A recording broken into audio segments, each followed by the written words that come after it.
Hi there, and welcome to Night Party for Fun People. It's Saturday in the evening time. That means we're getting ready to have a night party for fun people.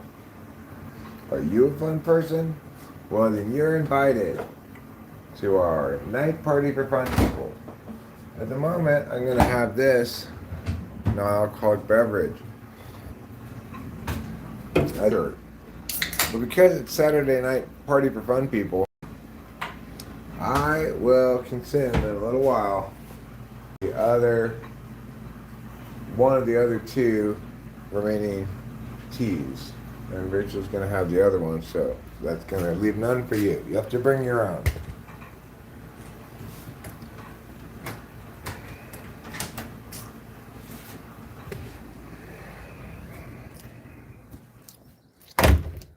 It's a lovely, lovely evening here in Mariposa. Warm, but not too hot.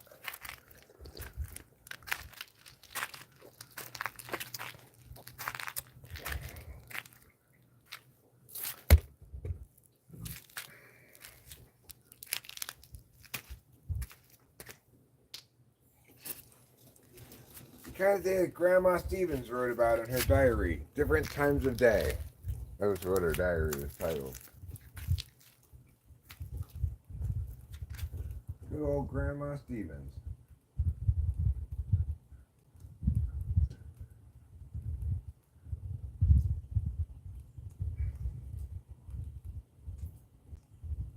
My goal today is to just water this one plant right here. Because I'm having a little trouble with it getting enough water.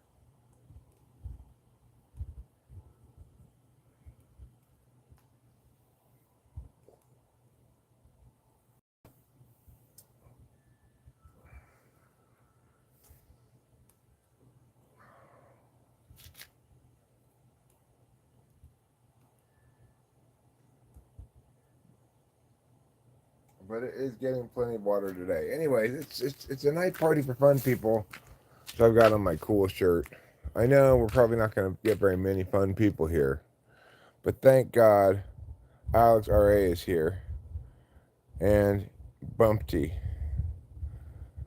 Welcome Bumpty. Welcome Alex RA. Welcome Kyle Boydston.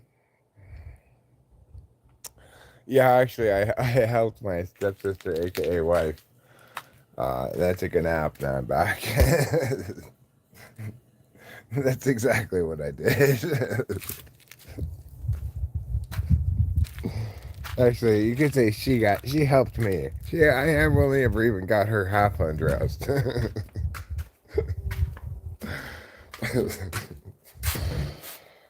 That's funny. It's one of those kind of days. You see what I'm saying? It's not usually like that, but it was today.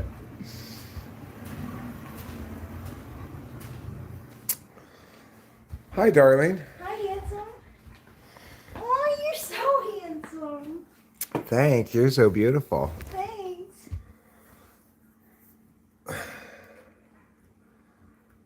So that was pretty funny. This guy guessed what I had done in between live streams. Oh. Namely, help my marital relations log to attain more entries. All right, so please send some reefer to Spain. That would sound like I might get in trouble for that.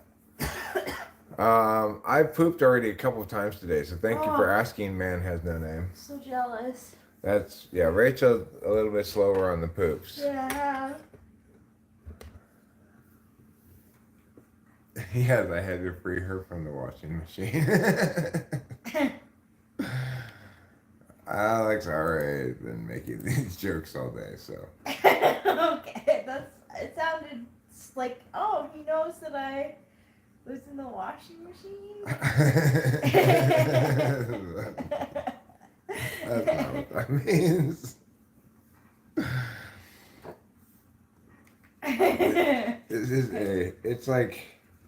It's a trope like the pizza delivery guy is a trope. It's, oh, I'm stuck trying to get the clothes out of the dryer. I'm stuck. That's how we are. Yeah, alright. It's See? like that. Yeah, Alex Rod knows. It's 4:30 p.m., Alex. So, I just drank this Coors here, but then the Coors Yes! Edge, keep in mind. Kitty Pageant winner. What does Rachel think of New Jersey? I don't know, I used to call it the armpit of America. It's the Garden State. Yeah. It is. I tell you what I think about New Jersey. It is hard to get much house for $1 million on the Jersey Shore. Yeah. You looked? Well, we saw House Hunters that one time. Oh, yeah, we did. I It was remember hard. that lady, she wanted this and that and the other, but she had to make some sacrifices. And Yep. she had like 800 grand to spend. So the Jersey Shore is really expensive. It is really expensive. Hi, Daniel Berry Sports Highlights. Yes! Mommy and Daddy, no! Mommy and Daddy, no!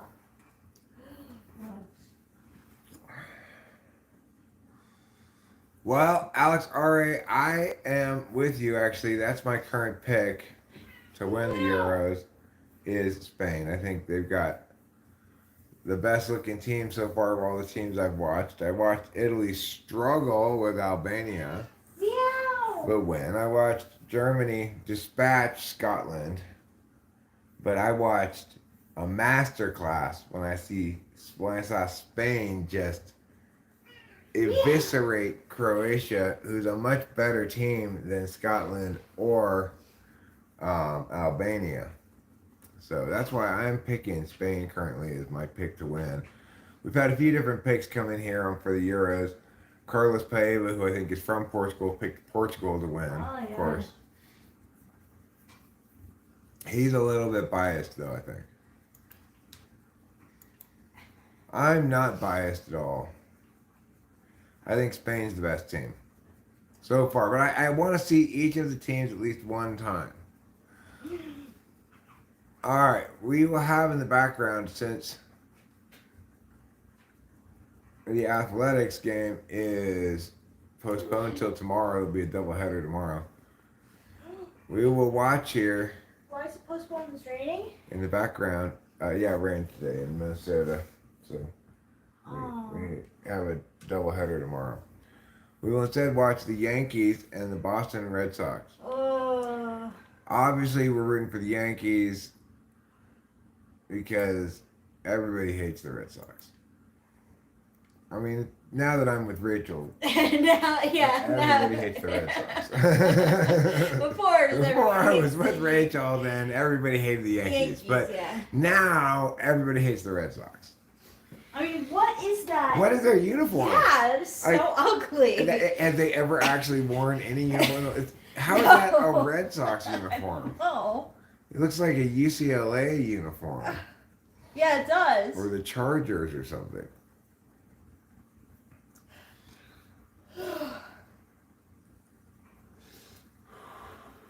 So we're going to get this party started in here in a second when we bust out a couple of our high teas, as they're called. I'll show them to you. I'll pour them into glasses. This time Rachel probably will be smart enough to not put any ice in her glass, so she gets the full amount of her drink. I was thinking of dilute it.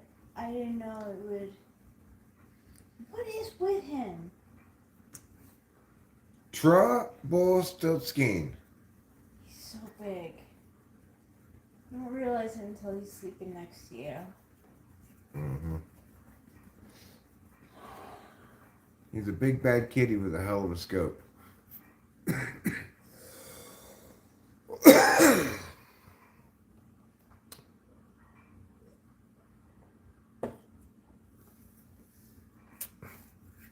Is that Joe Torre? No. Wait, where? I could have sworn I Oh just my saw god, Joe. that's so weird. Can we rewind it? Joe Torre is the manager of the Yankees or No. something. It sure looked like it. Who is that guy? If it's not Joe Torre. All right, watch after this. I think it's right Maybe after. he's helping out the team. Right after this strikeout.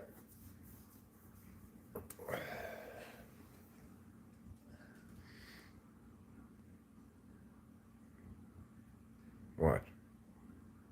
Wait for it. Wait for it. Right there.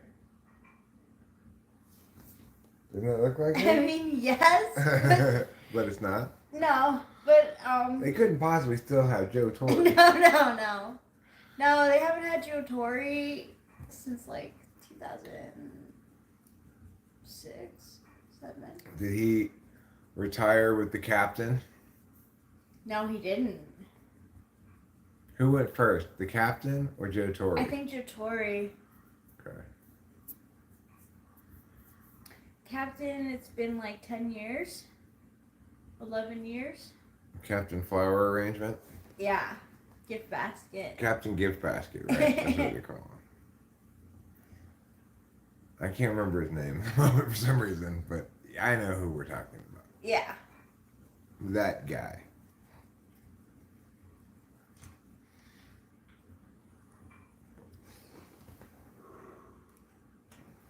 Like, is the Boston Marathon this weekend or something? I don't That know. looks like a tag that a runner would wear, right? Like on Oh, their shoulder. maybe it's an homage to the Boston Marathon. Oh no! Why? Why wouldn't I watch it? The Don't teams worry. that I. This is just the first inning. Oh, it is. And it's not like we're watching the Athletics who seem to be doomed to fail even when they open the game with a 4-run lead or whatever, you know. The Yankees, like yesterday, in the first inning, Shea Langoliers hit a grand slam for the A's. His first career grand slam. And then it was 4-0 A's. Then before we knew it, it was 4-4. Then it was 5-4 A's. Then it was 5-5. And then the A's had lost. Just like that. Just like that.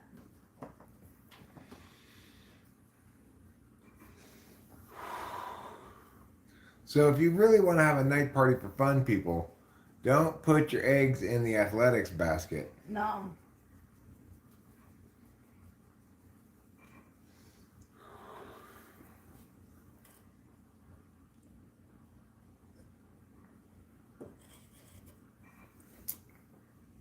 Yoshida at the plate. Boston apparently taking advantage of some of the strength from the Japanese leagues.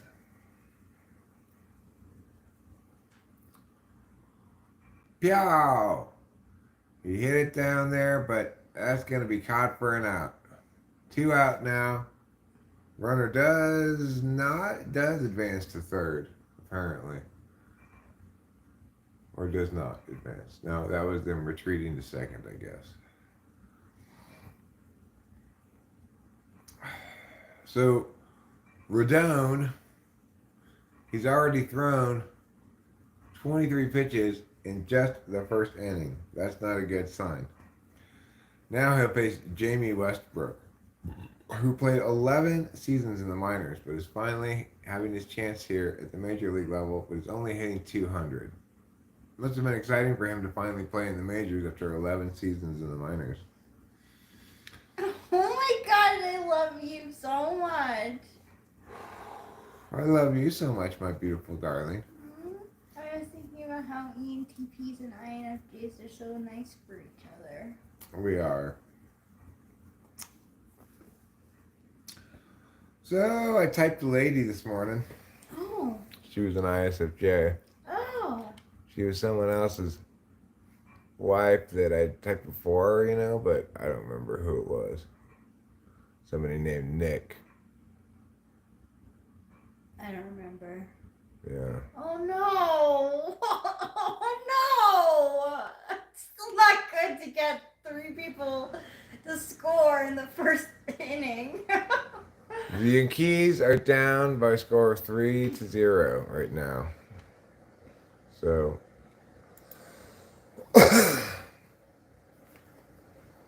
if you're at this baseball game, well, that really is a green monster. Wow, yeah, it is. Have you ever seen a game in the Boston Red Sox Stadium? I have not. It's supposedly something to do though. Like it's like a nice thing to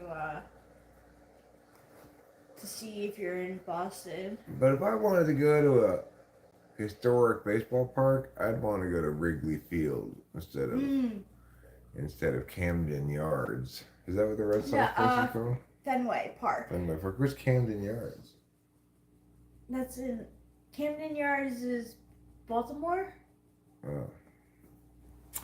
Fenway. Fenway, Camden, same difference. I'd rather go to Wrigley than Fenway. Wrigley is like has that like brick wall on the outside where if you hit a home run like it goes onto the street. Yeah, there's like a building right there like behind the stadium, like it's right in the middle of downtown or whatever. So and also like so you hit a home run and it'll go out and like you could potentially as a passerby. That's cool. I like that. Me too. So yeah, maybe someday I'll go see a game at Wrigley Field. All these people love insurance. They do. I don't love insurance that much. You don't.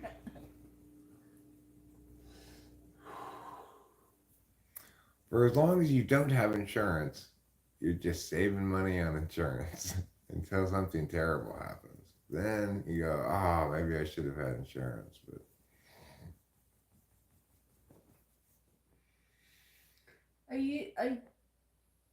a tarot reader YouTuber said that I should get insurance. You should get insurance against dumbass tarot readers. How about that?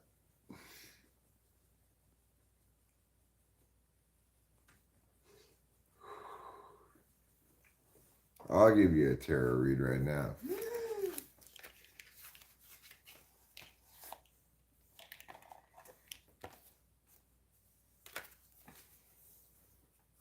Shuffle, shuffle, shuffle, shuffle, shuffle, shuffle. This one's coming out. 2 of Swords. Oh, man. 2 of Swords. That means you got to make a choice.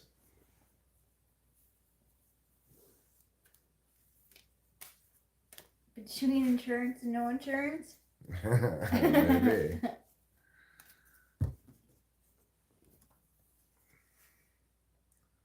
The 3 of Cups. It's night party for fun people. And your last card of destiny, this one. I think it's saying I don't need insurance. The Ace of Wands. You got a choice between being born out of an egg in an explosion or having a fun swim party at the river. Those are pretty decent choices. Yeah, I think you're choosing fun swim party. Yeah. Good for you. What if I choose this but want to be that in this? Well, let's see what happens if you make that choice. Well, then you have the 4 of Cups. Well, it seems like a very confusing fate. That's too many things to carry across the river. Yeah. All right. So then, fun party it is. Yeah, we have to do a 5th card now because you should always do an odd number of cards. Oh, really? Yes. Another arbitrary Eric rule.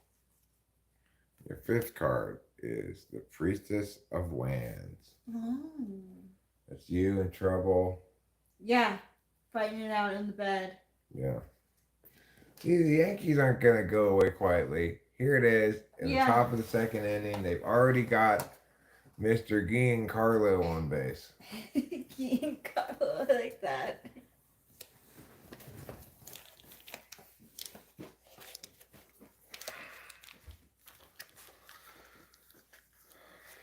Hi, Jess Colonel. It's 1:45 in the morning in wherever Jess Colonel lives. That's early in the morning. It is currently 4:45 in the afternoon here where I live. That's not so early. I think for tonight's night party for fun people, I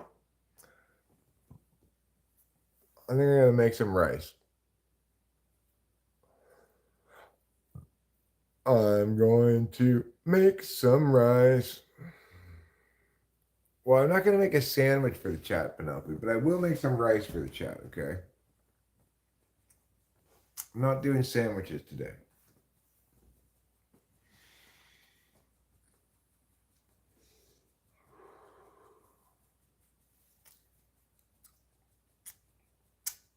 So there's that. But it is a party. So that means after I finish this non-alcoholic beer,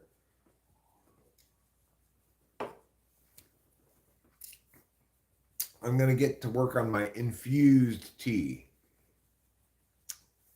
It's infused with something that's not alcohol, but that does get you kind of intoxicated. Especially if you drink it, this tea is pretty good.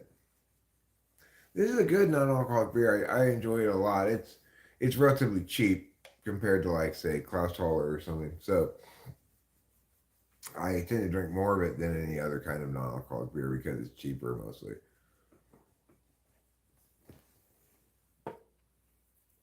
But I like it a lot too. And it tastes just like Coors. So if you like Coors, you'll like Coors Edge.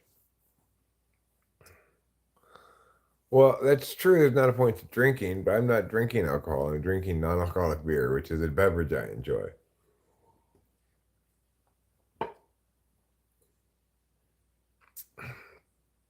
Well, there's a walk. Now there are two Yankees on base, one on first and one on second base. And up to the plate comes number 25 for the New York Yankees, Gleyber Torres. I have tried the Guinness zero alcohol. I think it's great. I just, unfortunately, there are no stores around where I live that sell it. So that means I don't have it in my repertoire of non-alcohol to drink.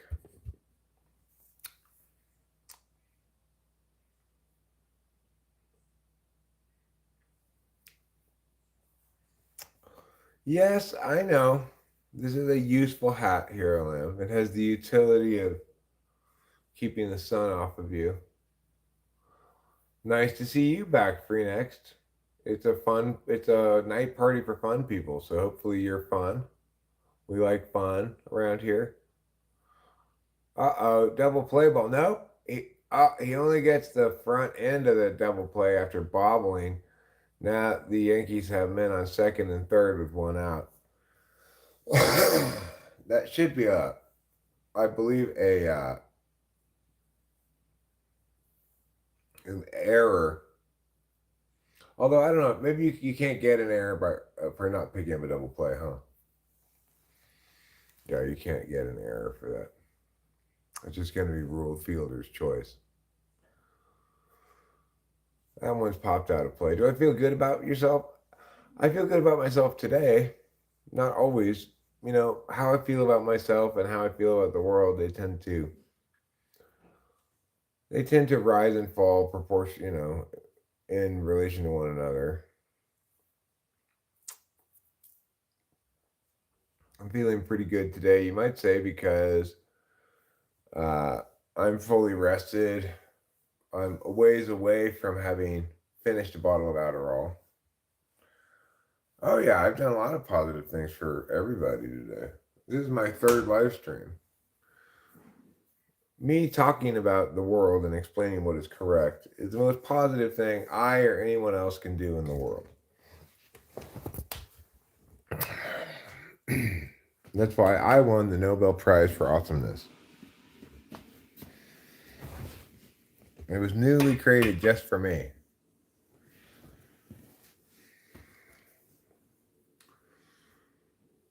So, Yeah, pretty positive experience for everybody who's been around here. They've been saying, "Wow, Eric, I have been saved from the torture of living by your live stream." And I say, "What a coincidence! Me too." All right, with one out, the Yankees still have men on second and third. Checked his swing. Didn't even bother to check to see if he went around. He didn't. 2-2 is the count. He's an old school looking cop mustache fellow, Mr. B. Wells, number 28. He's got thick eye black under each eye. Swings on another high pitch, but fouls it off. Still 2-2. Derek Jeter. That was the guy's name I was trying to think of earlier. How do you feel about yourself, Arthur Morgan? Do you feel pleased with your ways in your life? It's fine for you to feel pleased. You feel as pleased as you want. You know what? You should like yourself and love yourself and be good to yourself. Okay? Do that.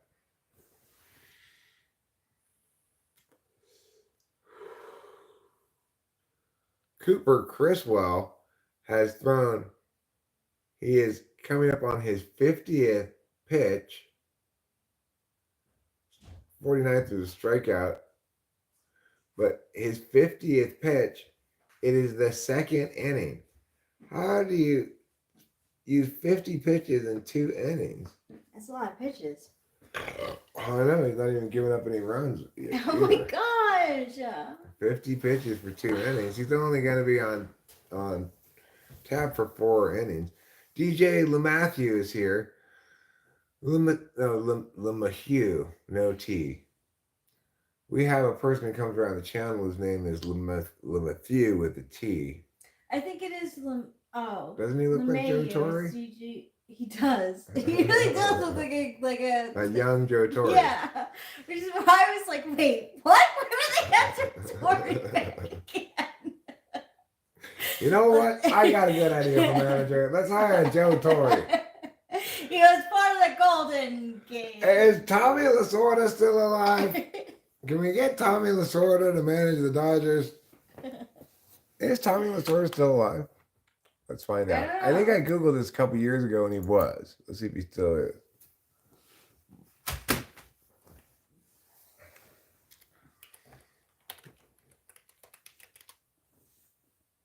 Oh, he died in 2021 at the age of 94. Wow, good for him. I guess we can't bring him back to manage the Dodgers now. He's dead. Did your mom like him? They had the same birthday. Did they? Well, not the same. They're the same astrology sign, maybe. Yeah. My mom did like Tommy Lasorda, yes. She loved him when he'd come out and yell at the ump. For some reason, I remember that. Oh, nice job! 3 guys after the ball. That We talked should about score at least communication. one. What happened that? That had to have bad coming out of Krasov.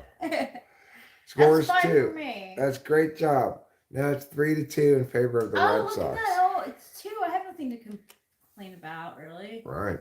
How's the hydrogen? The hydrogen is fine. How's the hydro? We don't have any hydro, but what we do have are some regular bong rips. Rachel's got her vape there. Mm-hmm. And we're going to drink an iced tea, an infused iced tea in a minute or 2. Cubs are the best, says Dominic Bender. You know, I was just saying, Dominic, if I were going to go to a vintage old school stadium, then I would go to Wrigley Field. I've never been there. It seems like a cool place to go check out. Yeah. I was saying how I'd rather go to Wrigley Field than to Fenway, which first I called Camden Yards. All right, so I'm going to pull a quick BONGHIT. Thank you, Achieving Ubermensch. I love the hat as well. It was a gift from a channel friend on my 53rd birthday.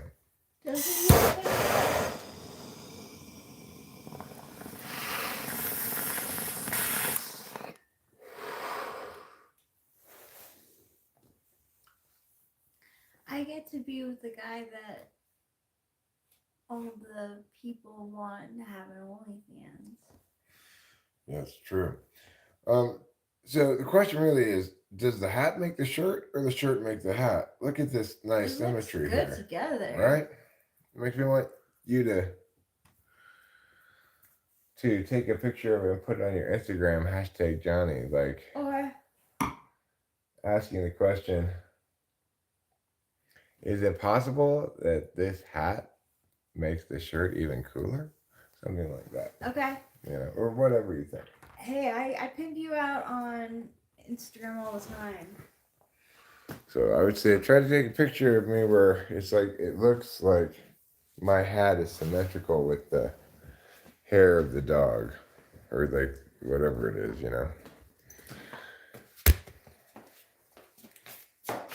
I'm just trying to get from like here up,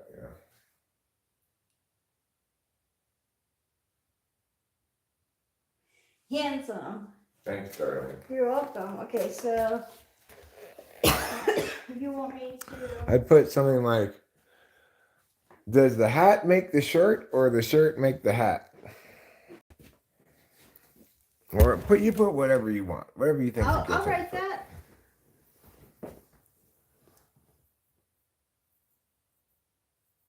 Smoke dabs. Okay, well, I'll put a little concentrate on the next bowl just for you, okay? Does the shirt make the hat or the hat make the shirt? Yeah, or you could put like, I'm not sure if the shirt makes the hat or the hat makes the shirt. If you put that, it might be a little more like humble braggy instead of braggy. You want me to hit the gritty? Well, that's fair. I will hit the gritty right now.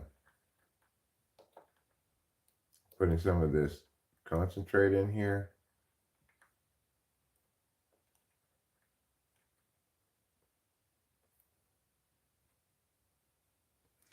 Concentrate specifically designed to get you or someone else high.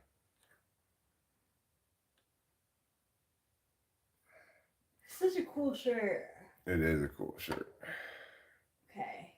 Let's at this bro. Yeah, at that bro. At his ass.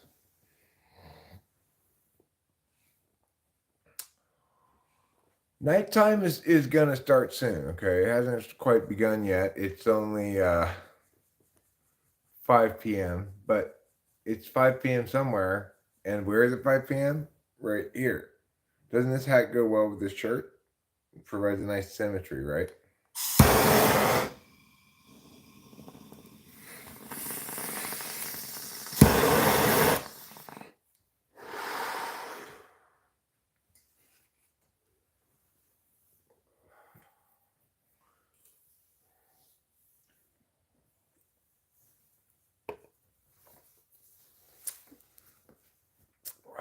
Oh, snap. It's Walter White. No one, Kino, Juan, D, Juan with the long name, Juan de Force. That's quite a long name, I agree. Happy Father's Day. Pre-game. Well, I got my dad I packing. gotta remember to call my dad tomorrow. Oh, yeah, you do. Yeah, anybody can ask anything, Briz on McPot. Nobody has to answer, after all. Mikey Westside's here, representing the West Side. We're just waiting for Johnny Eastside to come in, and they're gonna throw down. No white lightning. I'm not smoking rock. I'm just smoking marijuana with a little bit of marijuana concentrate on it. Perfectly legal where I live as well, it should be noted. It's a joke. Oh, the Unlucky Charm is here. What's up, dude? Not much. What's up with you, Unlucky Charm? I gotta say, I think I agree with you in that Baby No Money is not an ENTP. Yeah, he might be an ENFJ. He might be an ESTP. What's 25 plus 25? 50. Simple Girl 357. Hello, how are you? Welcome. 50s nuts drag across your face.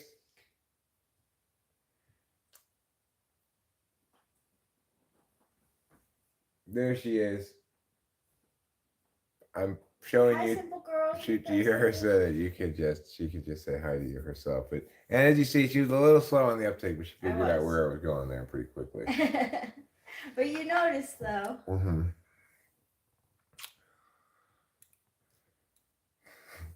My version of that is the one that my daughter got me with one time.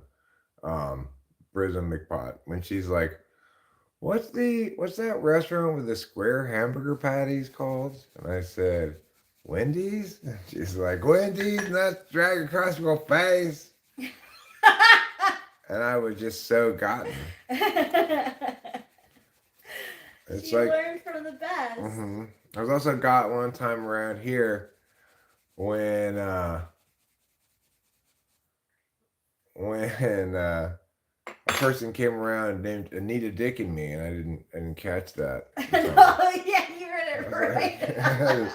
Can you read my name? Sure. Anita Dick and me. Oh, wait a second. You totally got me.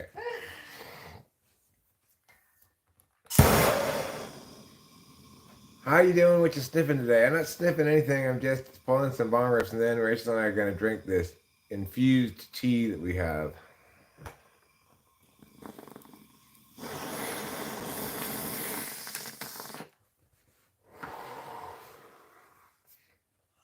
We drank it last night too. It was pretty good.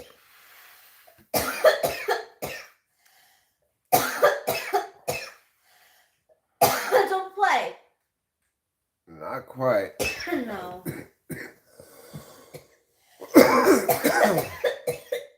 You use a 1/8 tablespoon? I don't know what this is.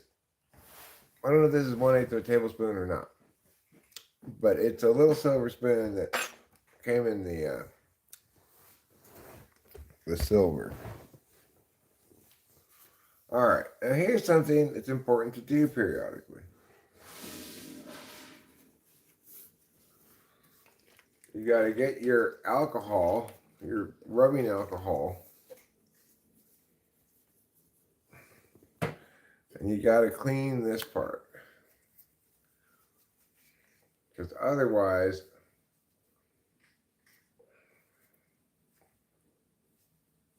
you get gross resin on your lips.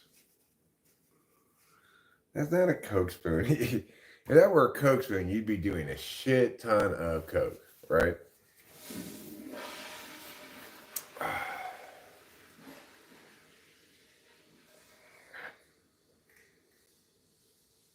Well, thanks, Prism McPot. I understand the desire to go around and troll. I don't even mind when people try to troll me. It's fine. Sometimes I hear some funny shit, you know. Okay, so now for this bong rip,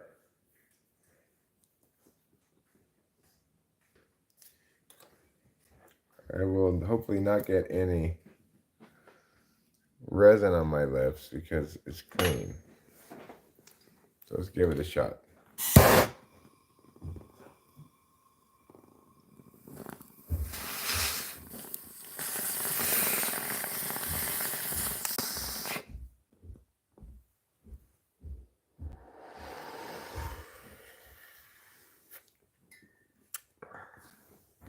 That's better. Okay.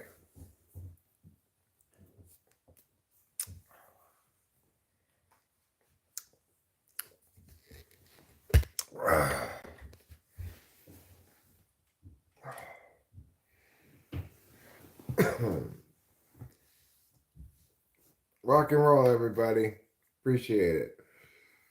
What looks like Gucci? I don't know. Hi, Tyrene Green. How's it going? Well, the thing is, here's what I say about that torch moist adjusto. It's really like the most convenient way to smoke because number one, you never put it in your pocket and walk away with it, right? It's always right there. You can find it easily. It can't hide from you very well. Number two, if you're trying to minimize clogs, then bam, you're gonna have minimal clogs with that. I just quit smoking cigarettes. I shouldn't do that on this shirt. I like this shirt too much.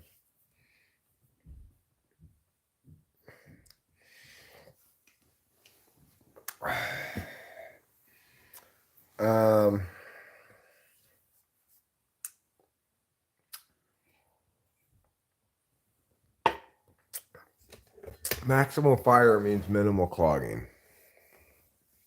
Because what you end up doing is having minimal amount of resin accumulation because well, good for you, long name. I'm gonna call you long name. Good for you. I appreciate your commitment to your choices.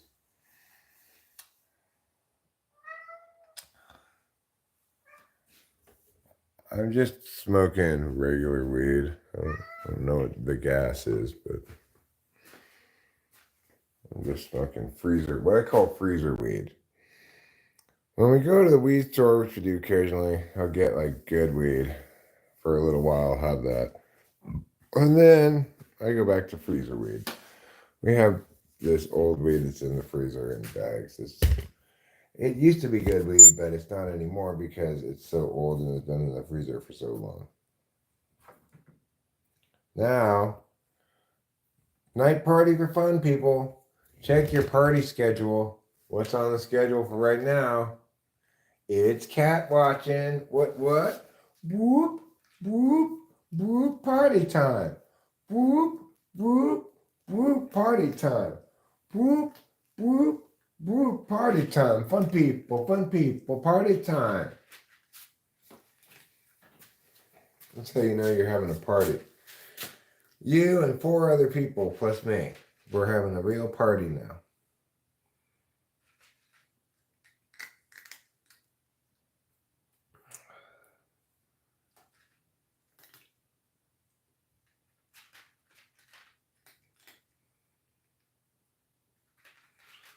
Well, you may agree with Boba Fett, Jeremiah Fix, but I'm still gonna keep doing it.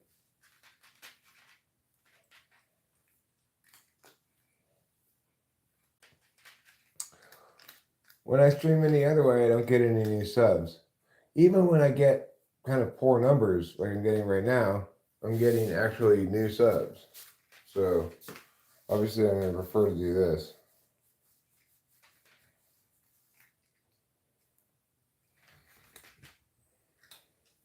This cat, he's so neurotic. He's such a baby.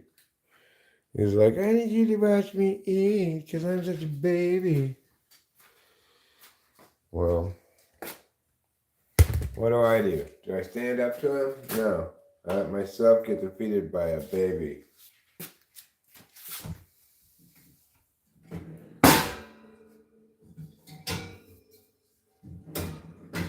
I think I'll make some rice.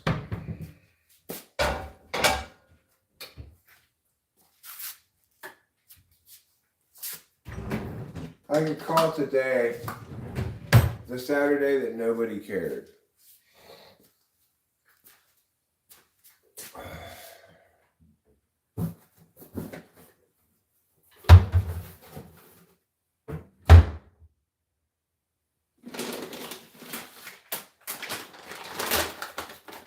But you know, that would be kind of unfair.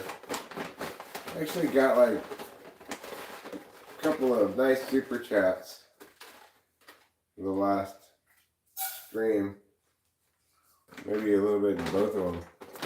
But I shouldn't undervalue that, I guess.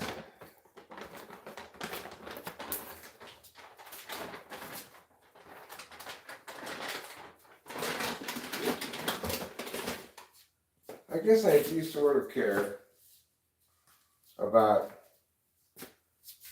you know, growth of the channel. I don't necessarily care about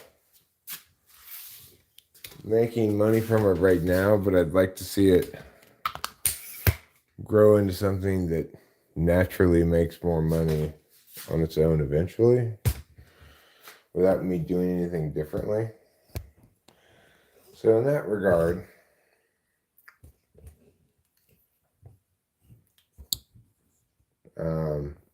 I guess good view and sub numbers make me happier than super chat stuff. It's basically what I'm getting at. 2 cups of water. Alright, now that we've put water and rice together, let's begin the rice cooking process. We'll wiggle, wiggle, wiggle, wiggle, wiggle, wiggle, wiggle, like in that song. Okay. Put this right here. And then we will get out this thing by wrenching it off.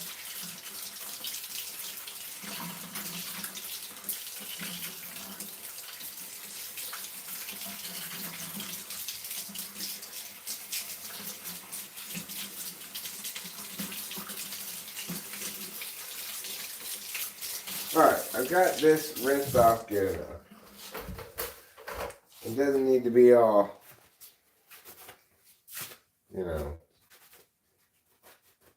perfect Peter and Paul. Here we go. Now we'll just move it around a little bit, aka jostle it. Now that it's jostled, we turn on the fire to high.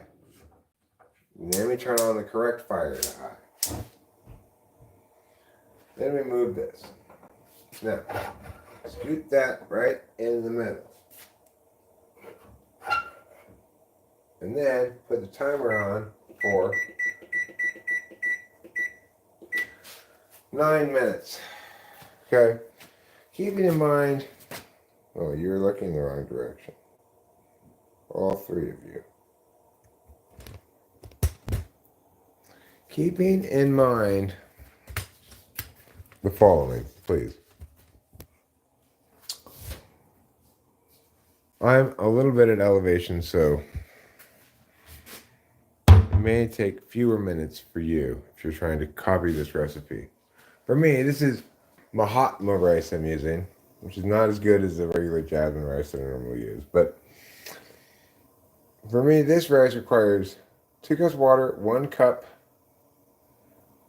of rice, and 9 minutes to boil, then 23 minutes on low heat for a total of 32-minute rice.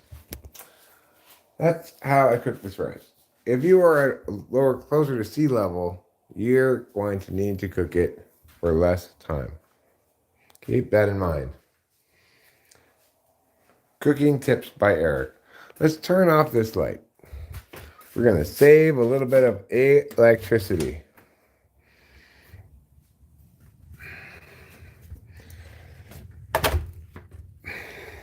Go outside.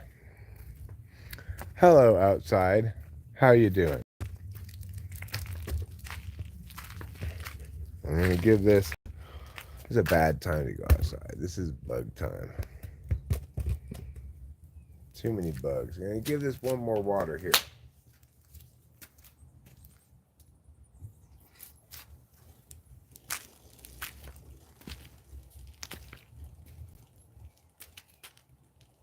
It's looking sturdy, looking stout. That's what water's all about. So this is like the 3rd or 4th time I've watered this today. It's having trouble getting enough water because this soil is so clay heavy. So it gets kind of wilty at points. It's also 2 plants planted into one spot. So maybe the roots are competing for the same water. These seeds got somehow planted together in the same little hole. I mean, the same in the seed planting thing, the same scoop of the seed planting thing. Compartment, you might say. Canister. Whatever your preferred word is. Let that get some more water. And then we're going to give this some more water too. This one does better holding the water because it's got that plastic all around it.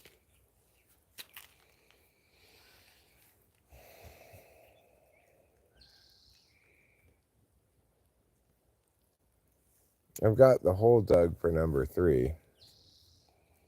And then number 4, I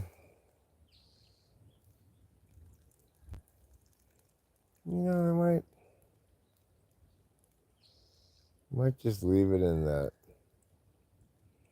kitty litter pot that I made and like early bud it inside or something.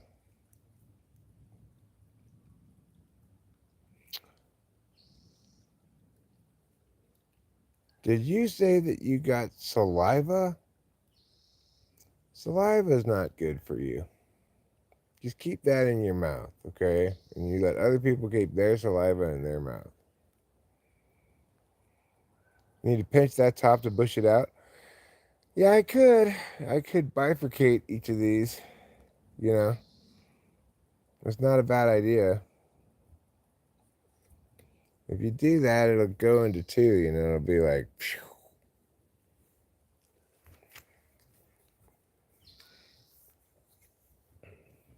The bottom of that pot that's stuck in there is cut out so that the roots can go down as far as they want, you know.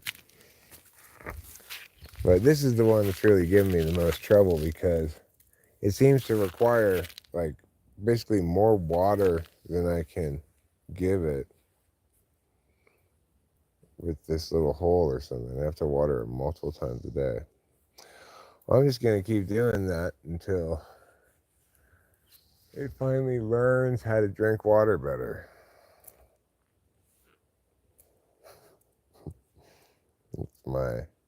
That's my critique, is that it's just not doing a good enough job of drinking water. Could be that some of the roots from these trees around here are stealing its water. That's possible too. But I'm not going to let it defeat me.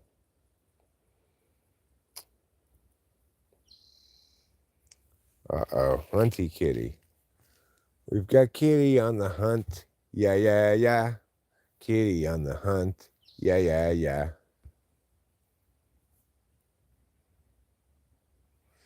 Well, I'm not exactly sure which one is which, but I planted 6 seeds, and 5 of them came up. The strains were Northern Lights, Gorilla Glue number 4, Cherry Pie,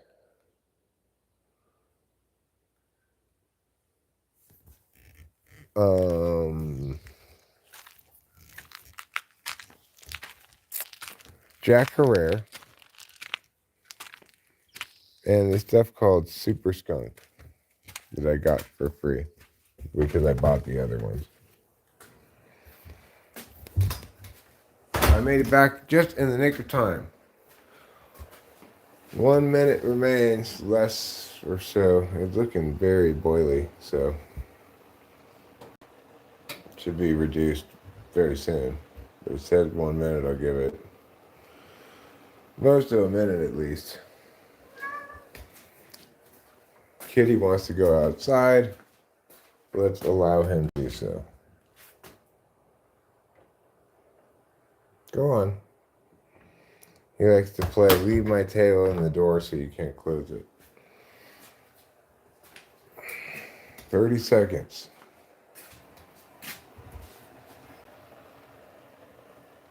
Looks like it's boiling up just fine here.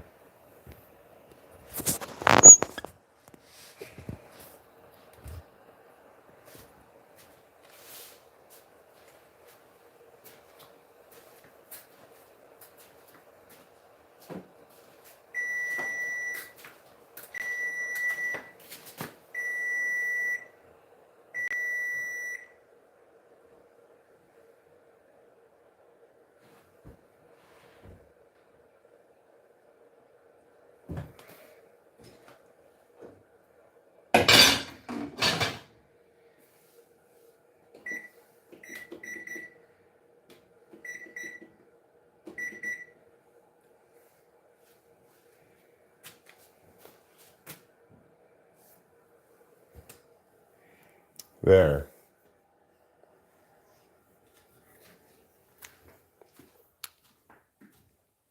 Okay. Well, that was all part of the excitement here at Night Party for Fun People. I'm cooking some rice.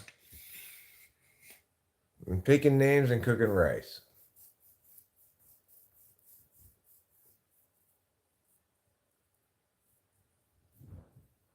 I am rather interactive, actually, Joe Mama. I just wasn't for that moment.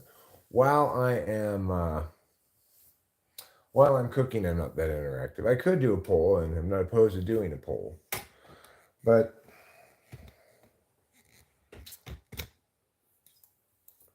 I will ask the following poll. Okay.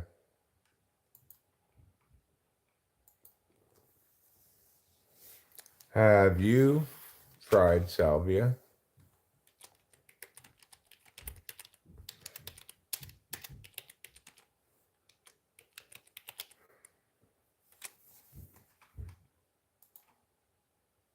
I have. I say no to salvia.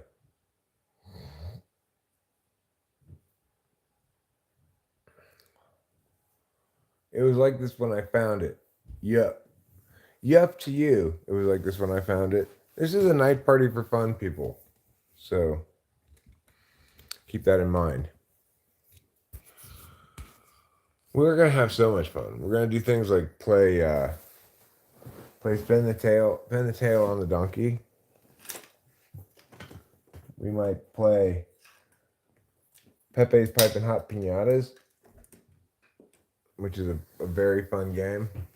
Salvia La Spezia. I don't know what La Spezia means.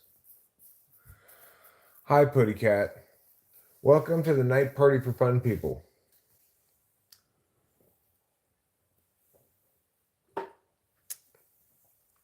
Ray says, here to pick your brain again. What do you think of the epistemological question, how do you know? I want to ask, how do we know? I think there's a much simpler answer than most philosophy gives, which is there are two specific ways to know. We either know with our intuition, and that correlates with a kind of knowledge called shape constancy, or we know with our experience, and that correlates with something called object permanence. So one thing that you get in infancy is the understanding that when you leave something someplace and you come back, it'll still be there, right? It's called object permanence. Before people have developed object permanence in their cognition, they are enchanted by peekaboo still. They're like surprised when you appear after you disappear. That's pre-object permanence, right? There's another thing called shape constancy.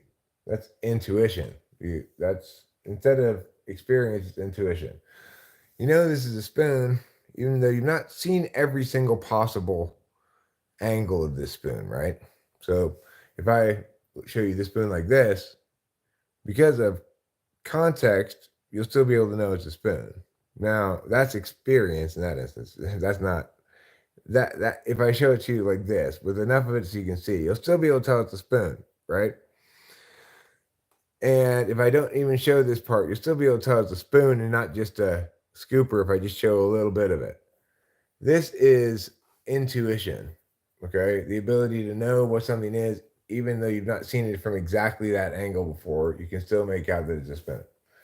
So those are two ways to know. Knowledge is distinct from other forms of cognating about something in that knowledge is instantaneous, whereas deliberation takes time. You know that 1492 was when Columbus sailed the ocean blue. You don't have to spend time figuring it out. If I ask you, what's 72 times 121 times 3 times 4, you'd have to spend some time figuring that out, right? So one of those things is knowledge, one of those things is deliberation. It's important to remember that knowing is a way of paying attention. That's the meta frame. Things always break down to that, right? How am I paying attention? So faith, the behavior of faith is knowing about God presumably with your intuition, and rejecting other kind of empirical checks, deliberative checks, logical checks, whatever you want to call it.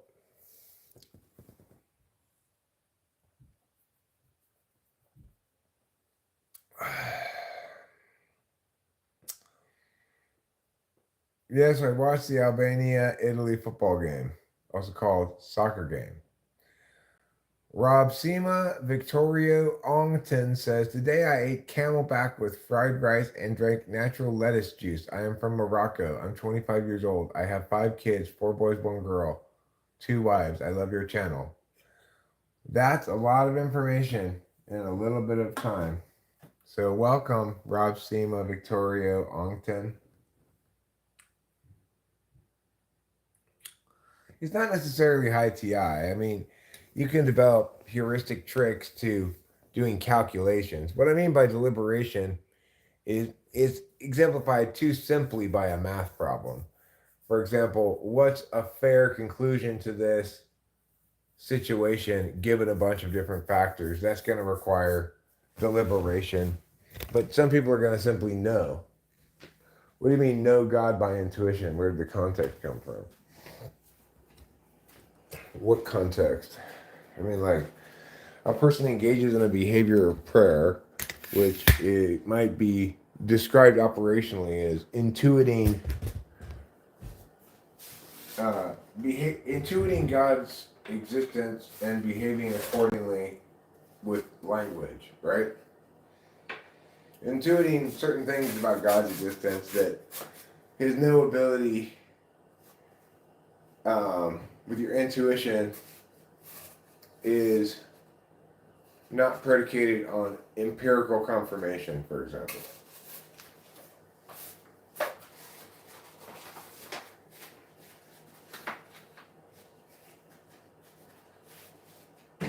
But I think the mistake that people make is the idea that knowledge exists outside of knowing it. If we're much better served to think of knowing as an event of a person paying attention across time. Right now, I'm having trouble taking action predicated on a certain knowledge that I have. That's based on my experience, but also on my intuition in certain ways, right? You can't separate them entirely. So my experience here is telling me this had no more paper towels on it. It's out of paper towels. So now the next thing to do is take action based on that knowledge. And what do I know from experience, not from any intuition? Where the paper towels are. This is purely knowing from experience. There's no intuitive reason why the paper towels would be here rather than someplace else, right?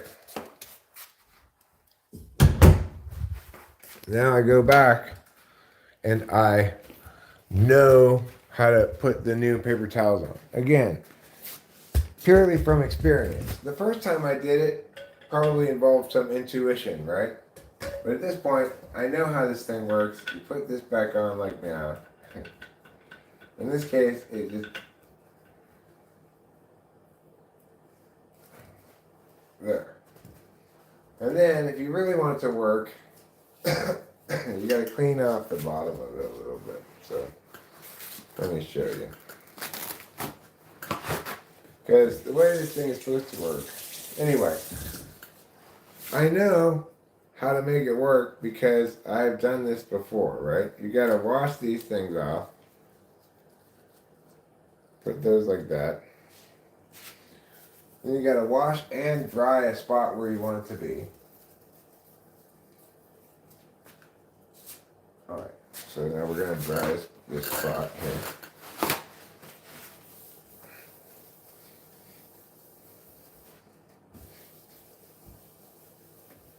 Then we're going to put this down like, yeah. And then you can do it one-handed, see? Anyway, I know this from experience it took me a while to try a couple different ways of dealing with the thing until I understood really how to use it properly if I want to. There you see a combination of knowledge examples that are based on either experience or intuition.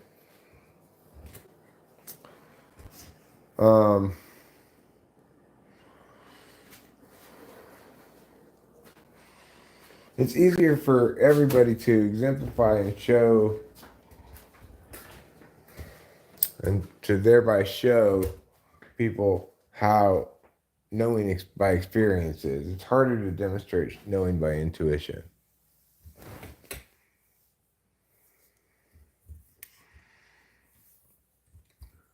Well, Eric.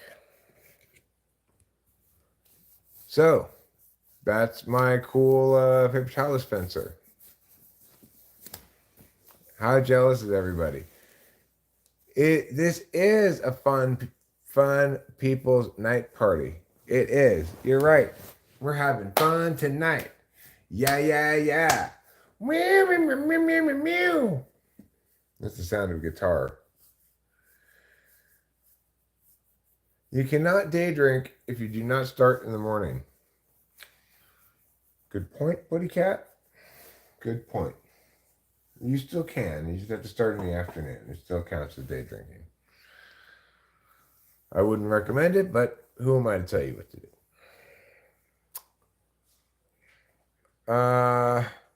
Rachel and I believe, Josh D says salvia is too crazy. Meaning you haven't done it or it's not worth doing. I agree it's not worth doing. I've done it myself.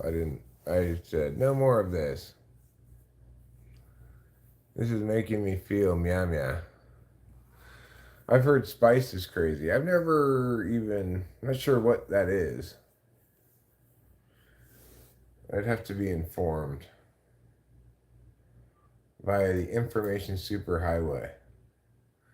Does anybody know what's happening right now on the information superhighway? I haven't heard a lot about it lately. Oh, I've watched plenty of Ed, and Eddie, yes. My daughter was born in 1998. So I raised her, watching with her the mini cartoons of the Cartoon Network, the Nickelodeons, and the Disney Channel. I'm familiar with shows of all those channels from that era. From Ed, and Eddie, to Sweet Life with Zach and Cody, to Jimmy Neutron, to Foster's Home for Imaginary Friends, to Kids Next Door, to Powerpuff Girls, Teen Titans. One thing I could not watch with her, she liked to watch a lot, was reruns of Full House. Personally, I don't think she still likes Full House, but as a kid, she thought it was hilarious. There was some part of her childhood, anyway. My memory seems to be about 8 years old, 8 or 9, where she thinks Full House is the most hilarious television show in the history of the world. Personally, I think she's wrong about that. I mean, I watched all of Naruto and Naruto Shippuden, but I watched them in Japanese with subtitles. None of that dub shit for me.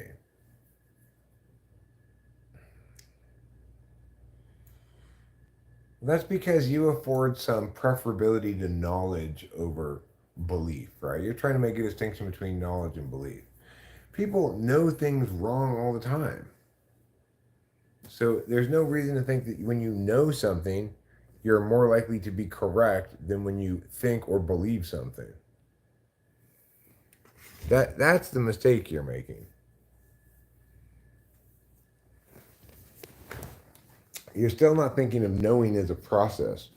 You're thinking of it as a status afforded to things that are deserving of the status because they are knowledge and therefore more true or more permanently true or more definitively true than things that are belief or statements of we remember that people are always engaging in behavior. Like you and I are both making statements, affirmations, negations of things for the purpose of attaining some kind of agreement. If we agree with then we purportedly dispatched wrong position you know.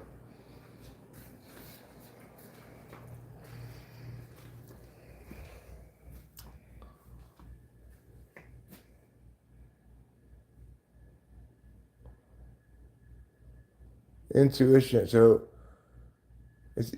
God seems to me impossible to know by intuition since it's not a local knowledge. Like my skin is black, for example, it's not self-evident. So then it's self-refuting unless proven. So why no intuition? Why not an argument for God is true?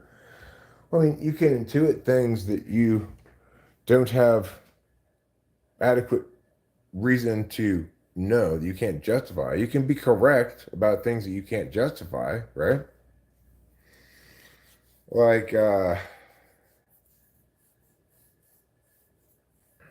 if the burden of proof is on me to say that the people at this party didn't like me very much, and I can't really provide good examples enough to establish that, in fact, they didn't like me very much, you might win the argument that, yes, they liked you fine, Eric, you're just being paranoid, but I might nevertheless be correct for reasons for whatever reason, can't articulate. There are lots of instances where people know something intuitively that turns out to be correct before they can legitimately claim to know it. Right? You're conflating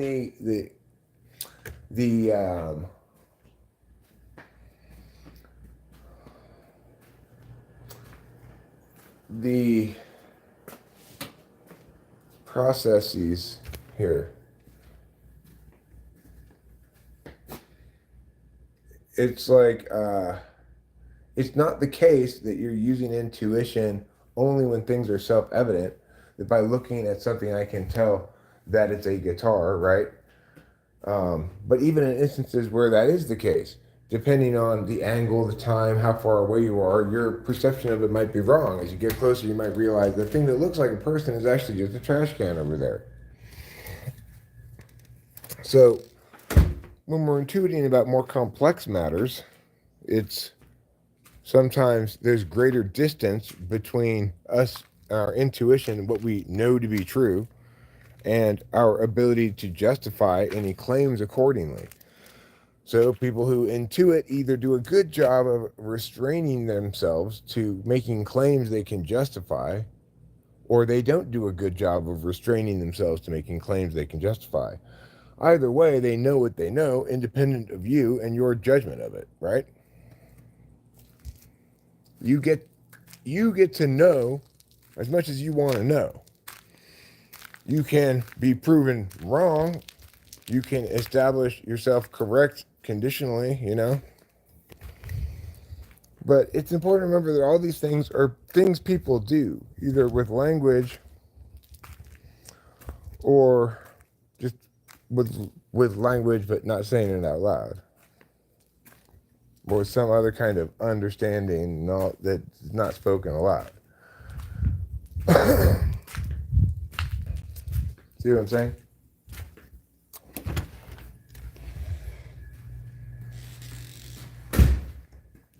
Objective truth equals knowledge equals belief. Does not equal belief. Does not equal. You're right. That's what I'm saying. To know something is to pay attention in a certain way. Okay? It may be well suited to that moment. It may be poorly suited to that moment. It may be well suited to that context. It may be poorly suited to that context. Right now, we're both deliberating what we know. Okay? So I'm saying what I know is justified as knowledge for you to know because it's justified by my arguments that I'm making. And you're saying the same thing to me. We're operating in the same frame of reference, which is that our knowledge, what we consider to be knowledge, ought to be justified. But what we really mean is that which we want to affirm or negate ought to be justified, which is correct. we ought to affirm things that we know rather than things we don't know. It seems obvious. It's but the thing is, that's about choosing how and when to use language. Well, it's not about knowing or not.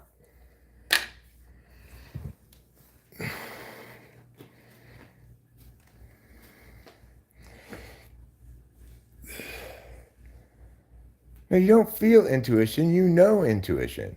You intuitively know things. It's not a feeling, okay? You're getting caught up on the word know and knowledge. You want it to be something external to people. This idea of objective truth. Remember, objectivity means two possible things. One, it refers to data that's external that everybody can examine equally. That's objective data, okay? Two, it refers to a disinterested calculus that people make. I'm being objective means I have no interest in this matter, or whatever interest I might have in this matter is not influencing what I'm saying about it. I'm like a referee in a game. I don't favor either team. I favor making the right calls. Okay, that's being disinterested or objective about something. When we look at data that everybody can look at and examine equally and fairly, everyone has equal access to it and can make their own judgments about it, we can call that objective data. When you talk about things like objective truth, that term doesn't really mean anything, right? It's what you want to affirm as objectively supported by, as supported by objective calculus and referencing objective data. Okay, well, things are true. Things have a better claim to truth, or at least can establish that they are better supported argumentationally as true when they reference objective data and make their arguments via a disinterested calculus. So hopefully that's what a night party for fun people sounds like to you as well.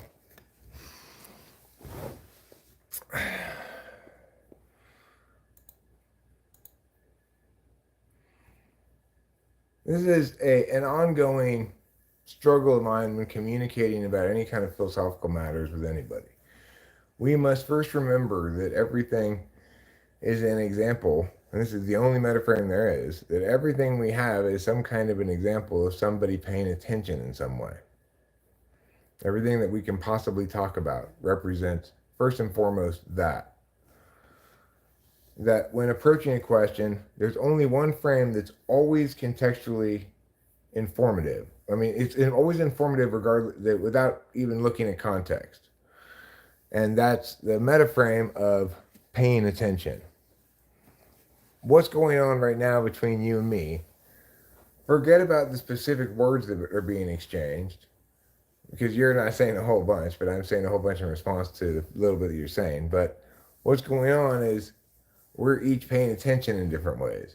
You're paying attention receptively and critically, looking to negate, which is perfectly fine. I don't mean that negatively at all, okay? Whereas I'm paying attention expressively, making a specific case that you're looking for weaknesses to negate. That's how we're both paying attention right now. Wow, thanks a lot. What a wonderful person you are. You deserve some of this rice. Yeah, I don't even know if maybe I should make fried rice out of it. I just kind of almost want to just have white rice. Wouldn't that be crazy? White rice with what on top of it? Let me look at this chat. I can't really see it on my phone. What a generous day today has been. I haven't had much in the way of people, but I've had multiple people super chat me. I have no idea what kind of monies those are. I don't think I've ever seen that before. Ciao. Wonderful job, Trolge. You did a wonderful job. 100, 100, celebration thing, and smiles. Plus heart. I didn't like it either. a fatal exception. I did not like it either. Hi, Cam Moto.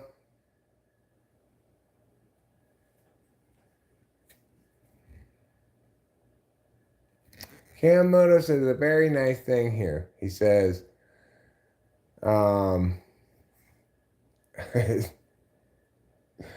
just let them out, trolls. That's how.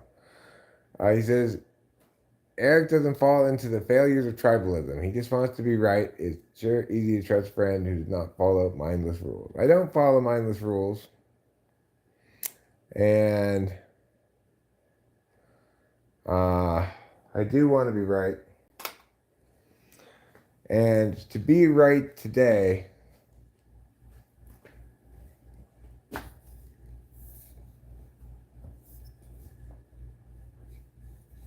okay, well, I mean, so then what exactly distinction are you making between feeling and thinking? Anyway, or feeling and anything else? I mean, what comprises... You need to provide me an alternate frame of reference to understand. You say knowledge only occurs from experience. So the fact that I know that Columbus sailed the ocean blue in 1492, that counts as knowledge. But me understanding in the moment that now's the time to intervene before something erupts badly, that doesn't count as knowledge. It's kind of a cool view. Anyway, I'm sorry I got distracted from whatever Cameron was saying. Thank you for your kind words, Cameron. We're looking forward to seeing you. Cameron's coming up to visit us.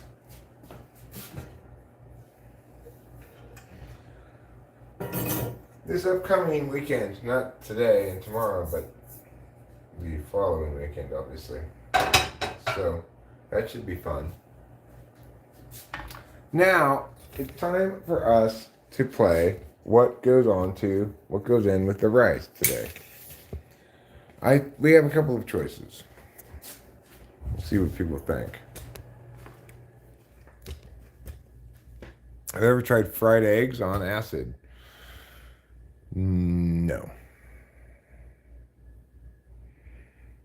You don't have an absolute, it's a mid-calculation thing.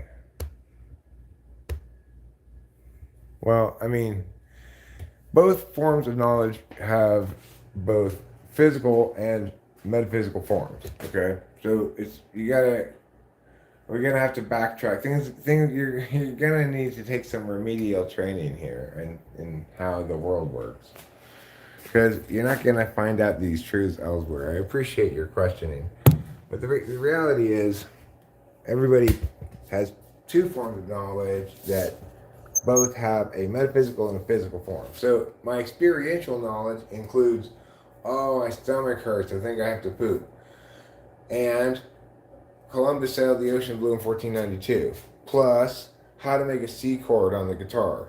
All these things are forms of experiential knowledge. Some of them physical and some of them metaphysical. Depending on what kind of person you are, you prioritize one or the other of those kinds of knowledge as more legitimate knowledge. But they're both subjective knowledge because they're both predicated on your experience. Being correct doesn't make it objective knowledge because they're not known objectively, they're known from your experience. Intuition's harder to explain. But there's a physical and metaphysical part of it too. It's naturally more aligned with the metaphysical part.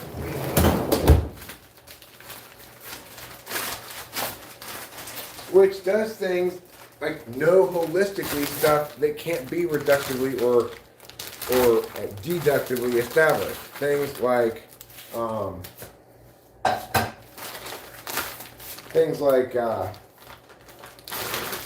I know this cartoon is good, and I know that Baki is terrible.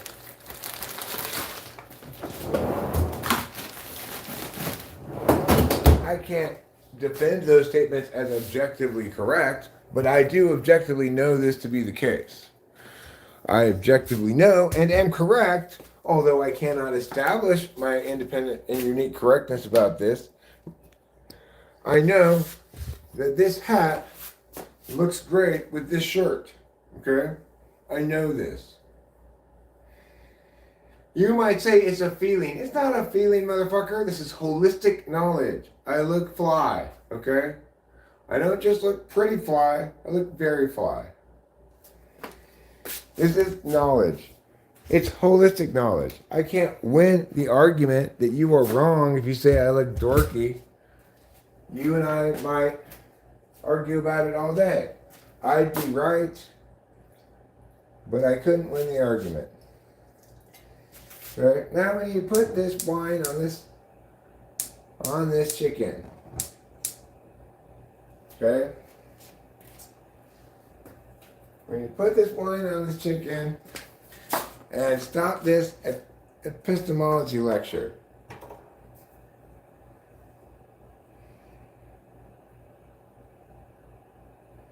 I know from experience mostly, but also with a little bit of my intuition, that this dinner is going to be fan-diddly-tastic. Get your chicken, get your meat onions. These are called chopped onions.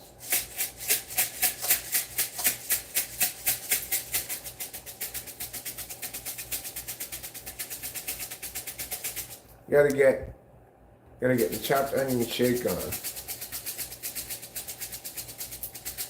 There. Wonderful times, wonderful people. Everybody celebrate and go to the steeple. It seems a little bit dirty. I'm gonna wipe down this lid. I'm going to wipe this lid all night. Okay, we're wiping this lid. We're wiping it. It's good enough.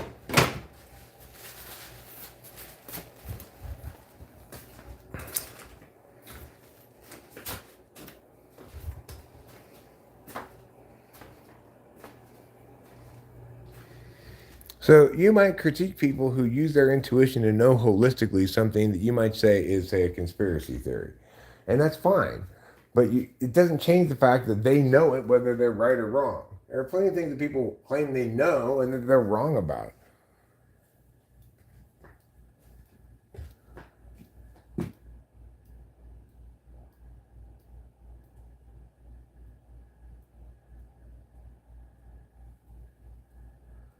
I'm not saying it's circular. You're saying it's circular. I'm saying it's a way of paying attention. You are wrong in your epistemics, okay? You are. That's why I'm telling you that. Otherwise, you wouldn't be asking this question if you were right. If you were right, you'd already have the answer to it. It's predicated on wrong assumptions. Knowledge isn't known because it's so. Knowledge is something that people do. I know, yeah. Claims are things that people make. Statements are either affirmed or negated. When we reduce things to actual behaviors, the way things actually are, there's nothing we can talk about that's not an example of some human being paying attention. Then we don't get distracted by these notions like somehow knowledge is because it is or whatever. Like, that stuff is not sensible. This is disgusting.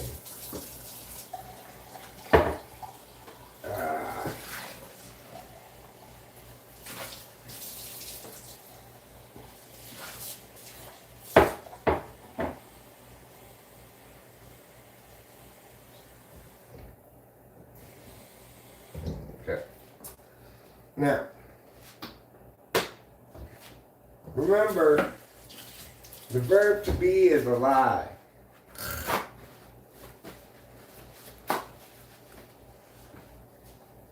Even when you use it, Eric, even when I use it.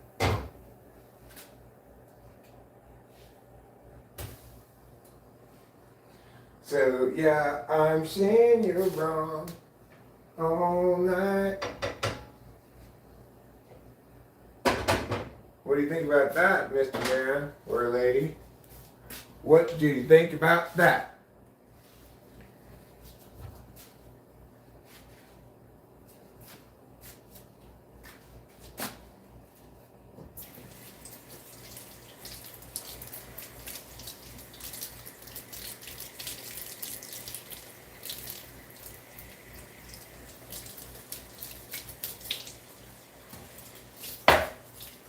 It's like if somebody asks you, what color is the time right now?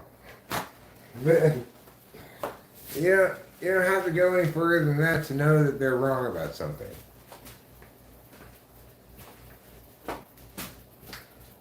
Well, the answer is that's not an attribute of time. We might refer to it like as the golden hour. We might intuit it, know it as certain colors. But if you want me to answer that question, I'm going to have to make a category error, or we're going to have to clarify that metaphorical meow, right? So in other words, that doesn't work argumentationally for that context.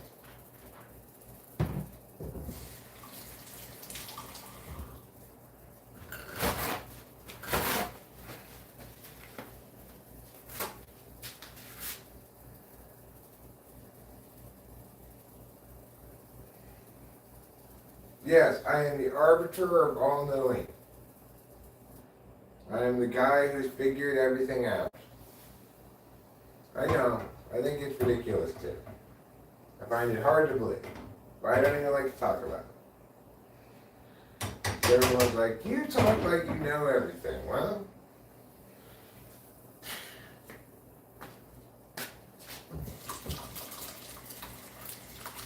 I don't even know everything. That's the thing. It's like I just correct when I explain things. That's all.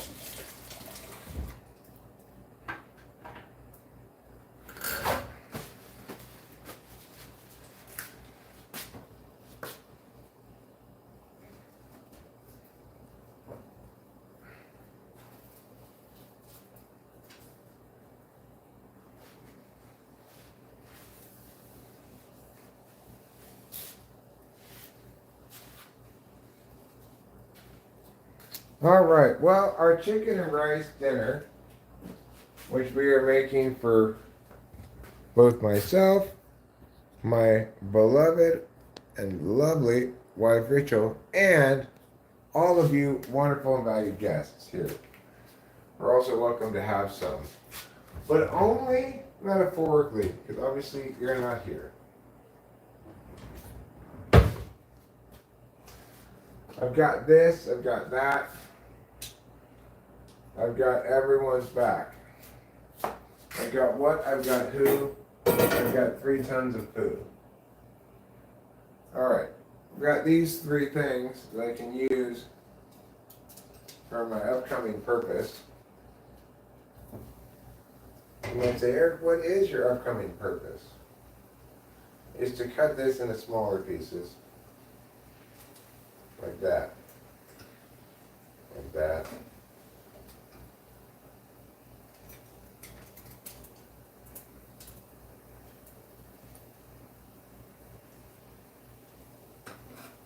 Like that. Like that. Like that. Like that. Like that. Cut that off. Cut that. Put this down. Maybe put this down. Put it like this.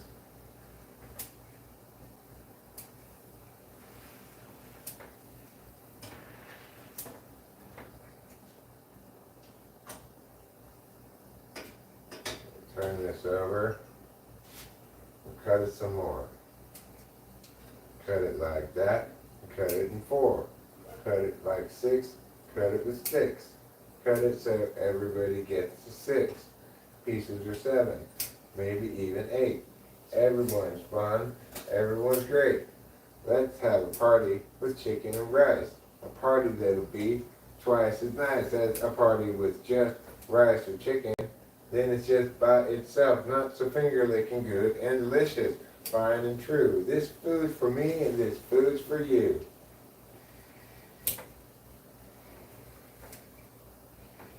I know this with my knowledge.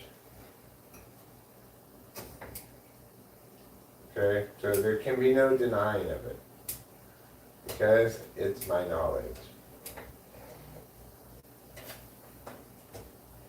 I also know that Columbus discovered America. And before that, nobody lived here.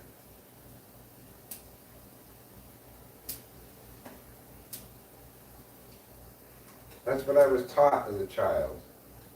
Therefore, I know it with my experience.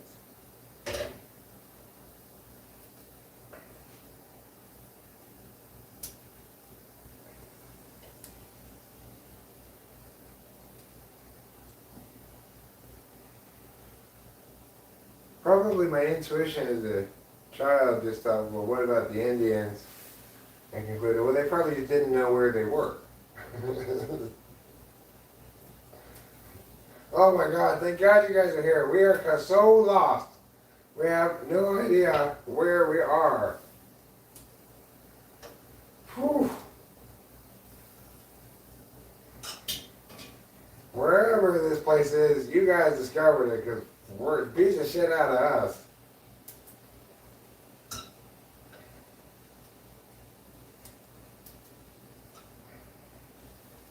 Okay, looking good. Our chicken's really coming together. Like, it was named Drake and Heather. You think Drake and Heather sound like you go together? I think so. Put a little wine on that.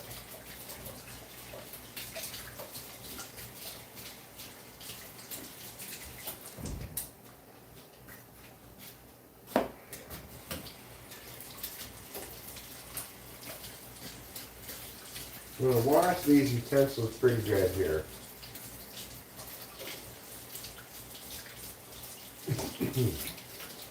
Get rid of any raw chicken, you know.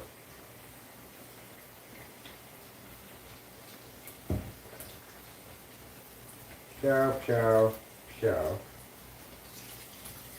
Just get that washed there nice and good. Alright, that's fine. There we go. We'll put these away. Give this a bit of a stir.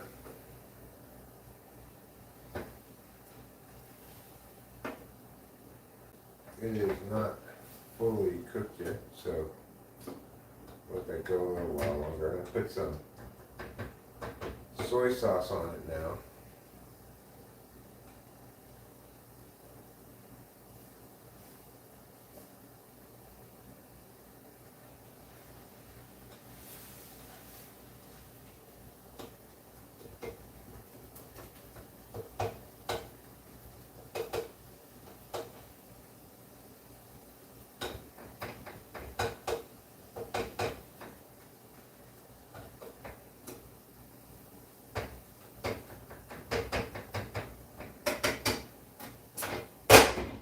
Let me get some soy sauce.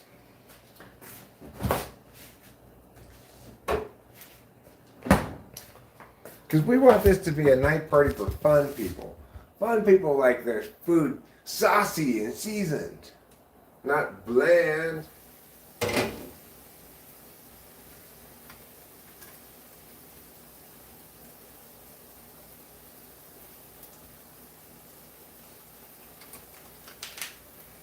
Okay.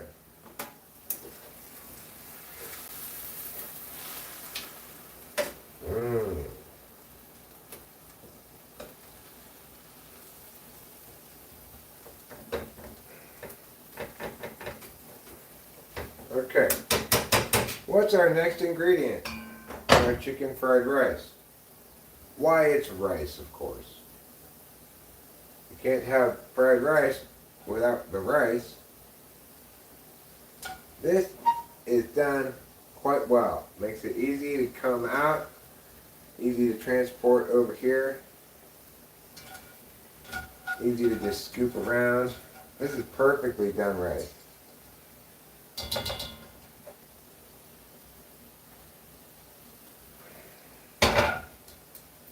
Hot's pretty hot, but not too hot to handle. Let's do it quick.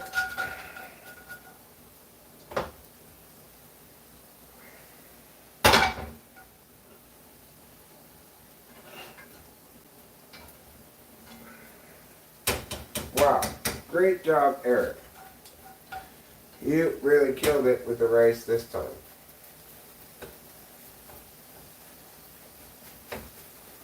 Now we're just going to need to fry this up. And this won't take very long because the rice is going in here perfect. So we're just going to put some soy on here, give it a bit of a fry, and we'll be good to go.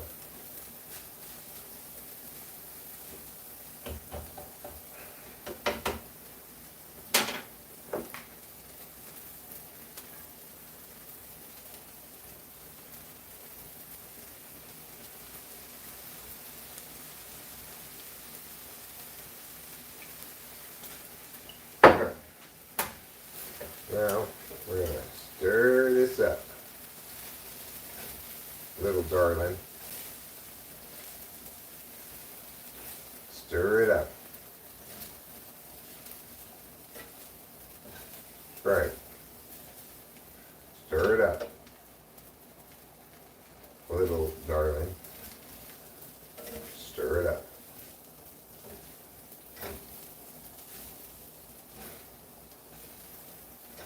Three little birds on my doorstep singing sweet songs. Message is pure and true. This is my message to you. Don't worry about a thing, because every little thing is going to be all right. All right, so hopefully that got through to everybody today. The immortal words, of course, of Mr. Mob Barley, somebody from America, I'm assuming, who once sang songs of a calypso style, in a calypso fashion, and kind of a Caribbean flavor to it.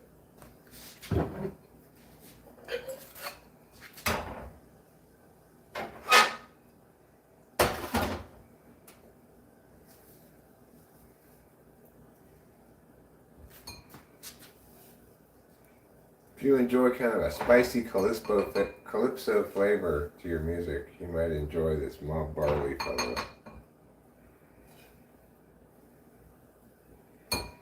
He had some sort of hair problem, maybe it was a genetic condition or something. He had to, leave his hair get all matted. Not sure why.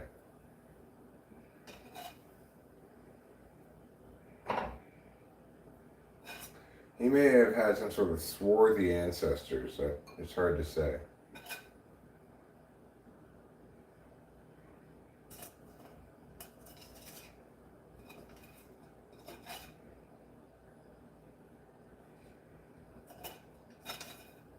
I wonder what Rachel's doing.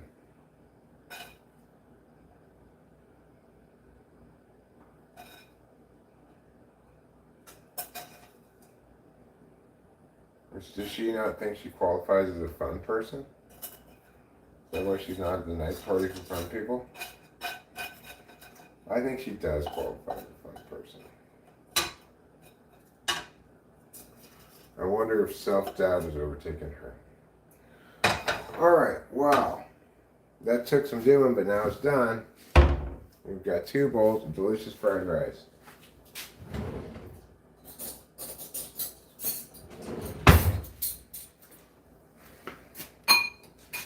Two bowls, 2 spoons, 1 bottle of soy sauce,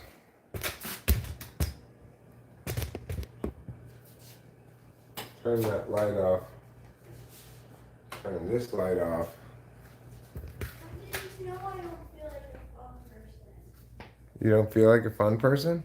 Well, my stomach is. Oh, right. What do you feel like, some rice? I think I should eat something. Yeah, this is good. Good for you. It's just chicken and rice. Thank you. Mm-hmm. And then I will also bring the soy sauce here.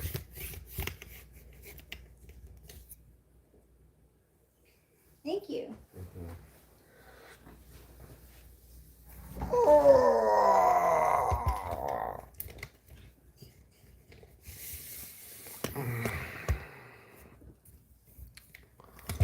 It is. It's authentic Mexican chicken and rice. Here I am. Authentic Mexican chicken and rice.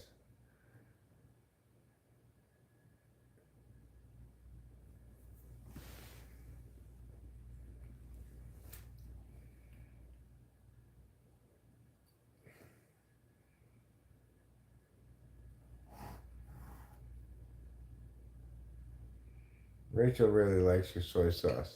I do.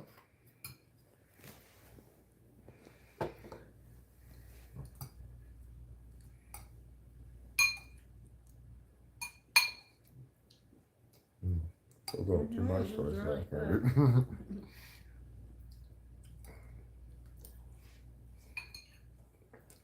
Mmm.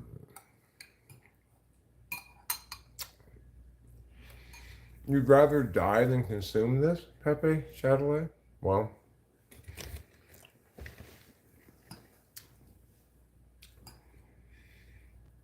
I think as you got closer and closer to death, you'd probably rethink your decision.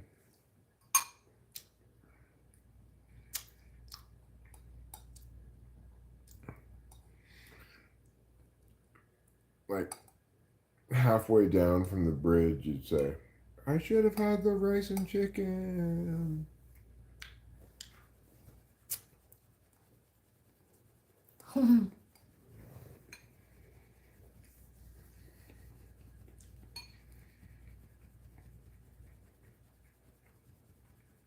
Peb nips. I wonder what peb nips are. You want a beverage? Yeah.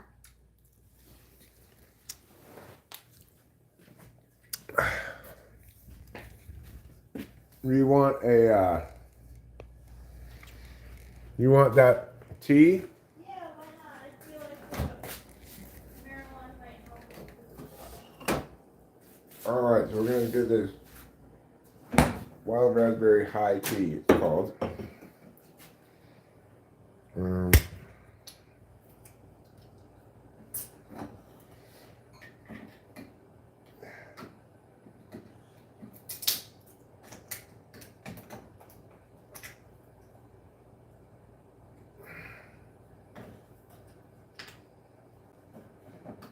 Anyway, I don't know how to get more of a hole than this little hole here, so just do this. Well,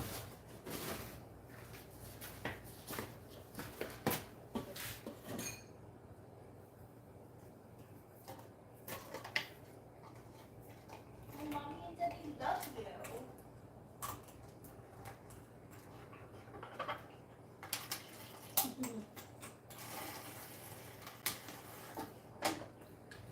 Kind of got to carve it, you know. There.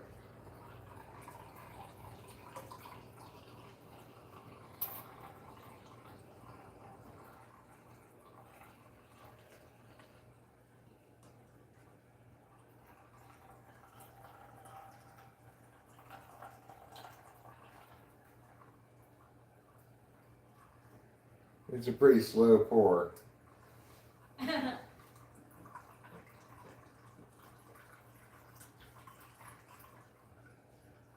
You can get a very fancy drink about it accordingly.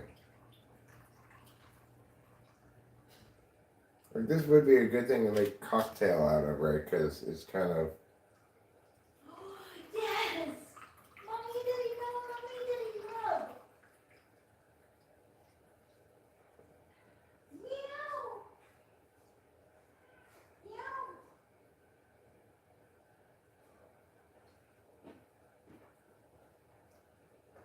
Okay, that's one down.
All right.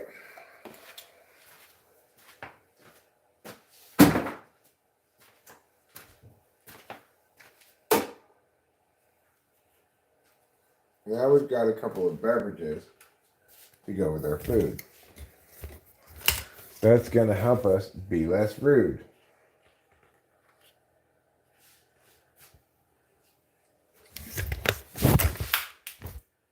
God damn it.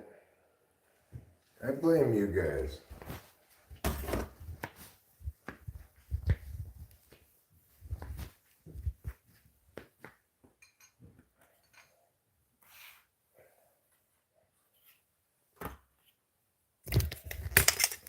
I have to go clean it up. I made a little spilling.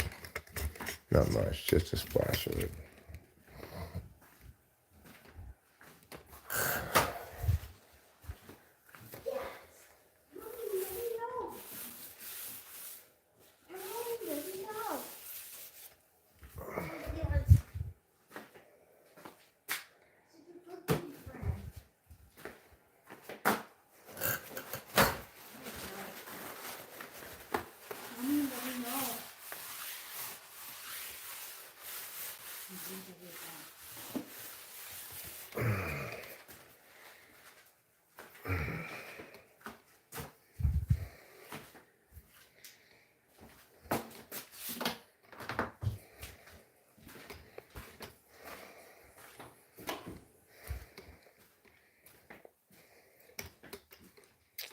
Oh, thank you.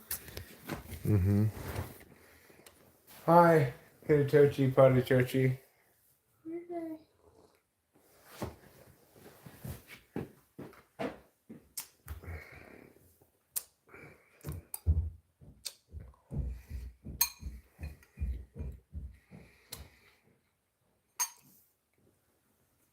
Let's see how to say your name. I'm going to use Google.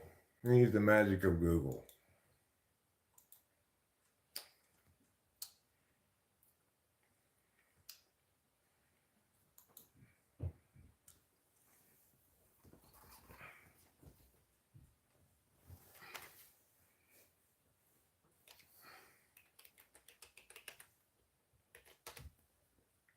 Little Funny.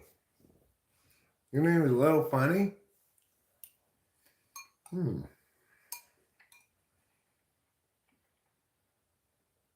Zhao? See how to say your name. 小滑鸡，小滑鸡，小滑鸡，小滑鸡，小滑鸡，小滑鸡，小滑鸡。Let's go, 小滑鸡。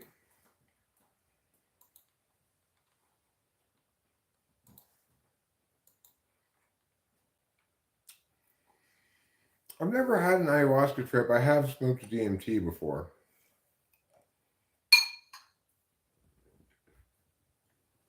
And I like that a lot.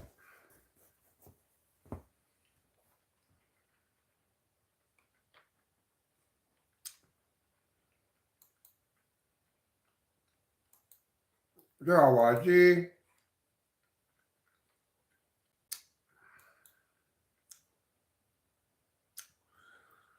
Apparently that's Chinese, not Japanese. I always thought it was Japanese. No, 70% of people have not tried salvia.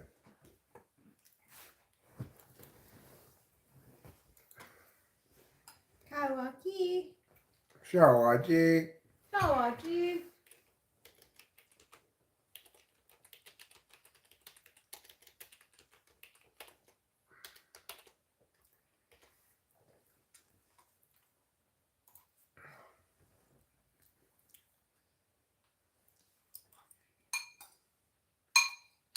Well, now I've got a new poll started.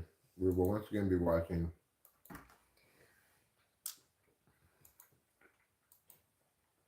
the Yankees game.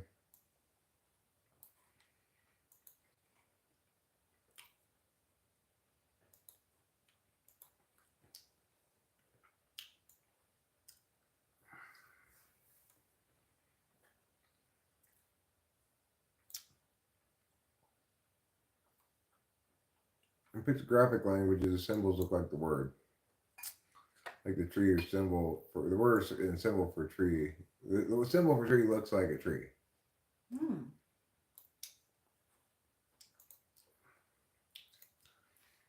Yeah, I think they get less and less like what they're supposed to be pretty quickly, you know. Yeah, because ye would, or ye is yin wood in Chinese, and it's just like a little, like, I can see now maybe how it looks like a plant. It's supposed to look like a plant. But I wouldn't guess that it was like a plant. Yang wood, though. I forget what that's called.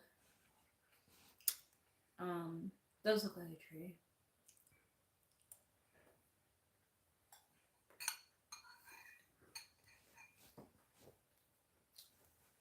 Wow, it's so weird to see a stadium like full like that. It's full, for sure. Yeah, Fenway Park. Well, I guess and against the Yankees, so god.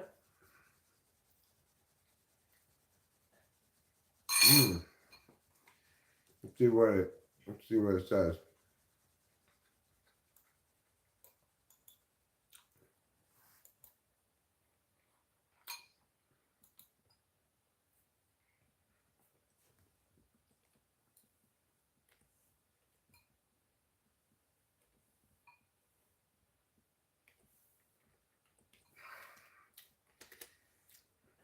Morning.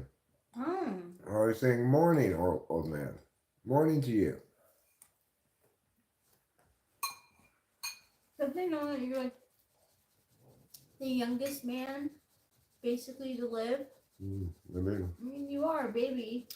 hey, all.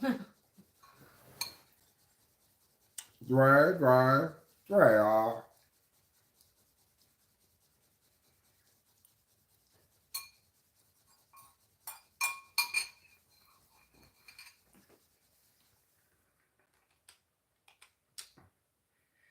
So obviously, that's the flavor of deliciousness.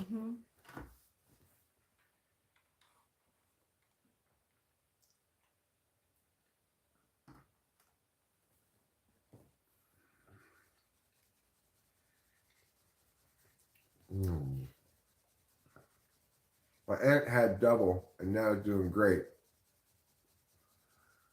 She had double, like hip replacement surgery or something.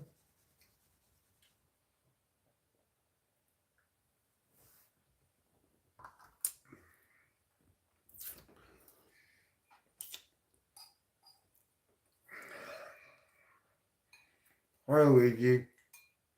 On your knees.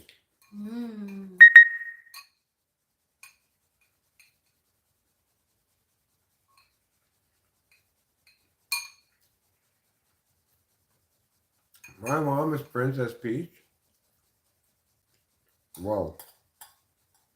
That makes sense. I never got the. I don't think they announced publicly though that Princess Peach is dead. No. It's sad news for the world around. Yeah, it is. Nintendo announced today the death of Princess Peach. The perfect Princess Peach.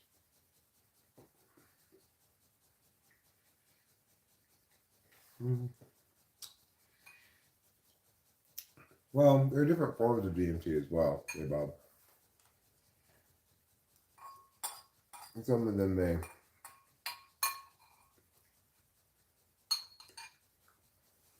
play differently than others.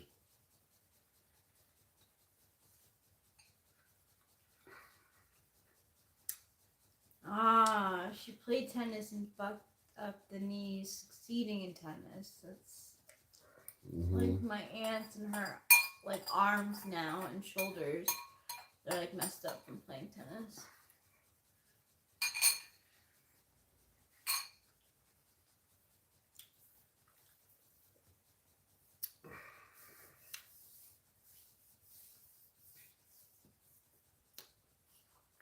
I mean, nobody would mistake LSD for DMT because DMT doesn't last that long and LSD lasts a long time.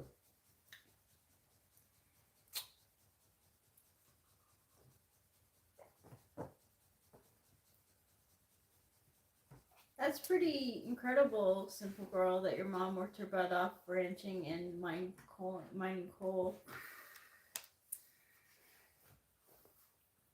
Also, of course, simple girl's mom made a lot of money walking up snow-covered hills.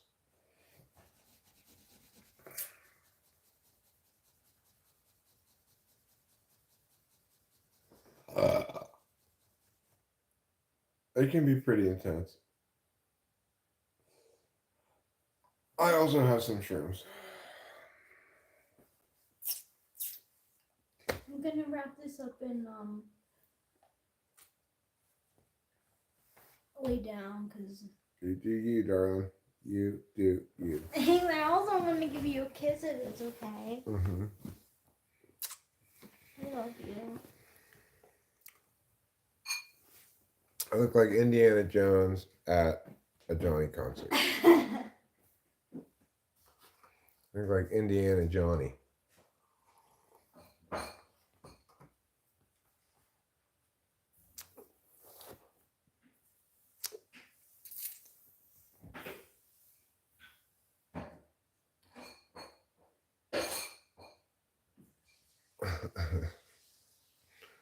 Can I have a kiss to tell your wife? Oh, but you can have a kiss too. Tell your wife. No, Luigi, you cannot get a kiss from my wife. You can get a kiss from me, okay? Mwah, I'll blow you a kiss. I'll blow you one, Luigi. That's so Marilyn Monroe of you. Hi, Rachel. Trader Joe's has a new Indian food with coconut involved. I think we are interested in the coconut Indian food. I just got at the store the other day on purpose, Cameron. Coconut / juice. What pineapple? Pineapple. It's really good. It tastes like a drink. Yeah, it tastes like a tropical drink. Coconut pineapple juice, and I'm loving it. As long as stuff doesn't have like that horrible, like flaky kind of coconut. Ooh. Do you want to try it? Indians? Yeah, sure. Indians know how to make food. Yeah, well. they do. They're good at coconut. it. Have I ever tried SMD? I don't know what that is. No, I never have.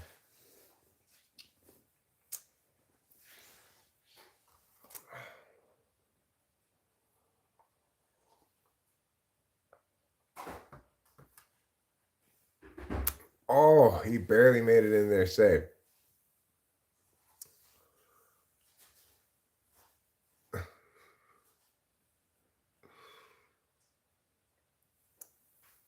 No, we're not. I wish we were, Jay, but we're not. That would be a fun activity. Unfortunately,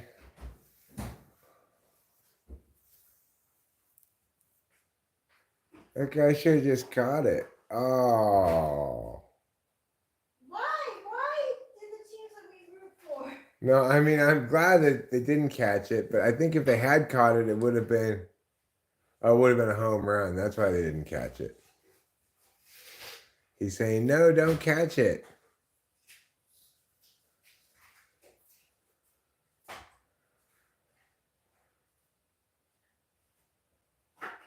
Who's Jay? Who's Billy? Oh.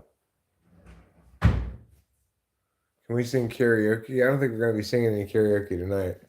Oh, it's considered a home run. I guess they counted it a home run after all. By the Yankees or? Yeah. That's good. Good morning, Race Santu. That counts as a home run. I'm not exactly sure why. It hit the top of the wall, I guess. That could be why. The green monster? Yeah.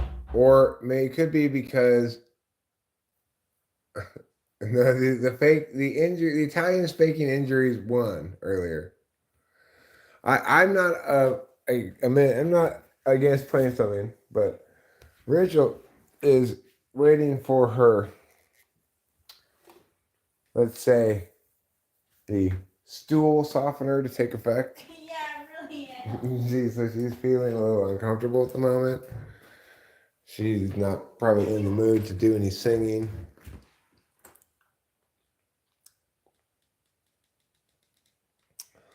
Stool softener is a funny term, huh? I like it. Who are we talking to in the background? It's my beautiful wife, Rachel. She's standing here with sour cream. And our kitty, Capio.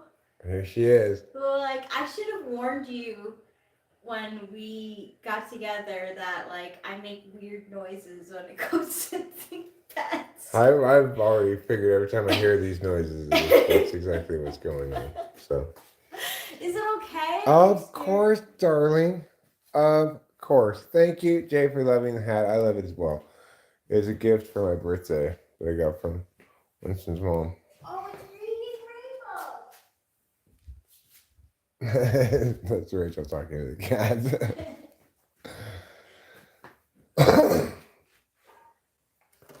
It's in a book.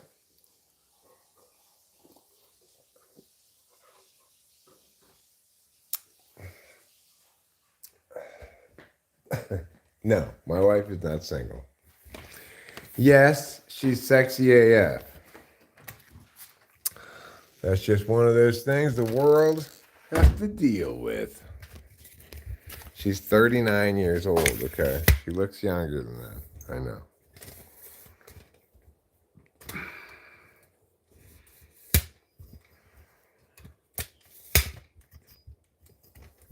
Anyway, this is a night party for fun people. Fun people having fun all the time. Fun people who like to rhyme come to the night party for fun people. That should be a short for this channel.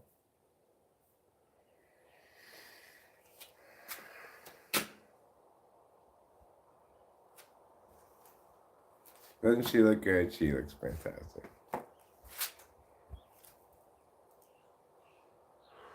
So, last night I had an animal intruder in the mix. Came by.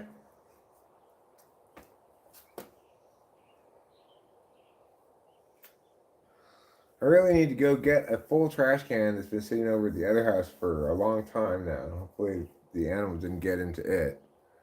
But I can't take you with me like I used to be able to because I only have internet at this house at the moment. Because I messed it up when the internet went on, instead of just being patient. I tried to fix it when I should just waited for them to fix it. It was unfortunate, but it was what it was.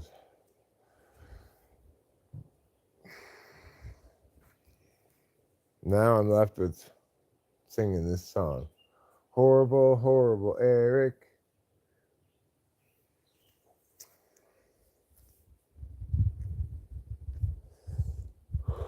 One of these days I'll call the internet company and say, I messed this up.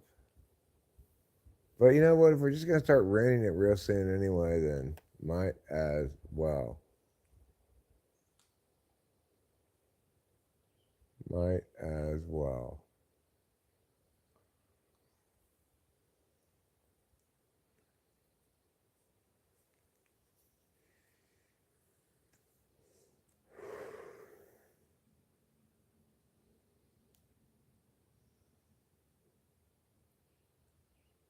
It's a nice evening. It's a lovely evening outside. It's a good evening for a night party for fun people.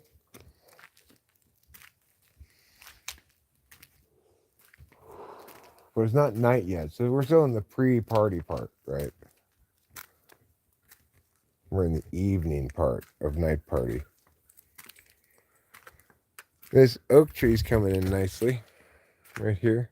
It's for a little privacy from the road, as you see.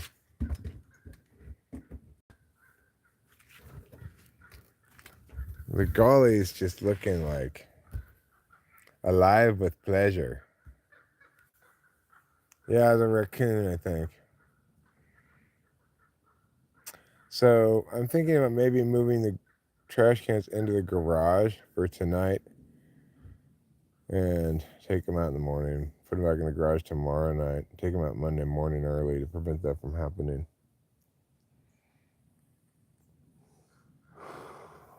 That seems the most sensible way to prevent it, right?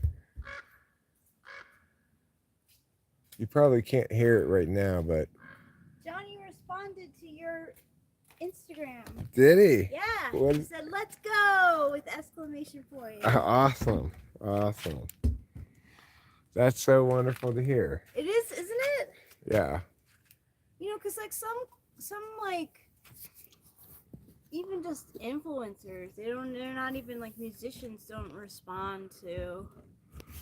That's sweet that he responded. I'm super happy about that. Casey Jones has never tried DMT. Purple says hi.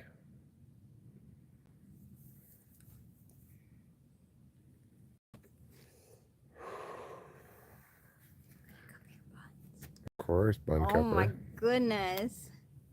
They're so ready for my hand. Jay don't know. What are you talking about? Oh, these are nicotine ones. Rachel has a THC one. You have it with you? No, it's in the bedroom. It's in the bedroom, yeah. But that's not what we're hitting at the moment. This is a dryer for clothes that Rachel doesn't want to dry in the dryer. Yeah. Some clothes you shouldn't dry in the dryer. Yeah. You should just let them air dry.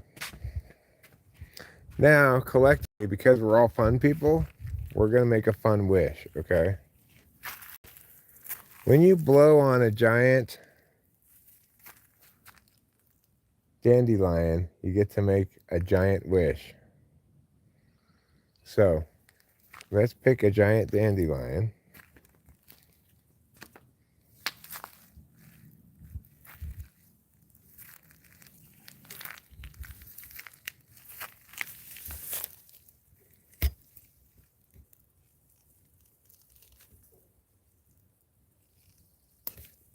Oh, it came apart a little bit. All right, everybody. Make a fun people's party wish.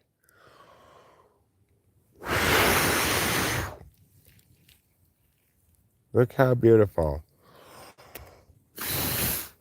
All the beautiful beauty. Do you see it? Do you see the beautiful beauty inside of your heart? Do you feel the beauty inside of your heart now? I hope so. I hope you do. Is this still running? I didn't mean to leave that on such a long time. I guess I turned it on a little bit and forgot about it earlier. Well, that should certainly give it plenty of water for right now.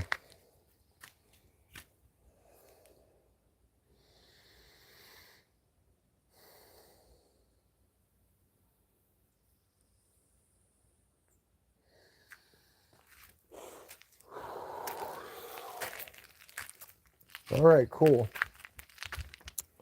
Well, glad I didn't leave that on all night.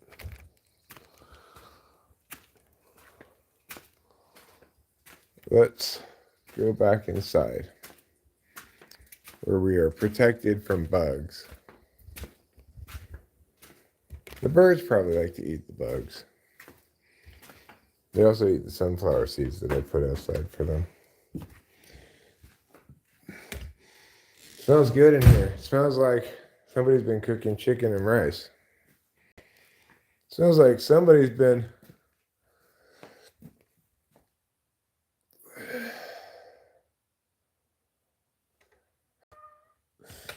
Boba Fett. This is a night party for fun people, not shitty attitude people, okay? So maybe check your shitty attitude at the door on Fun People Party Night. How about that?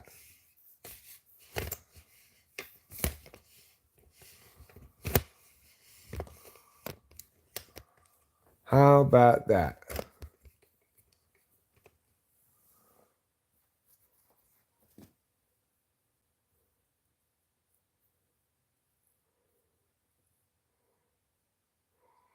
I was trying to find what smelled like BO in my car and realized it's probably me.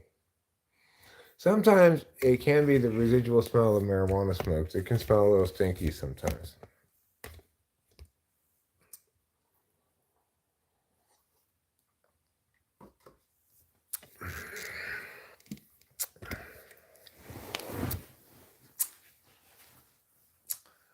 Casey Jones, if I had one, I'd give it to myself first for sure. I'm going to have to wait till Tuesday to get my Adderall refilled. So it's not that fun of a party tonight. Okay. It's just kind of a meow party.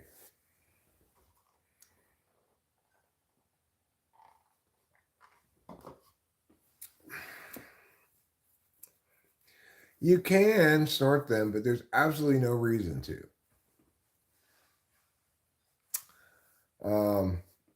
Because what you should do instead of instead of snorting them, is just melt it in your mouth. It's just the same.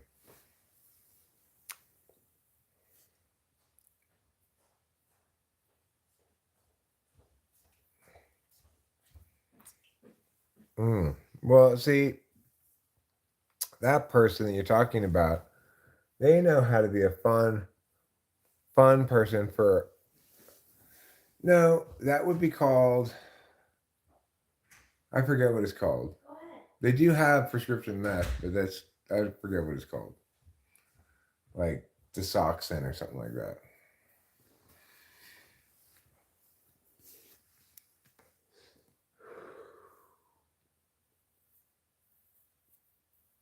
I don't think I want that. I have a pretty cooperative desoxin. I have a pretty cooperative doctor, but I don't know if I wanted that. I have a feeling I'd have a bit of a problem with that probably.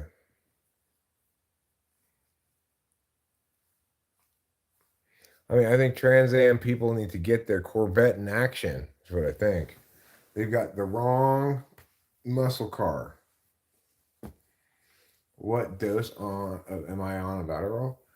I'm on 60 milligrams a day.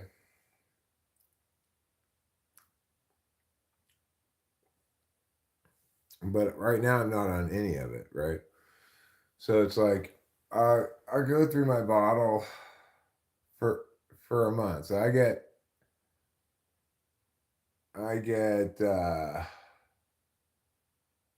60 30 milligram pills a month.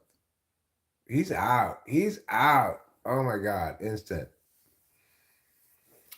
He's out. But it didn't take me a month to burn through it. Rachel does some of it.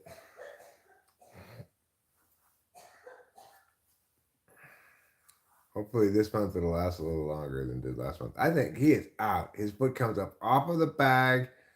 He's tagged before his other foot gets in there. That's a heavy dose, you think?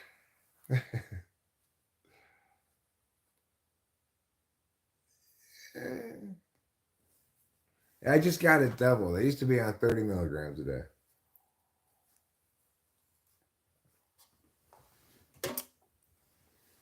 I wasn't even the one who suggested giving me more. I just told him the truth about it, like, which is, well, yeah, I burned through it in like 2 weeks.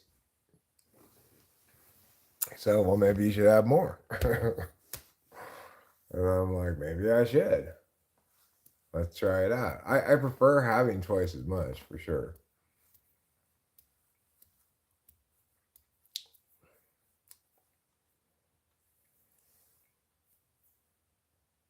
Well, there's this great joke in what do you call it?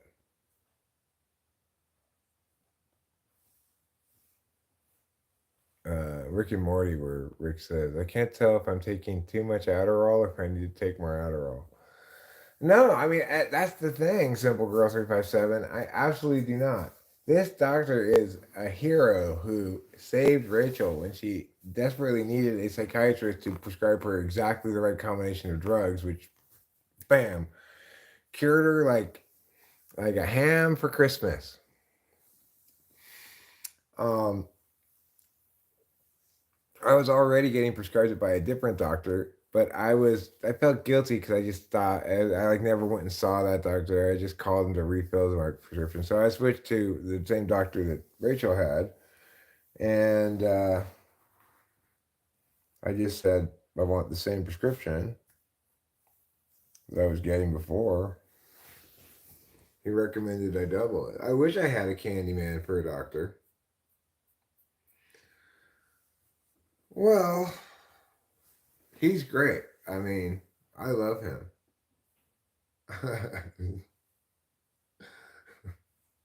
The only Christmas ham part comparison here is the cured part. Right, okay. I'm not even sure Christmas hams are cured hams, but maybe they are. We've got to praise him like I should. I do praise him. He's a wonderful doctor. Dr. Ingram, all praise is due. Doesn't accept any insurance.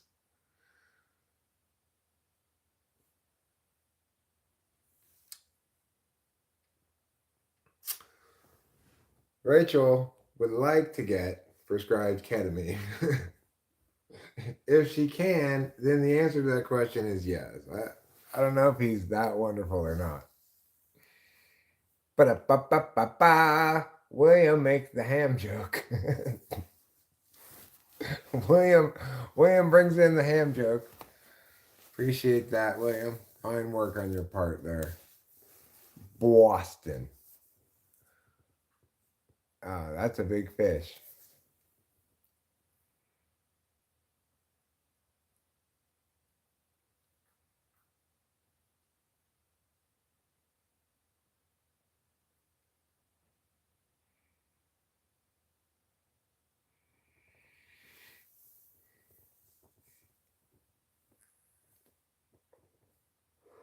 Whose beard has more respect than me?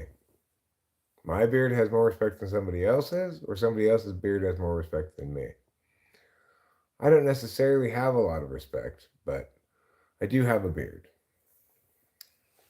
Some people might respect me. Other people disrespect me. Still, third quality of people do neither. So, that's up to everybody whether they want to respect me or not. Well, thank you, Rhythm McPot, for loving me. And I want you to not just love me, but to love yourself as well. And it was even more difficult, I think, than loving oneself, to like yourself. So I try to tell myself. Because I frequently say to myself, I hate myself. And I probably shouldn't say that all the time. It's probably not a good thing to say. But it happens when I'm in a dopamine lull, like on the down cycle after the bottle of Adderall. One packet of ketchup per student is all that is allowed in this school. And then the kids start a ketchup smuggling ring to get more ketchup. You love to hate yourself, William? I don't love it. I'm habituated to doing it. I hate that I hate myself, but then that just makes me double hate myself. Like I hate myself for hating myself. Well, that's not productive. If I'm gonna hate myself, at least I want to hate myself for something I deserve to hate myself for. I'm watching a commercial about this horrible school that lets kids only have one packet of ketchup with their food at lunch. And so the kids smuggle in extra ketchup packets. It's a commercial for ketchup.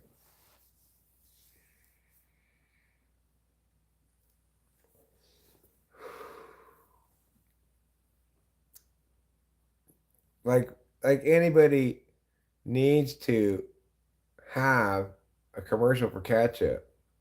People are going to eat ketchup all by themselves. No. My wife already was stuck in the washing machine earlier today. She doesn't need to be stuck in the washing machine a second time today, all right? I'm not that young. I'm 53 years old, okay?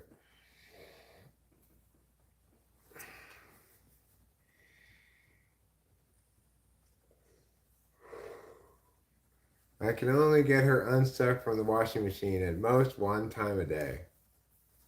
Forget about multiple getting stuck in the washing machines.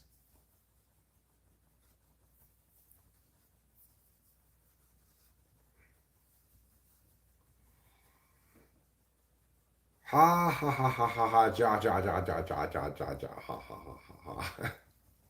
I like how you switched from haws to jaws and then back again there, Alex. It's good. Are you the resident assistant in the dorm? Is that why you're RA?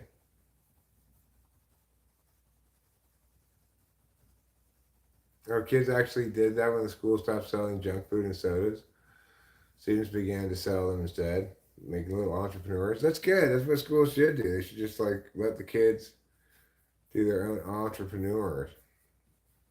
Because I'm a master man. That's why.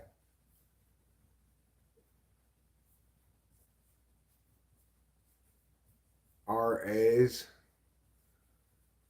Is there, does that mean something? RA? I don't know. It doesn't seem to stand for master man. That would be MM. I am your spirit animal. Cool.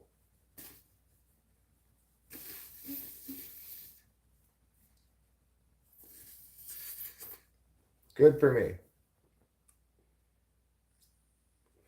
Does that mean I get a discount at Subway? I could use a discount at Subway. There's a washing machine of life.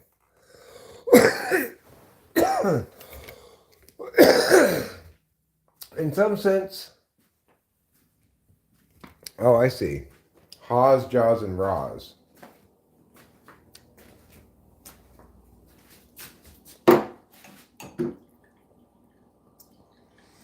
So I'm getting some coffee here. It's kind of old at this point. I need to make a new pot, but get the last couple cups out of this before I do. This is for coffee being made at Starbucks. They long since could have thrown it away. Because of the size of the mug and the nature of the creaming to be done, I'm going to give it the minute and 30 seconds. For a piping hot cup of joe.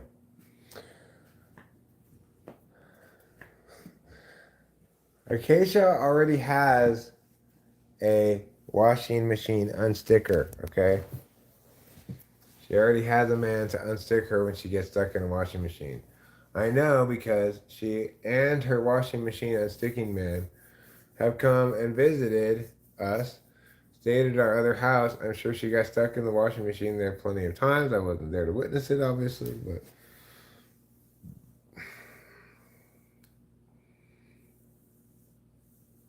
you tried literally everything but meth?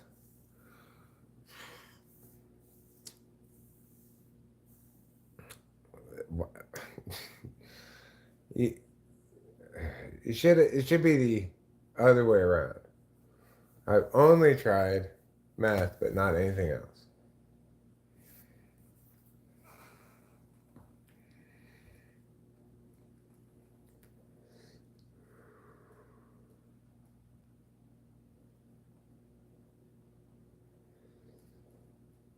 Do we ever leave the house? Yes, we do leave the house. Casey Jones is correct. And the thing is, we don't live stream when we're not at the house. We don't leave the house that often. But when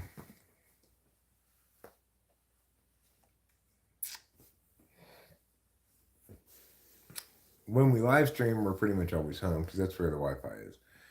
Even in town,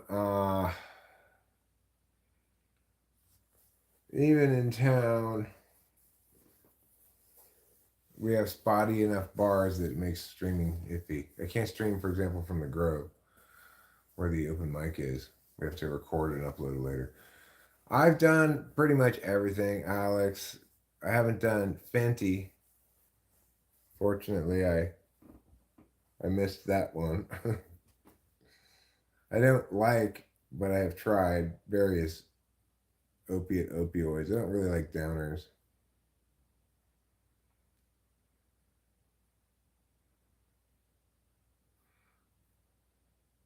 I did take you out to eat one time in a restaurant that didn't have any background music.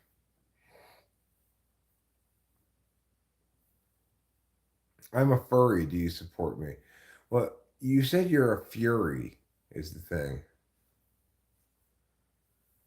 You probably want another R in there. Yes, the Grove is in Mariposa. It's the open mic that's in Mariposa. We missed it last month.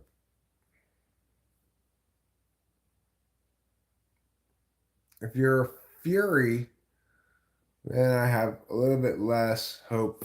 I'm a little less positive about you than if you're a furry. If you're a furry, you do your thing. If you're a fury, well, maybe be a little less angry. Furry. Okay, well that's fine. I support you and all of your fur. May all your Christmases be bright. Seated, Alex. Seated. Okay. Of course, I have mushroom. The mushroom gods don't approve of you, Henry O'Manley. Mushrooms, you have to get a visa from the mushroom gods. First of all, it's never really a good idea to take mushrooms unless you're also on amphetamines. The two go well together. Mushrooms by itself is an iffy proposition. The other thing is quantity of mushrooms. Don't take too much mushrooms. You don't want to trip too hard. Take about an eighth or less, depending on your mushrooms. Tripping on mushrooms too hard is just like whatever.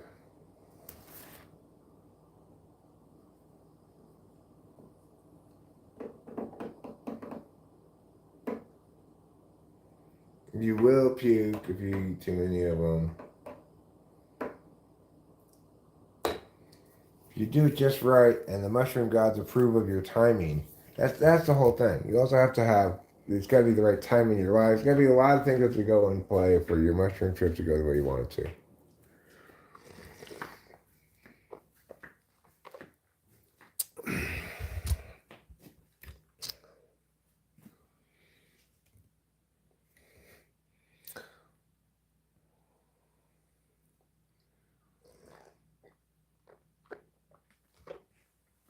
So Coastal Hayes says it's done loads of shrooms and Sid. Green tea is a little harder to get. It's a nice one. It's fun. It's very serotonin-y. So is mushrooms at first.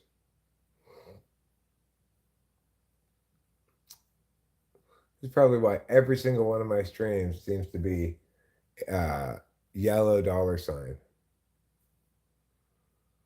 Hi, James Day. Hi, Hajib from Morocco. Welcome. May all of your Moroccan nights be exotic and filled with the hazy smoke from the bazaar.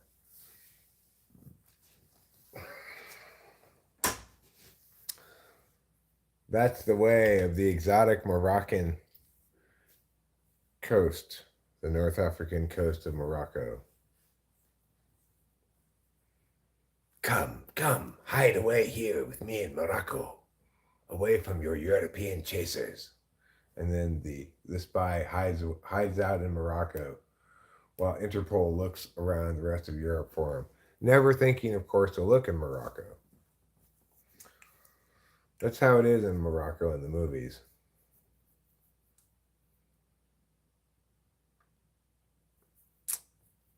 You've got your action star, like I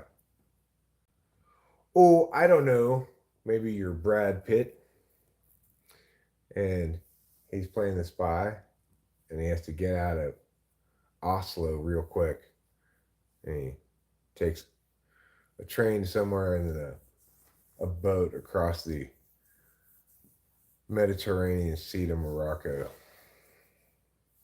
where he hides out for weeks, getting his wounds tended to by an Arab-speaking doctor and relying on the help of his Moroccan connect, Hajib.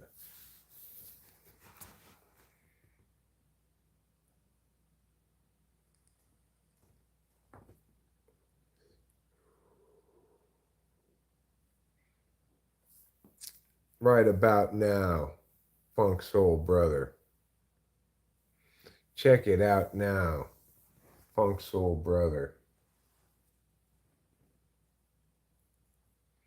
I say you have smiling eyes, but my grandmother called. Are you talking about laughing eyes?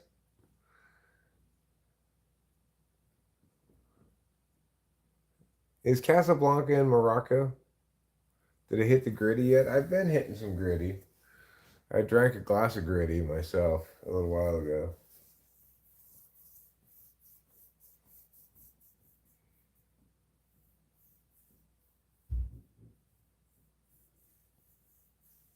God, the new Yankees manager sure does look like Joe Torre. Hello, Mr. Sabaho.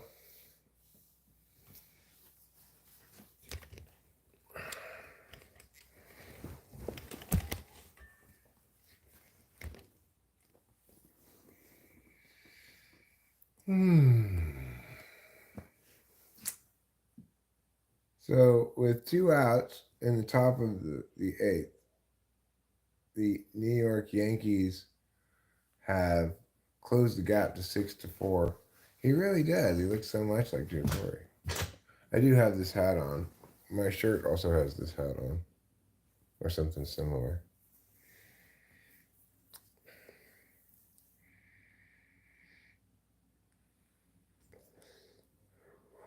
He is out barely. So close. Wow. He is out. It is the correct call. If there's a manager's challenge, I do believe the Yankees will lose this call, but that is super close. What is that guy's name? What's the current manager's name? I'll just call him Joe Torre.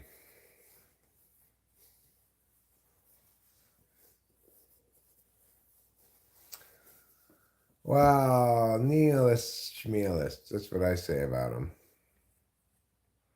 What's the quote of the day? Nihilists schmealists.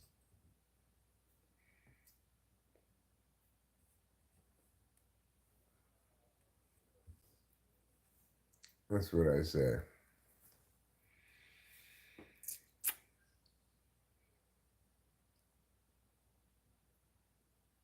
The man, is that what you say? The man Walter White again? The Mr. Walter White again. I'm not Walter White. It's been a while since I've thought about the new manager for the Yankees. What the heck is his name? He hasn't impressed me, so like. I think it's Joe Torre Jr. Yeah, I like you saying Joe Torre. If he could take any of that essence of Joe Torre essence, we have a winning team. You know what I think they need? I think they need to find themselves their own next Tommy Lasorda. It's time for New York to bring a little LA flavor that's ex-New York. Yeah. So they want an ex-New Yorker who's gone to LA to bring them back, a Tommy Lasorda type. Like, I know the former catcher for the Dodgers, who was previously the manager for the Angels, Mike Scioscia. Didn't Mike Scioscia play for like New York, a New York team too? Let's look him up. He was the Dodgers, yeah. If he played for. And then he became manager of the Angels, and the Angels were good briefly. I don't know what happened to him after that.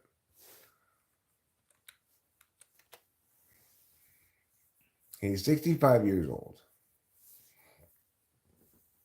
He's a good candidate for manager. Let's see.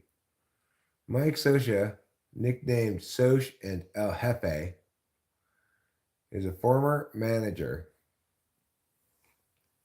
He managed from 2000 to 2018. Was the longest tenured manager in Major League Baseball and second longest tenured coach.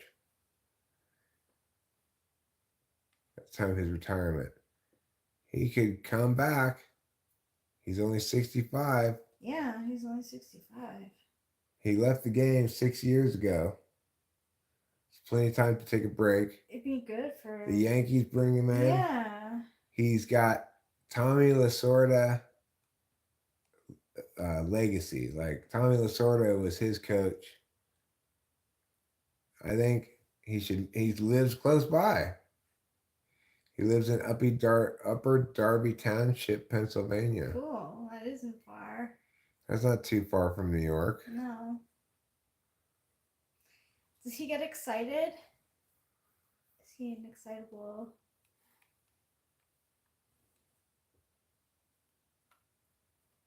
Listen to this quote. It's perfect for New York. When I made Mike the number one catcher, the writers came to me and said, Steve Yeager said you made Socha the number one catcher because he's Italian. I said, that's a lie. I made him the number one catcher because I'm Italian. He deserves to be in New York. Right. That's a very New York thing to say. Yeah. So I think Mike Socha is the right choice for the next manager of the New York Yankees. I think the new Joe Torre has kind of like done his job. We haven't gotten a World Series while he's the coach. Excuse me. Gesundheit. Sorry for interrupting you with my sneezes. It's alright. We don't listen to vinyl records. I wish we did. We could, we should, we don't. It's just, well, it's just so much harder than listening to music in the way that we do listen to music.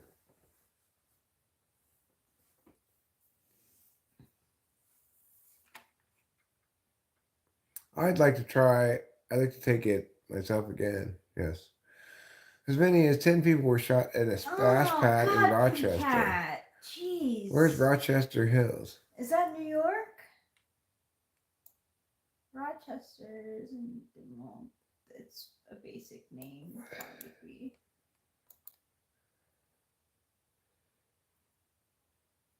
I'm in Oakland. Michigan. Wait. It's Oakland, Michigan. Michigan. That's so confusing. Yeah. It's so sad.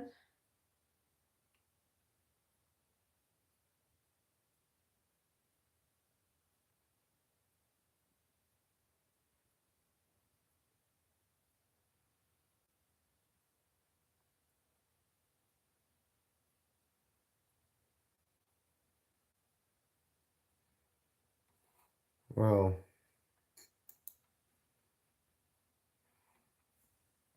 that's not the Oakland in which we live. If you're thinking we live near that Oakland, we don't. What music do you like?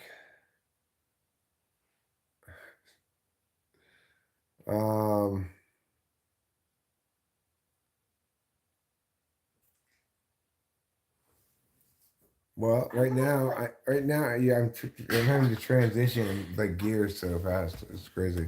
I want to start like archiving strange sentences that people say on our YouTube. Eric Master, what music do you like? I like the Oath of the Washing Machine Brazzers March made up by a guy called Mozart. Well, that is reference to his earlier jokes that he's seen me on Brazzers. Oh my god, you get so much sexual harassment. So I explained no, and he said, no, I saw you on Brazzers helping a lady who got stuck in a washing machine. Something like that. Anyway. Oh my gosh. The New York Post, huh? We already looked at West Virginia.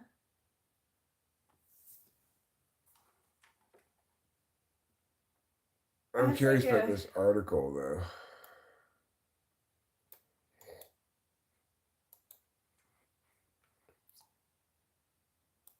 The Post.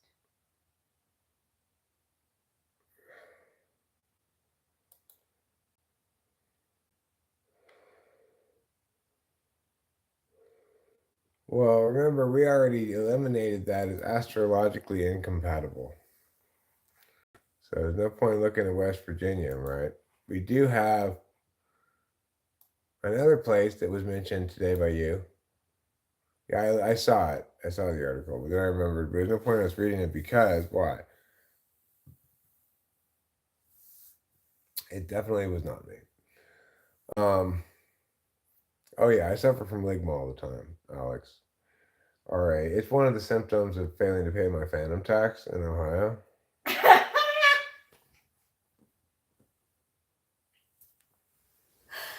So I don't want to do that. Oh my Thank gosh, you. Alexora. I'm going to remove that one.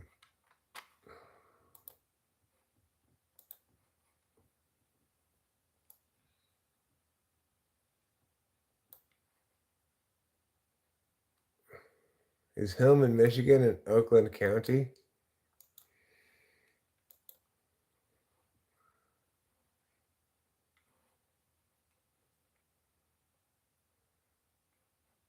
No, it's in Alpena. Oh, it's in Montmorency County.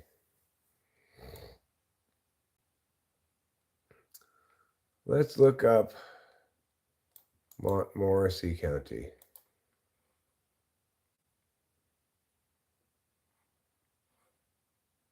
Wikipedia says the county seat of Montmorency is Atlanta.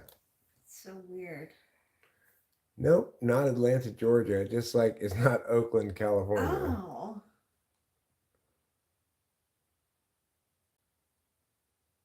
It's the second least populous county in the state. That's a good thing, you know. So, yeah, Montmorency County. How about that? We'd go from Mariposa to Montmorency if we were to move there.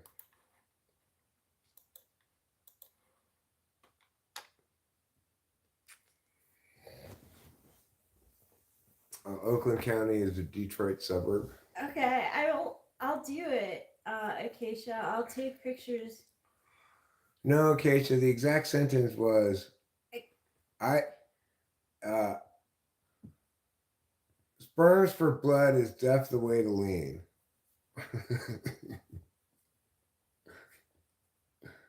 Yeah, I'd say sperms for blood is death the way to lean. That's what the sentence was. Okay. Hi, Winston's Hey, mom. Mom. It's pronounced Morency, huh? How did I pronounce it?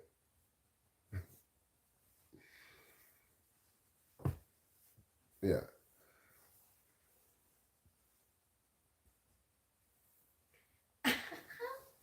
Okay, I'm not gonna lie. This sounds ridiculous, but sometimes on Instagram it gives me like suggestions, and like sometimes those suggestions are Morrissey. And whenever I see Morrissey sing, I feel so much less feminine. I'm like, oh my god, like, like just his like, like sometimes he's like has a billowy shirt and it's like. I said Morency? How's that different than what you said? Morency. Did I say Morency? Morency? See, look how Joe Torre is. Yeah, Joe Torre was like that. He was actually probably played under Joe Torre. Gosh, I forget what his name is. Well, I say we start a public campaign to get the Yankees to fire their current manager and replace him. Yeah. Yes. Rachel could be a lot less feminine. I think you I mean. feel like I am less feminine than Morrissey. I understand what William's saying. William, you're right. She's not less feminine than Morrissey. She's very feminine. Winston's mom bought this hat and sent it to me in the mail as a Christmas birthday present. And Kitty Capio has been using the box as a bed. Mm-hmm. There's been a dual purpose present, not just for me, but also for the cat.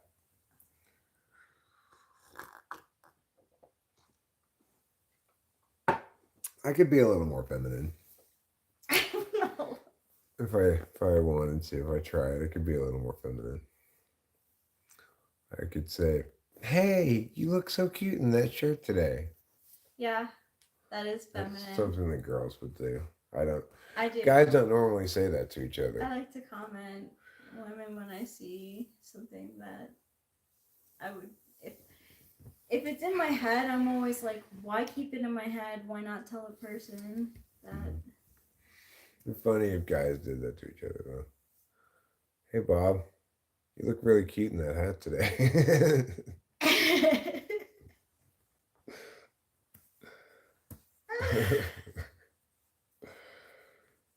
Well, I appreciate that, William, but I'm not joking. Like, he's more like soft.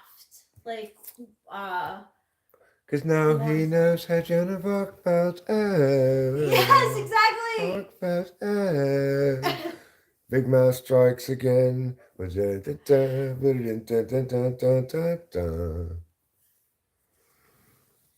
I look like Morrissey when I sing that. You do. Do you think that Prince had equal amounts of femininity and masculinity, Hero Lamb? No. Maybe. Women used to eat him up. I'm gonna do a new poll now. It's gonna be a good poll. Was Prince more masculine, feminine, or a tie? Ooh, that's hard. In poll. Hi, Atomic Elf. I was never sleeping. I was just in bed. Sometimes I like to hang out there. And also, I took some stuff to make me have a colon blow, but it hasn't happened yet. She's waiting for her stool to soften. Yeah. Was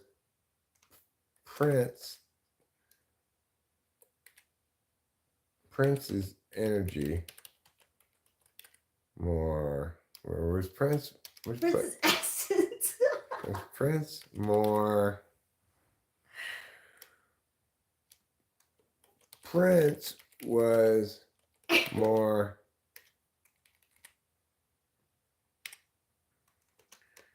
masculine, feminine,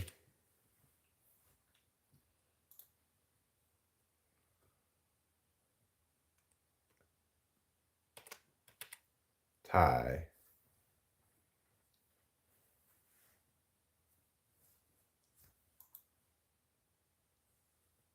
Not that. Okay. Prince was more masculine.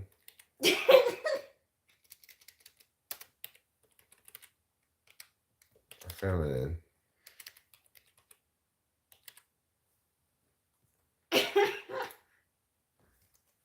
It was a tie. Like, we'll find out. Prince had no patience for people's BS. Prince was a sexy mofo. That's what somebody in Salt and Pepper said one time, I think. well, yeah, I mean, he was like another like thing altogether, Michael Jackson. Hey, Putty Cat, let's not jump the gun. Don't have us moving to Michigan already. No, We have a team. It's called the Oakland Athletics. Yeah, I mean, I'm not gonna jump the gun already. Right, That's right. like so many teams. The Smiths were a post-punk cock-up, huh? We'll find out what people think about Prince with this new poll.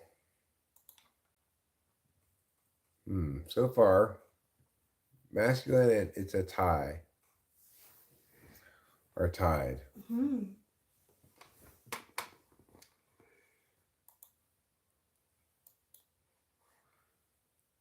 If we were to move to Michigan and concurrently, somehow, some way, Oakland were to trade Shea Langoliers to the Tigers, that would be a sign, obviously. That would be a sign that God approved of us moving to Michigan. What would be? If the A's traded Shea Langoliers to the Tigers. That would be. That's a huge sign. Prince knew what the ladies like. Apparently. I've never encountered a more feminine seeming guy who seems like the ladies are like, oh yeah, you. Yeah. It's weird. He's so weird. Like I always thought it was weird. Right, he'd wear heels and shit. And like bell bottoms with like bedazzled stuff on it. He liked the bedazzler.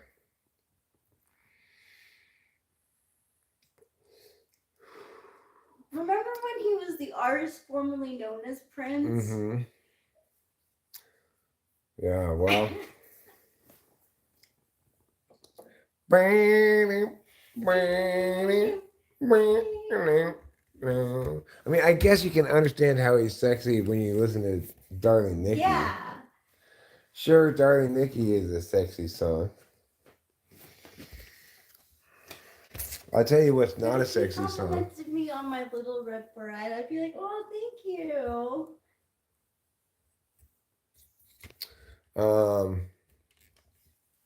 Well, you know, he danced like this. I met a girl named Nikki. I guess you could say she was a sex fiend. Oh my god, that's such a good impersonation of him. Ew. Well, that goes with the song. But I just, don't think that he's, he just doesn't do it for me. You know what's not? I don't think, what? You know what's not a sexy song? On Top of Old Smoky. All covered with cheese? Yeah. Or snow, or whatever. Yeah. I don't think that's a very sexy song. What do you think? Maybe when you sing it. Maybe when I sing it, huh? William has a request for Satchel of Helpful Goods. Okay. Let me tune the guitar first. It's been a while.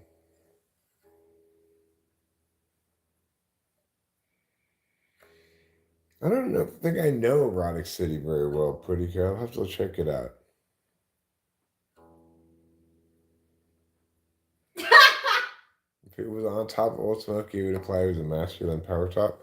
What does She'll Be Coming Around the Mountain imply? Yeah, what does that mean? No, Me So Horny is not a sexy song. No, it's not. I remember when the kids used to sing that. Oh, me so horny. I also don't think that it's getting hot in here, so take off all your clothes. It's not.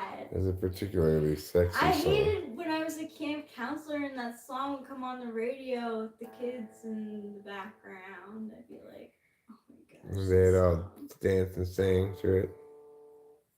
No, they kind of just kept to their coloring and stuff, but or games that they were playing. Or they were littler kids then. Yeah, but I was still oh my gosh, this song. All right, per request, I will play Satchel of Helpful Goods.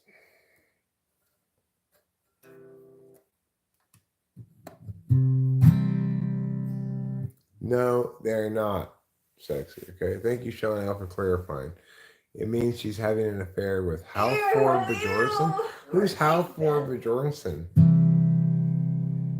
Dave Matthews songs are not sexy. Every life lived reaches the time when the road splits in two.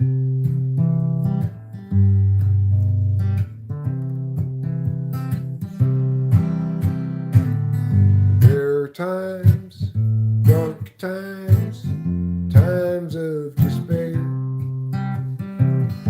times when it's hard to feel good.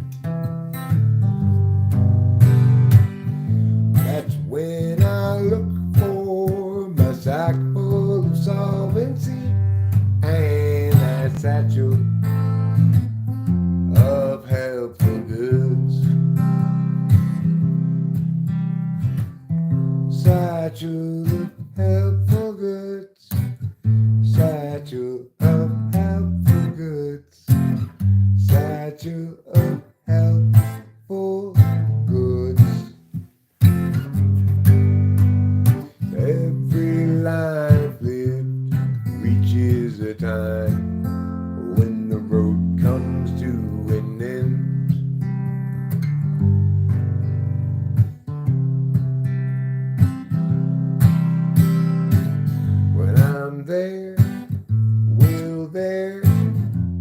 anybody else around?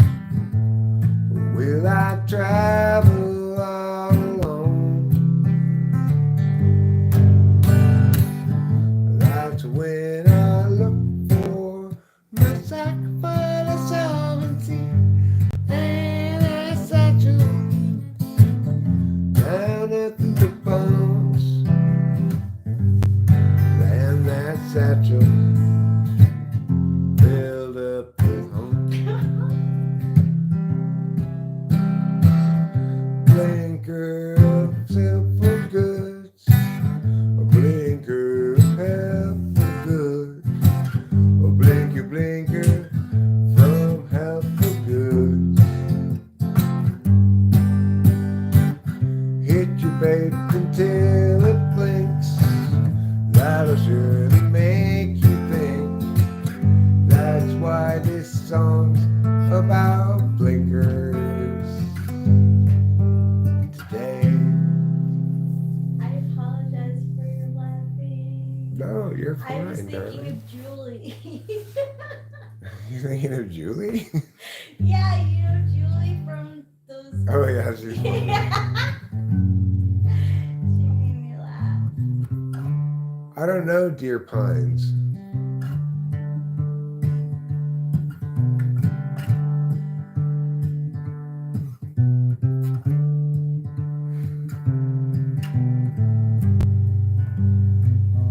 Sean L wants to play World of Warcraft when I play that song, because that's what that song is about. With the expression, that's where the title comes from, you know.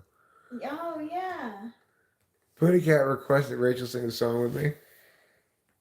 She's like, "Will you stop your lying, Jason L? Big lying liar." Would you want to sing Cloudy Day? Yeah.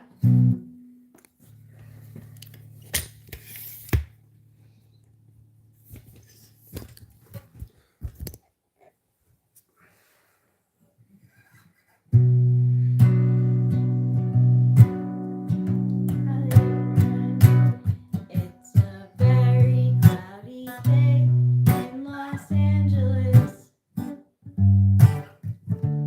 and today we run out of time. Trouble past, struggle still to time. Day is nearly done. Someone buy us some more time.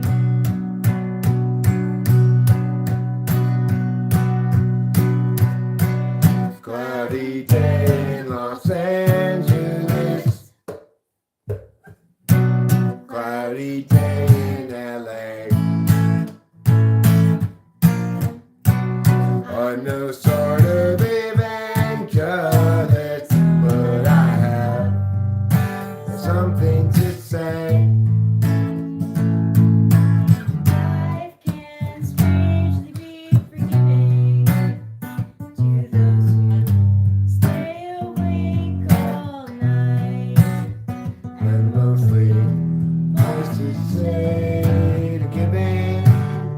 We'll try to sap your will to fight. But whether I'm supposed to be here, just be super goddamn noise. They're sort of based on what I see here and don't on what otherwise. It's a very cloudy day in Los Angeles, and today we run out of time. Troubles past, struggles still to come. Day is nearly done. Someone buy us some more time.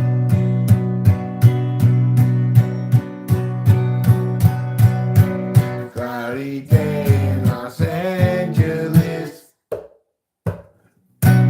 Cloudy day in LA.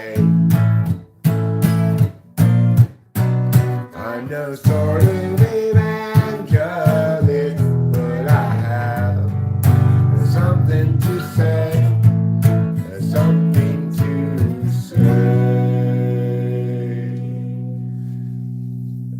fantastic, Rachel. You sounded amazing. Thank you. You did too. Would you like to play Gregory next? Sure. He's Gregory in disguise, hands in his pockets. Now he's walking down the drive. Covers his eyes. He doesn't want you guys to realize that he's Gregory in disguise, hands in his pockets. Now he's walking down the drive. Covers his eyes. He doesn't want you guys to realize that he's Gregory in disguise. He hates lies. Wants to confront the man, always telling them. But every time he tries, they only run and hide. Again he is denied the chance to yell at them, until the bridge brings a new approach. Sneakily he'll try to encroach upon the guilty. Then perhaps he'll get the chance to yell at them.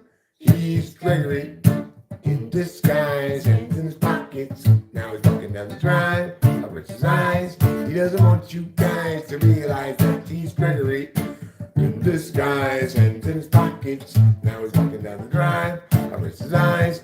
He doesn't want you guys to realize that He's Gregory in disguise. He's lies. Wants to confront the man, always telling them. But every time he tries, they only run and again he is denied the chance to yell at them, because he's Gregory in disguise.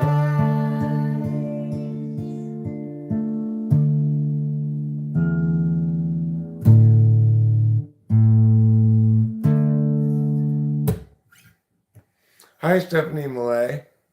That's a perfect emoji, Acacia. I messed up that song in a couple of different ways, so that's my fault, No, unfortunately. it's fine. That happens occasionally. I've been a little rusty. Been a little while since we played something, It has.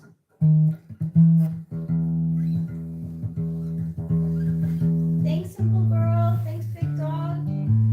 Thanks, Lady Red. Thanks, Pretty Cat. Thanks, William. Now I'll just end with the cover I like to play, because I'm feeling like playing the guitar is feeling good.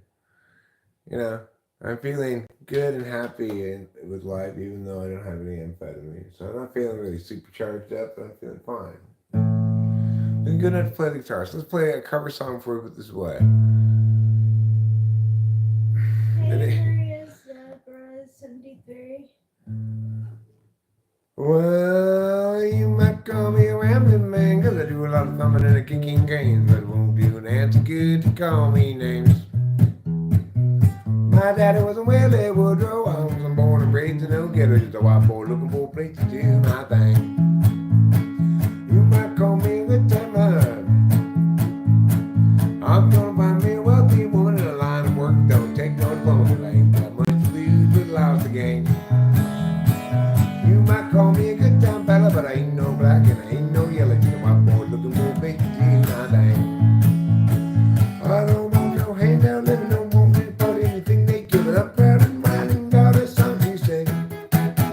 Well, I said a few things and I'll admit it. If you want to get ahead, you gotta hump and get it. Just a white boy looking for a place to do my thing.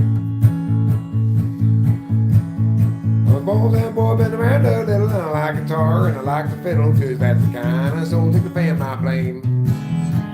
Knew I'd be that beard and ready. I got to work just to be somebody, just a white boy looking for a place to do my thing. I don't want no handout living, don't want anybody anything they give it. I'm proud and mine and got a song to sing. Well, I said a few things and I'll admit it. If you want to get ahead, you gotta hump and get it. Just a white boy looking for a place to do my thing. But I'll admit it. If you want to get ahead, you gotta hump and get it. Just a white boy looking for a place to do my thing. Well, I said a few things and I'll admit it. If you wanna get ahead, you got to hump and get it. Just a white boy looking for a place to do my thing.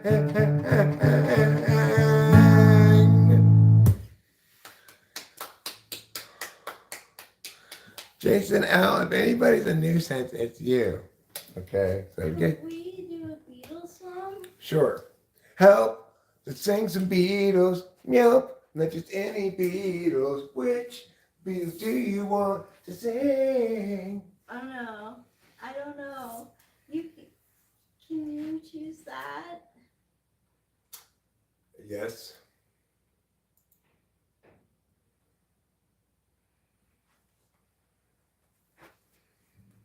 Yes, I can. Thank you.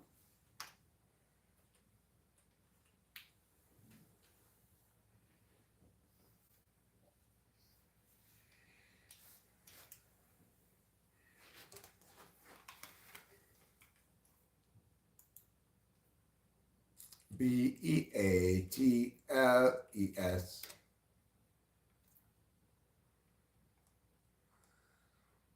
Why does Let It Be first? That's strange. Maybe it's the most popular. Oh, interesting.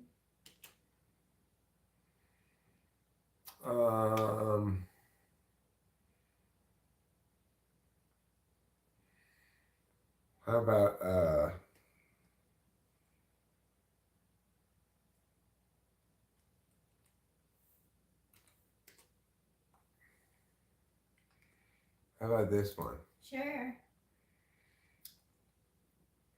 This one, soft and gentle as the moonshine. It's the moonbeam. Moonbeams. Song too. Soft and gentle as moonbeams. All right. In case everyone's ready, just be ready for something that's soft and gentle as moonbeams themselves. There are places I remember all my life, though some have changed, some forever, not for better. Some have gone, and some remain. All these places have their lovers. Some moments with lovers and friends. I still can recall. Some are dead and some are living. In my life, I've loved them all.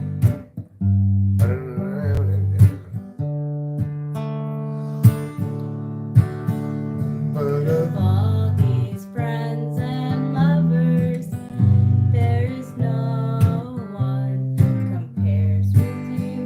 And these memories lose their meaning when I think of love as something new. though I know I'll never lose affection for people and things that went before, and I know I'll often stop and think about them. In my life, I love you more. But I need to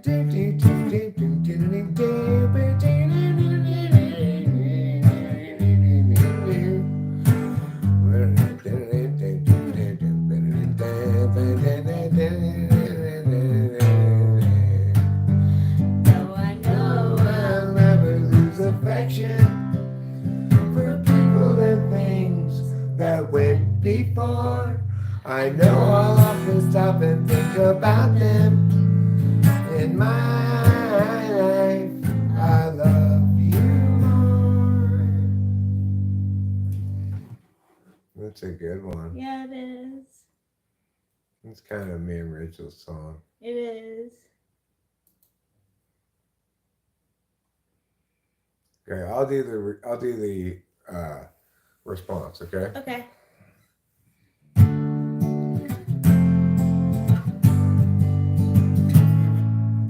We said our goodbye.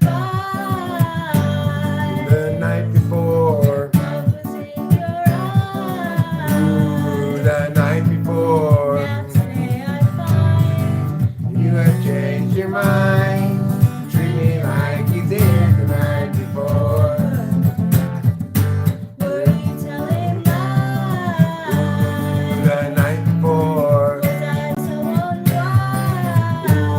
The night before. When I held you near,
like that. I can't see the bottom of it. Okay.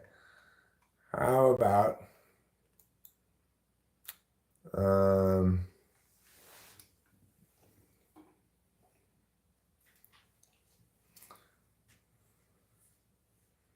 how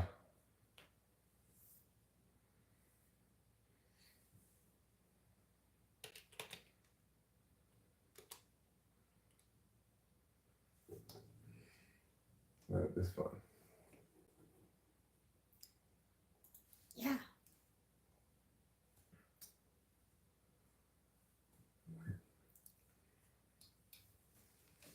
Let me go through the chords of the verse once, and then we'll come in Okay. to the end of the top, okay?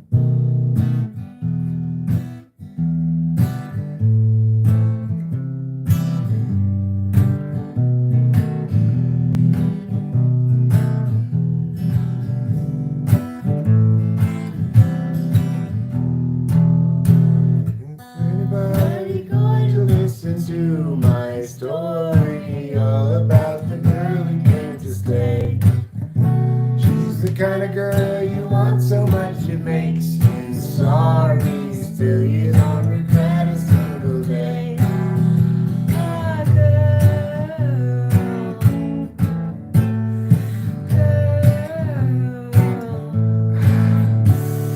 I think of all the times I tried so hard to leave her. She will turn to me and start to cry. She promised me it's there to me, and I believe her. After all this time, I don't know why. Ah, girl, girl. She's the kind of girl who puts you down when friends are there. You feel a fool. When you say she's looking good, she acts as if it's understood. She's cool. Ooh, ooh, ooh. Girl, girl.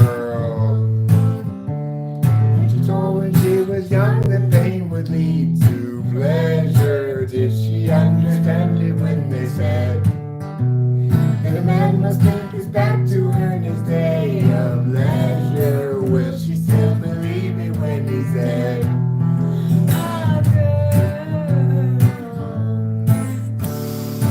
girl, oh, girl. That's how the Beatles ended officially, but they cut that part off. Oh, really? That's how they So originally ended. was that Martin's like doing? Yeah, he said, guys, no. He said, no, guys, that's not how you should Making end an the song. executive Yeah, decision. I'm making that call here. It was a good one. I think you made the right call. Yeah. How about what's another Beatles song? You think of another one to play? I don't know. It doesn't necessarily have to be Beatles. We're on a Beatles run right now. Why not? Okay.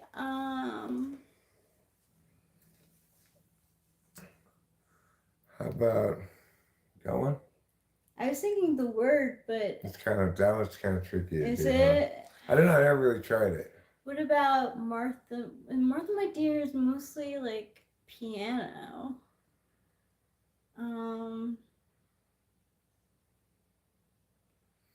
How about When I'm 64? Oh, that's a good one. I misspelled it.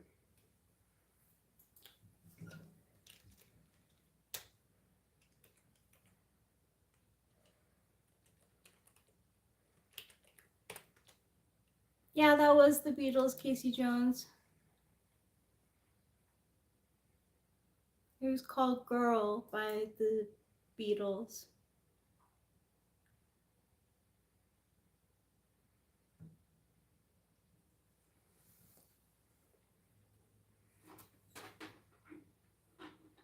All right, well, it's fine. You just do that. Here we go. When I get older, losing my hair, many years from now,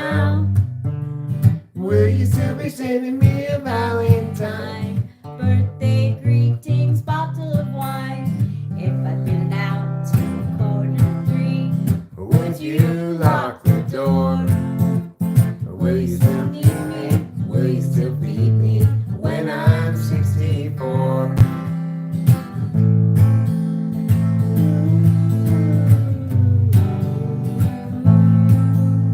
You'll be older too. And if you say the word, I could stay with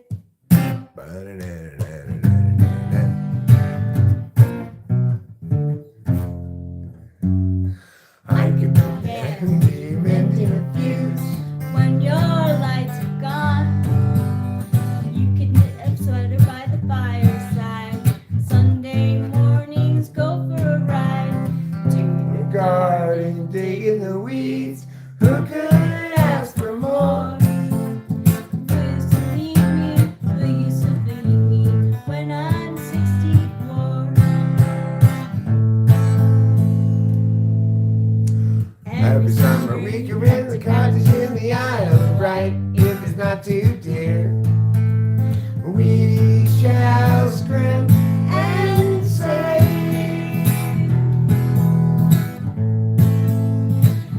Grandchildren on your knee, Vera, Chuck, and Dave.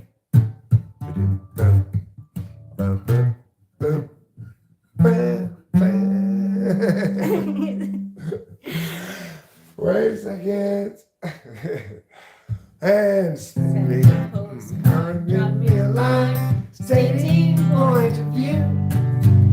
Indicate precisely what you mean to say. You're sincerely wasting away. Give me your answer, fill in the form.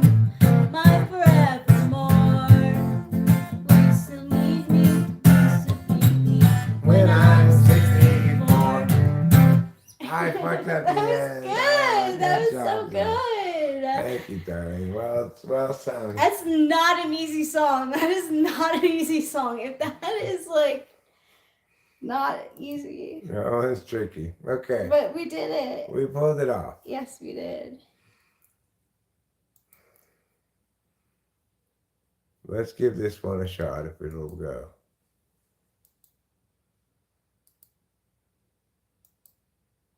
No. Why not a space? Let's just type it in.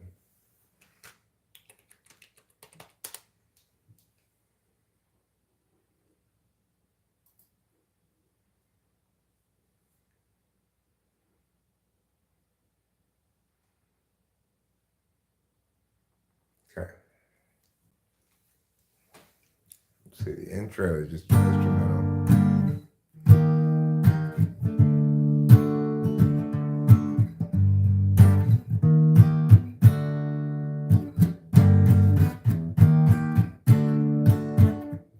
Not sure how that goes there.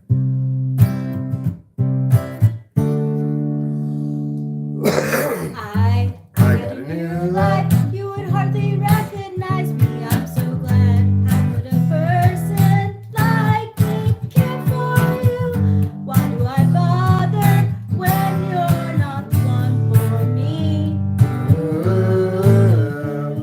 It's not enough. I saw the sign. It opened up my eyes. I saw the sign.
Where do you belong?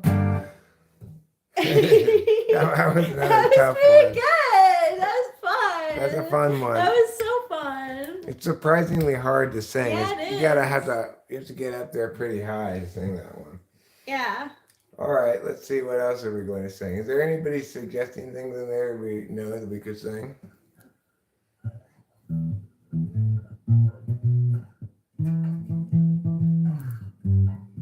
This song reminds me of ordering CDs from Columbia House and BMG. It's so funny. 50 Ways to Leave Your Lover, That's Sean a good L. one. Yeah, let's play that one. Yeah. All right. Oh my god, that's so difficult. I've never really sung. We'll try to play it kind of slow, okay? Okay. It is tricky.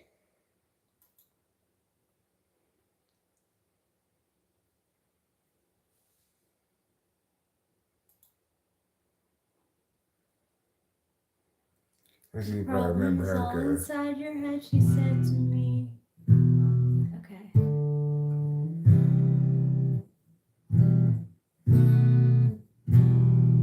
Let me see what E flat diminished 7 is again.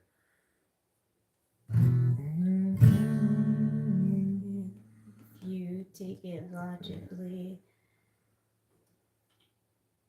I'd like to help you. We struggle to be free. There must be. That?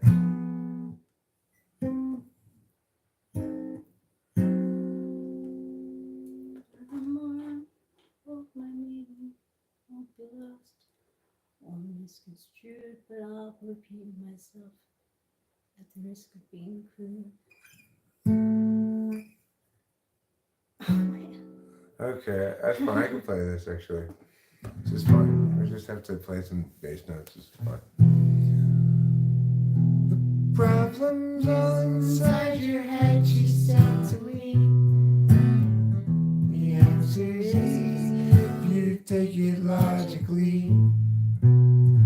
I'd like to help you in your struggle to be free. There must be 50 ways to leave your lover.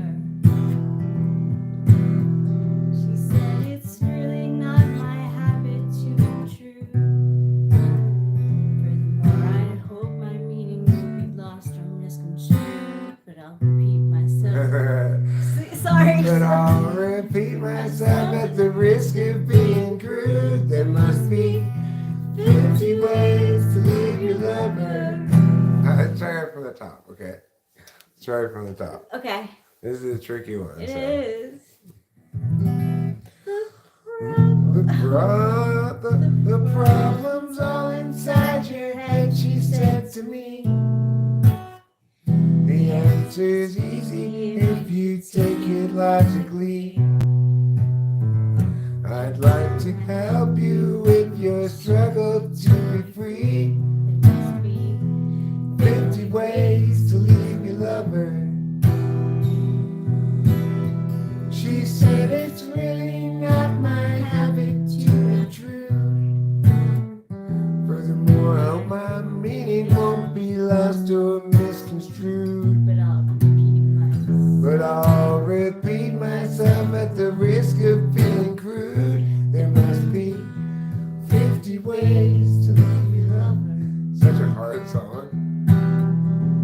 50 ways to leave your lover. Wait 1 second. You're just about back, Jack. Make a new plan, stand. You don't need to be coy, run. Just get yourself free. Hop on the bus, cause you don't need this gas much. Just hop off the key, leave, and get yourself free. Oh, slip out the back, Jack. Make a new plan, stand. You don't need to be coy, run. Just listen to me. Yeah, hop on the bus, cause you don't need this gas much. Just hop off the key, leave, and get yourself free. She said it grieves me so to see you in such pain. I wish there was something I could do to make you feel again. And I said, I said I appreciate that, and would you please explain about the 50 ways chop, pick a chickity cat, kitty cat, kitty cat, cat.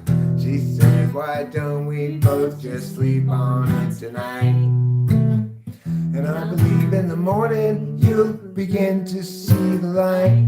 And then I realized yes, you probably was right. There must be 50 ways to leave your lover. 50 ways to leave your lover. Just around the back, Jack. Make a new plan, stand. Don't need the cord run. Just get yourself free. Hop on the bus, Gus. You don't need to discuss much. Just drop off the key, lead, and set yourself free. Make a new plan, Jack. Now make a new plan, stand. My bad. Don't need to be going, boy. Just listen to me. Hop on the bus, Gus. Don't discuss much. Just drop the key, lead, And get yourself free. Whoa. Another hard song. Lots of hard songs. It's tonight. fun, but wow. Meow. Meow. Did you like that one or not like that one, Trouble? Or do you just want to be watched eating?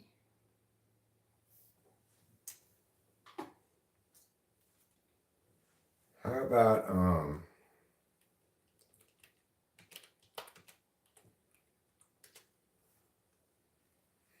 one of the Beatles' most cancelable songs?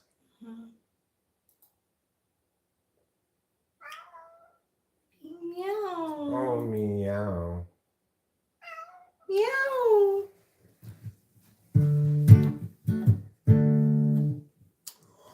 Well, I'd rather see you dead, little girl, than to be with another man. Better keep your head, little girl, you won't know where I am. Better run for your life if you can, little girl. Hide your head in the sand, little girl. Catch you with another man, that's the end, little girl. Well, you know that I'm a wicked guy, and I was born with a jealous mind. I can't spend my whole life trying to make you toe the line. You better run for your life if you can, little girl. Hide your head in the sand, little girl. Catch you with another man, that's the end, little girl.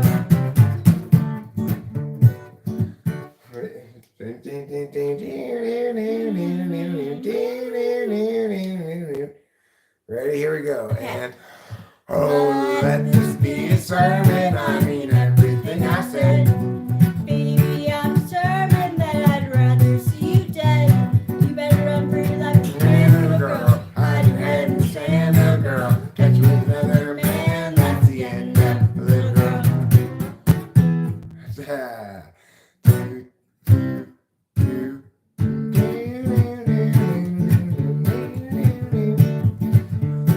Here we go, one more time. I'd rather See you dead, little girl, than to be with another man. You better keep your head, little girl, or I won't know where I am.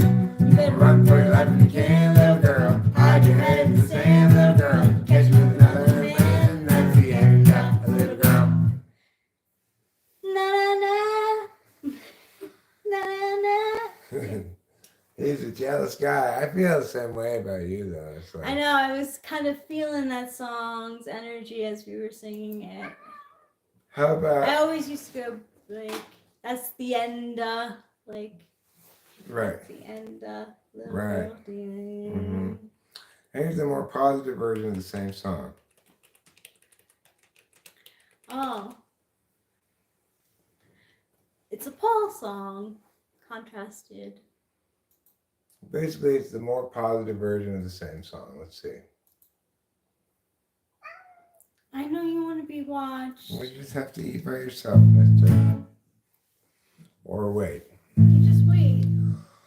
Well, I've just seen a face. I can't forget the time or place where we just met. She's just a girl for me, and I want all the world to see we met. Had it been another day, I might have looked the other way, and I'd have never been away. But as it is, I'll dream of her tonight.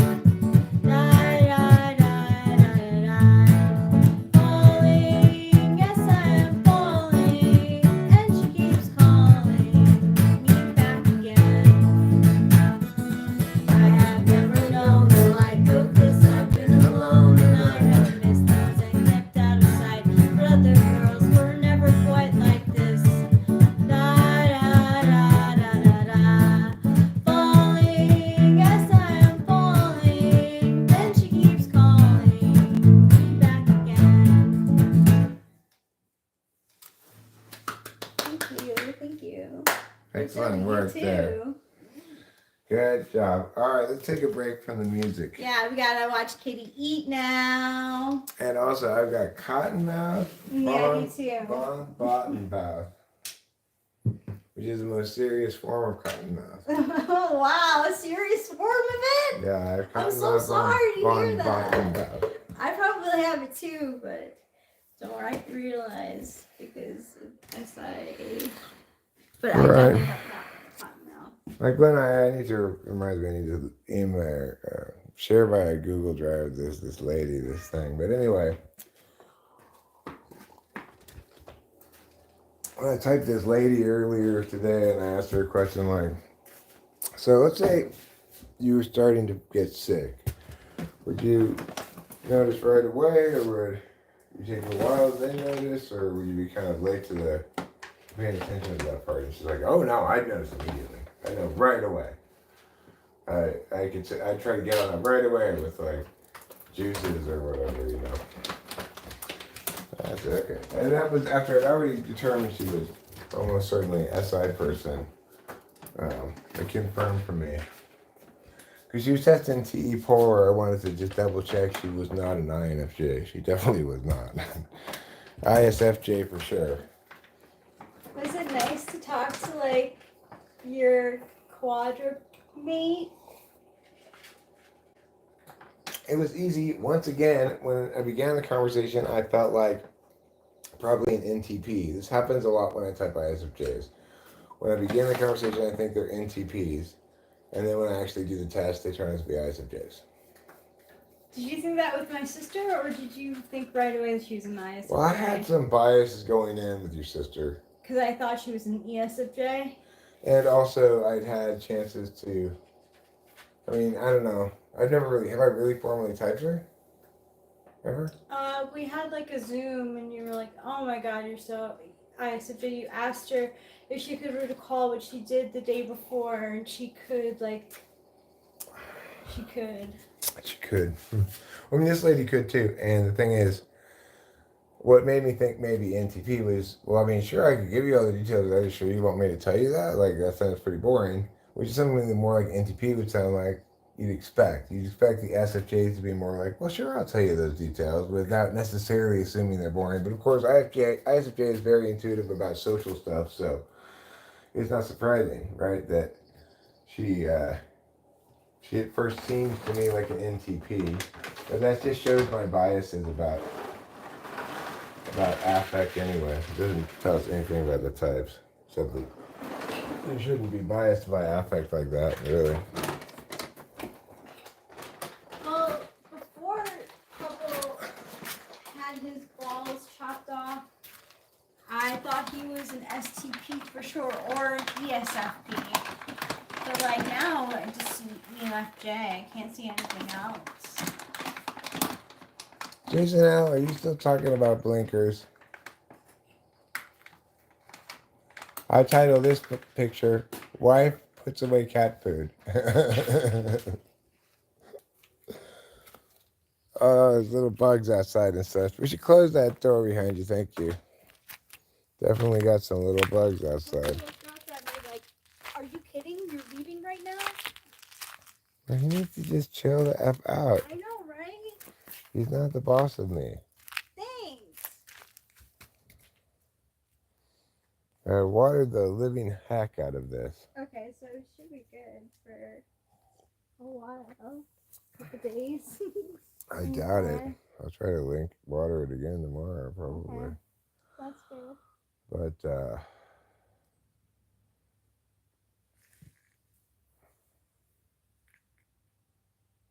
this one seems like a little bit nutrient deprived, maybe. These ones seem a lot greener, but it's hard to say. It could just be.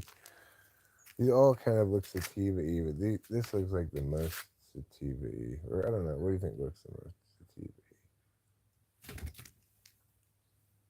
Sativa-y is long, long and thin, right? Compared to this, yeah. It does. A ladybug is on it. Well, or some sort of beetle. It's not a ladybug. Should I get it off? No, that bug's fine. Let me see. Sorry, I didn't mean to go into like. No, that's okay. It's a good question, actually. That's a ladybug, It is? I'd say. It's cute. Or it's very ladybug-esque. Yeah, it is. Very It's ladybug. ladybug-esque enough to let it be where it is, I think. Yeah. I think that's fine. I've got multiple mosquitoes on me. Let's go inside. Let's get out of mosquito town.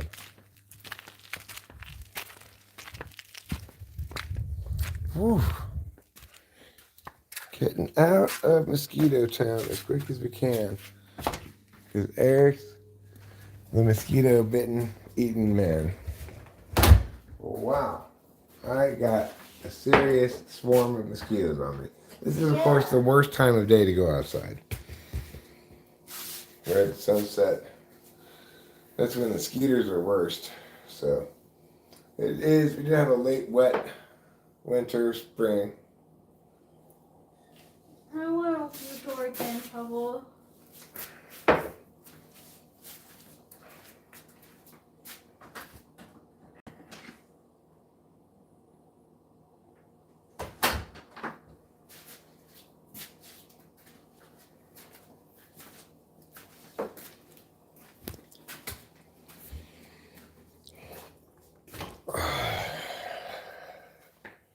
All right.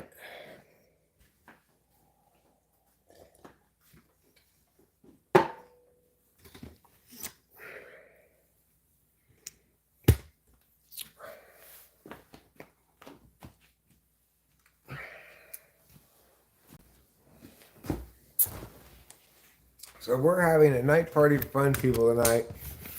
But I'm going to admit, we've been some pretty attention-occupied party hosts for a little bit. So let's go back here to the chat and see what's going on with that. Let's put this on a meow. And let's bring up meow, meow, meow. Here we are. A lot of talk about blinkers, huh?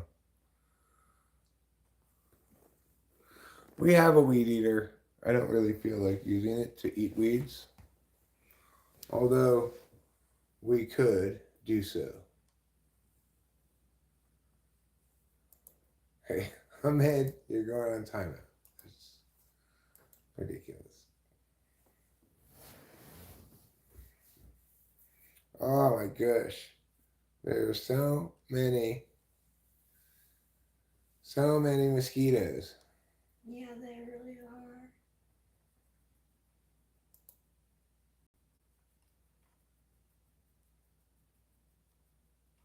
No, we don't have any mixed drink. We did have some, what they like to call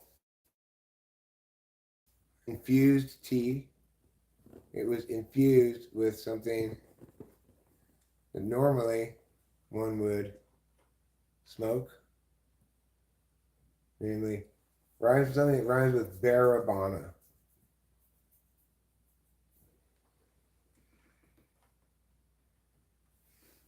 John Mayer asks, how is this chat doing? Well, John Mayer, this chat is doing fine. We want to welcome you and your questions here. Hope you find it a place that's inviting, a place that's warm, that's nurturing. Does anyone like John Mayer's music in this chat? Is John Mayer the one who sings that train song? Mm-hmm. I love that train song. I like slow dancing in a burning room. Somebody Stop This Train, I think, is a fantastic song. It's like it moves my heart so much. It does. He gets tears in his eyes. Yeah, it's such a moving song. That's really, I don't know much John Mayer music beyond this song. It's a good one to like, though. A place where you're likely to hear someone say to you, "Get out of here, Baldy," regardless of whether you're bald.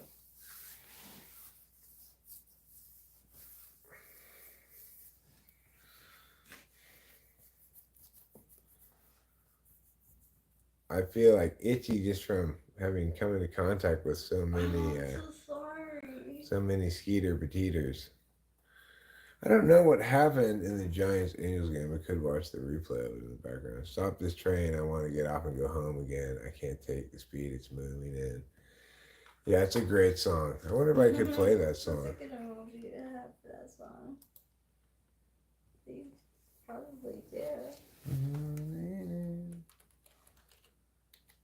I wonder if I could play it though. It might be too hard. Mm, Sometimes songs are too hard for me to play.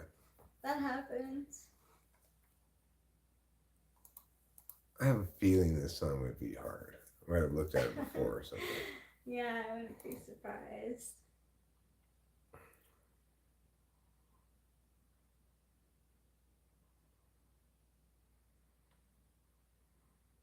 Maybe not. Maybe it's quite playable. Let's see.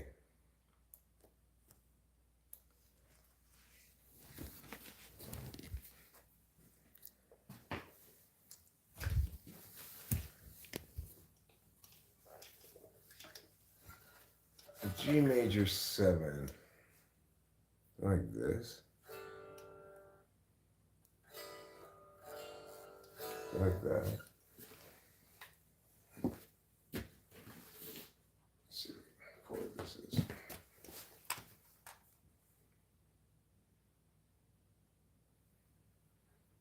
Oh, it's just like that, I see.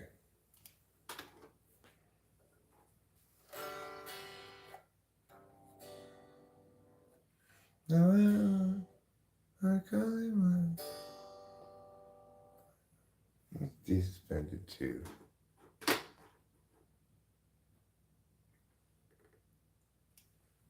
Oh my gosh, mosquitoes!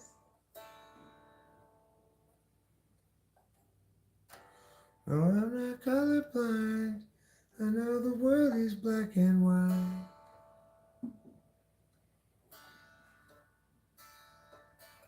Try to keep an open mind, but I can't sleep on this tonight. Stop this train.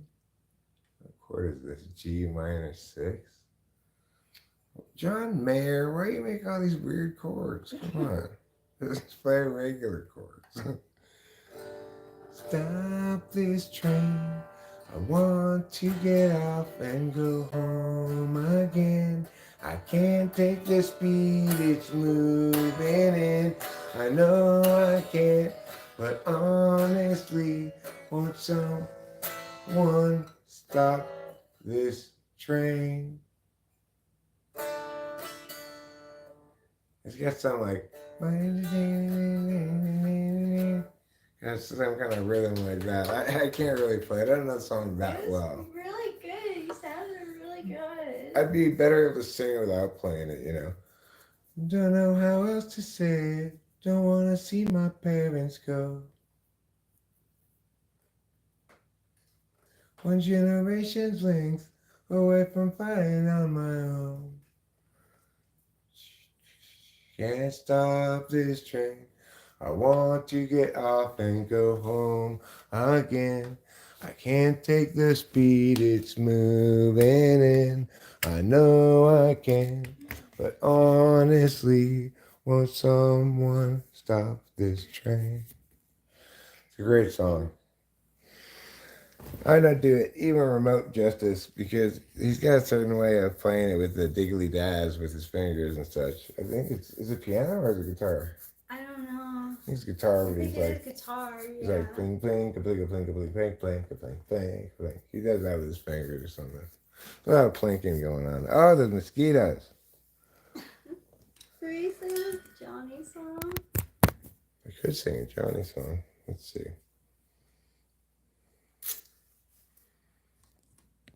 There's another John. It says John Mayer, whose song I could sing. It's the Johnny of this shirt. Yeah. Johnny with this shirt. Should I put my shirt on?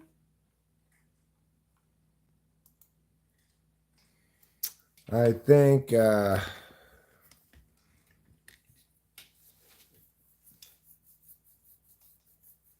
should do whatever you want.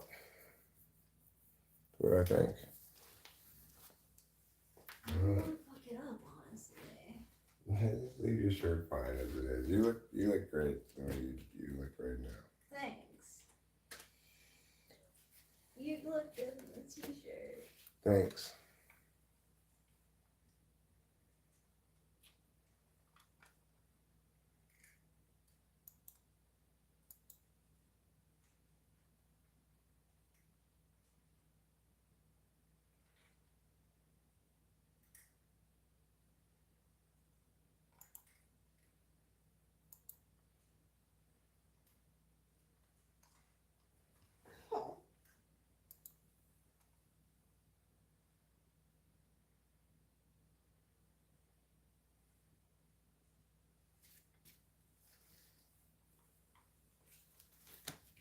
All right, this is a good one.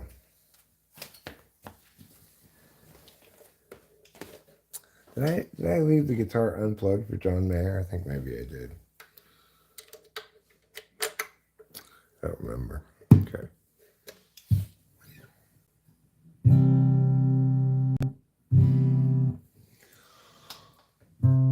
Every single day as I'm waking up, in between time and I'm missing your touch. 6 months in like a bad startup. I think it's time to get over it. I left my heart in my wallet. So if you see my name, that's why I'm calling. Send us up a text even when I'm drunk. Oh no. And every day's moving on.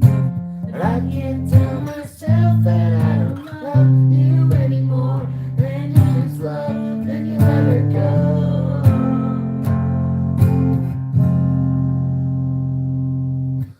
She goes round my head like a cop car, handcuffs on my heart. I'm a prisoner falling in love. I don't wanna fall in love. She goes round my head like a merry-go-round. I hate the fact that she'll never know. Fall in love. I don't wanna fall in love.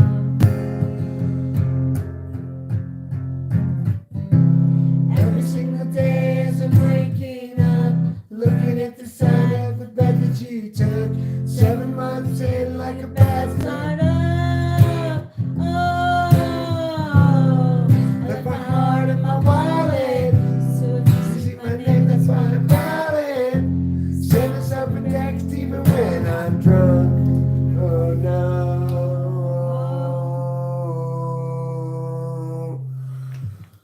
Oh, oh. Wait, I scrolled down too far, did I? Yeah. no. All right. Yeah, I scrolled down Oh, too you far. did. Yeah. Oh, oh. And every day is moving on. And I can't tell myself that I don't love you anymore. And if it's love, then look it go.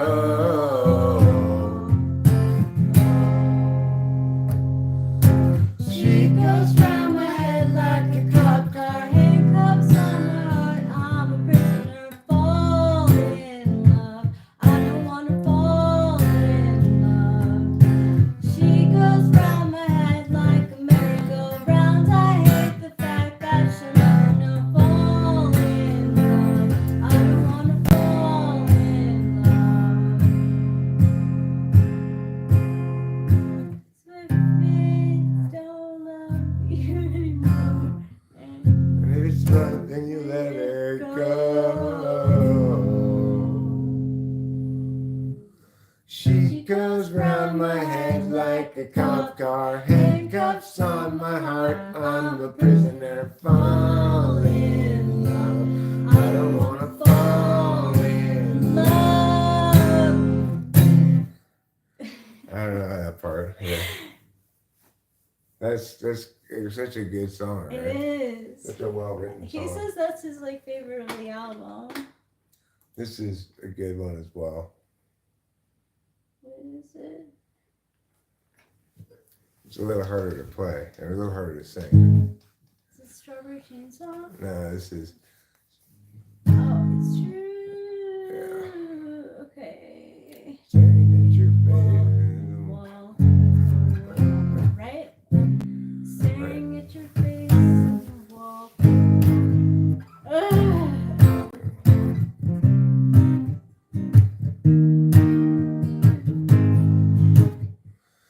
Staring at your face in the wall from the corner of my room. It takes too long to cover all the brush strokes that look like you. And I can sense that I'm not quite myself, cause I'm someone else without you. Mama didn't want This is like the hardest song in the world to Yo, sing. it's so Okay? hard. I'll tell you what we'll do.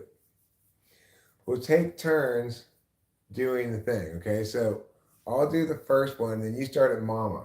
Okay, Okay. when I'm about to get into Mama, without you, I'll hold you when you start. Mama did, okay. Okay. Then you try to get to the next you, and then I'll do the first line of the chorus, then you do the second, and maybe we'll both do the third or something. Okay, let's Okay. try it like that. Let's see if it works. Staring at your face in the wall from the corner of my room. It takes too long to cover all brush strokes that look like you. And I can sense that I'm not quite myself when I'm someone else without you. God damn it.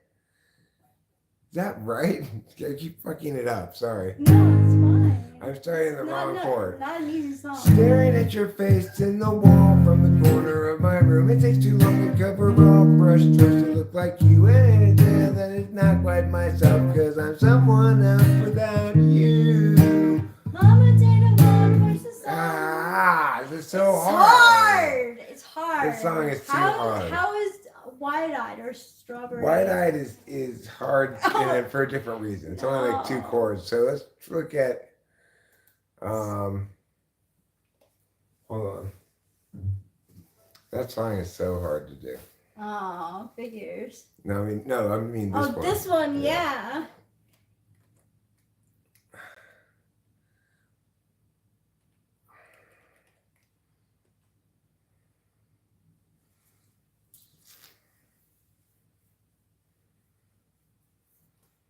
Let's see what our choices are here.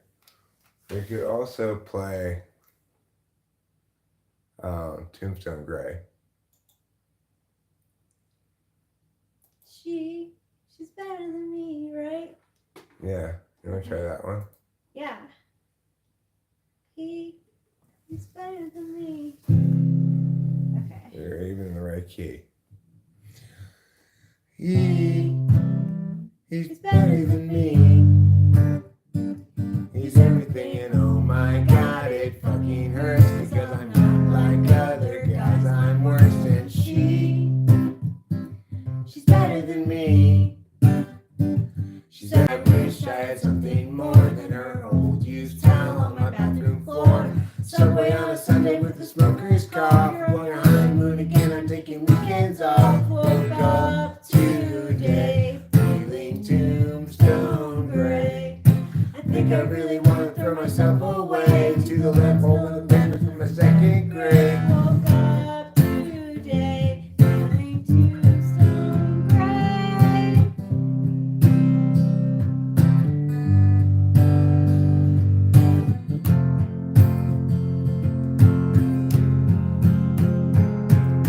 I don't think about you like I used to.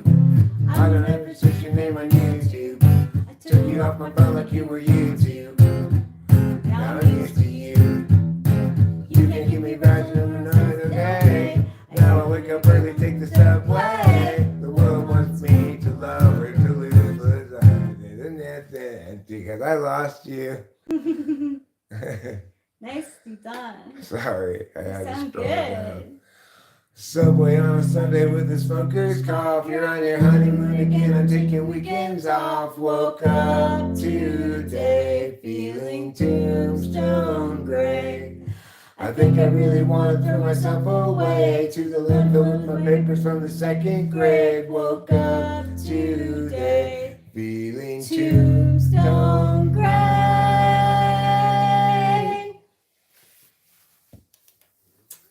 Good hearts, another heart. All of Johnny's songs are kind of hard to pull off, but Yeah, but we sounded good. That was yeah, good. that was excellent.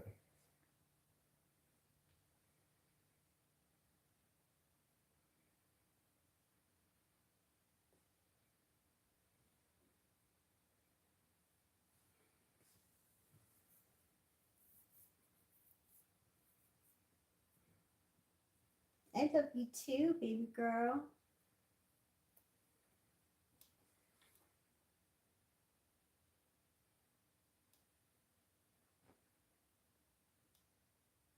Oh, he's still in New York, show media. Sex and Candy, says show media. They request Sex and Candy, huh? Mm-hmm. We could play it. I think that one's fairly easy to play. Yeah, he's still in New York. Oops. Or like went back to New York or not, I'm not sure.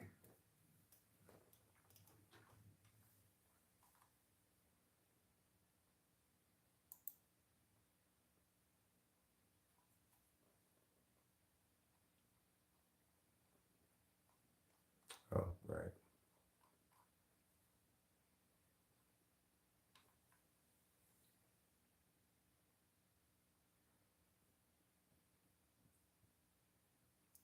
Thank you, Computer Shops. I love you too. Mommy and Daddy love you.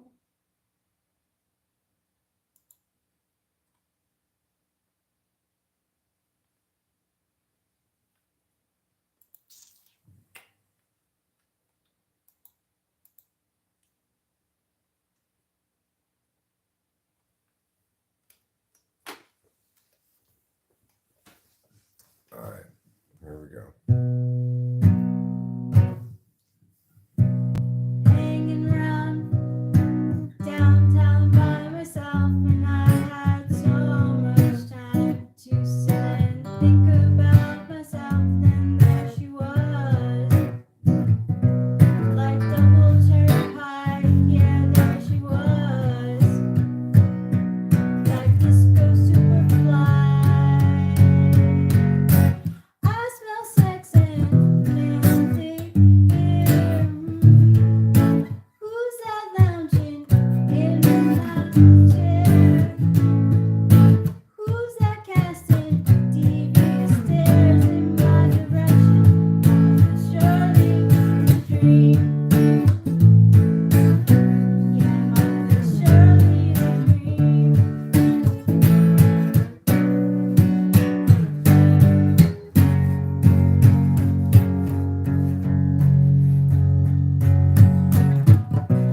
Hanging around downtown by myself, and I've had too much caffeine. I was thinking about myself, and there she was in Platform double sway, yeah, there she was.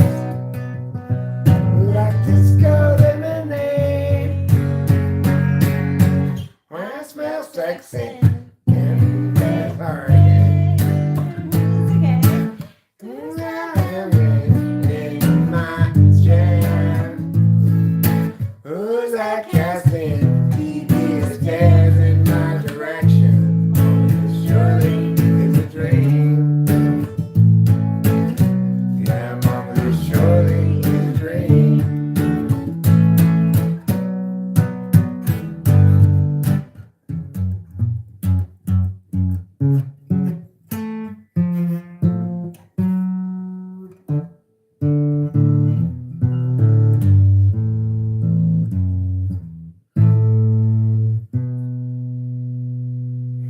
Is that the kids? I don't know. I got to the end of where I had to scroll down more. So that was the problem I had. I thought we sounded I good. thought it sounded great, though. I think we both sounded fantastic, and that we should win the Emmy for the best Grammy Award winner who's won an Emmy instead of a Grammy. I love it. I think it's a great idea. What should I wear? You could wear just that. You look fantastic. Thanks.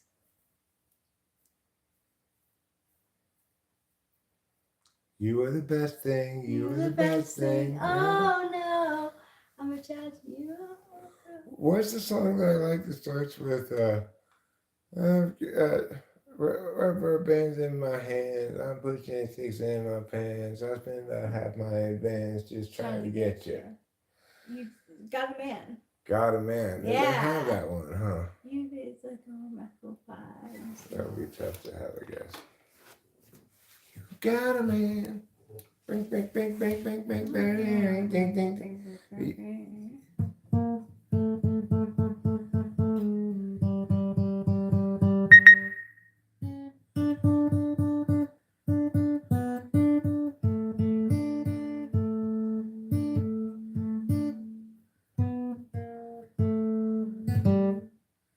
Something like that.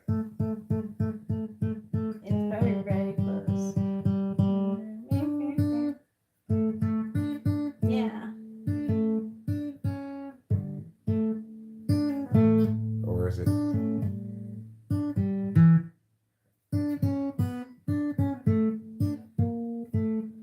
I don't know. Whatever.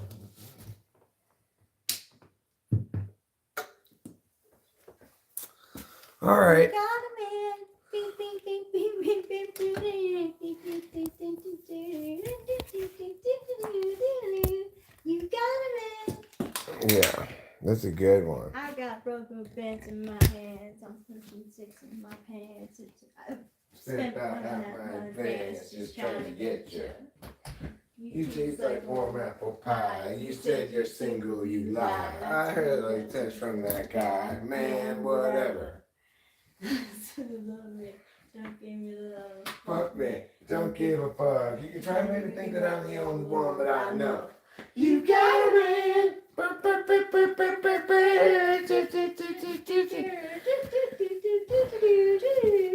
Yep, exactly. I just want to play that song. So this is what it's like to have a real night party for fun people. Okay? Yeah, seriously. It's Saturday, right? Yeah. We're having a night party for fun people. For those who've currently been excluded from the conversation here on this end because of our musical endeavors, fret not. Fret not. You were able to chat among yourselves without disturbing us at all. That's part one of the good news. Part two of the good news is we're back and better than ever. More than ever, ready to read the chat and respond to your wonderful words of wisdom. Let's see what they might be.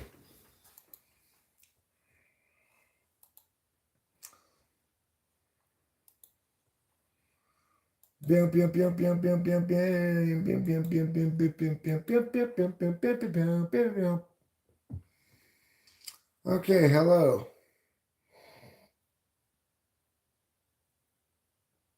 Mr. Canada sucks.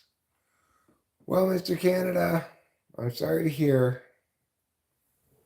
that if you are Mr. Canada, I'm sorry to have that you've got a poor self-identity.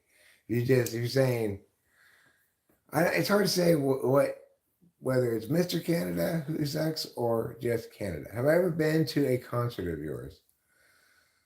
Have I ever been to a John Mayer concert? No, but I saw somebody kind of like John Mayer one time. And his name's kind of similar. Kind of has a similar audience, okay? I saw Jack Johnson one time. Okay, that's similar. Mhm.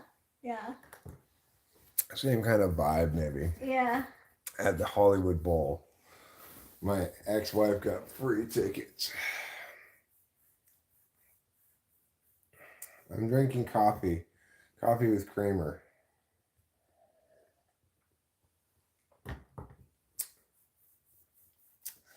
Dyra, that joke's supposed to be, I have arrived, now what are your other two wishes?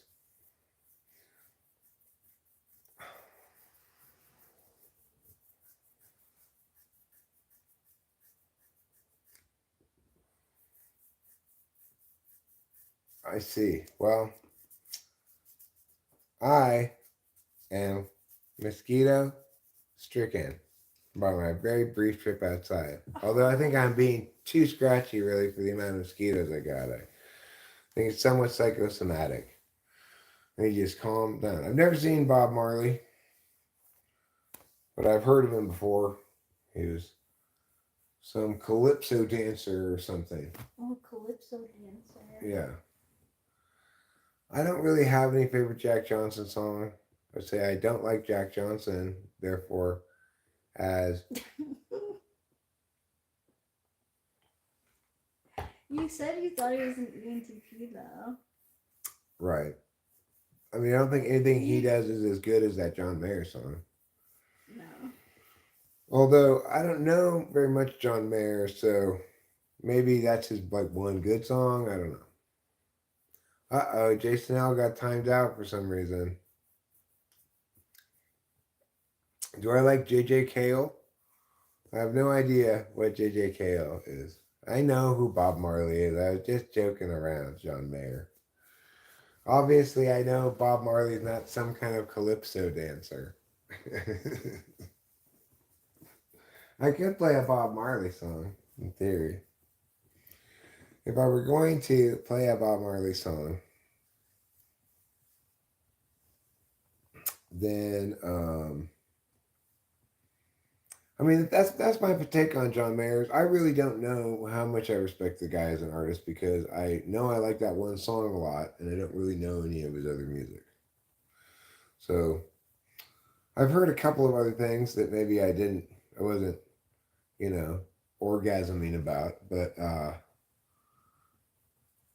don't have a whole lot of opinion about it. In contrast, I saw a whole concert of Jack Johnson, and I was like, oh, you're kind of like intuitive Dave Matthews. That's good. Hey, 966 is here. J.J. Cale is the original writer of Cocaine. You mean that song? Meow, meow, meow, meow, meow, meow. Meow, meow, meow, meow, meow, meow, meow, meow, cocaine. You mean that song?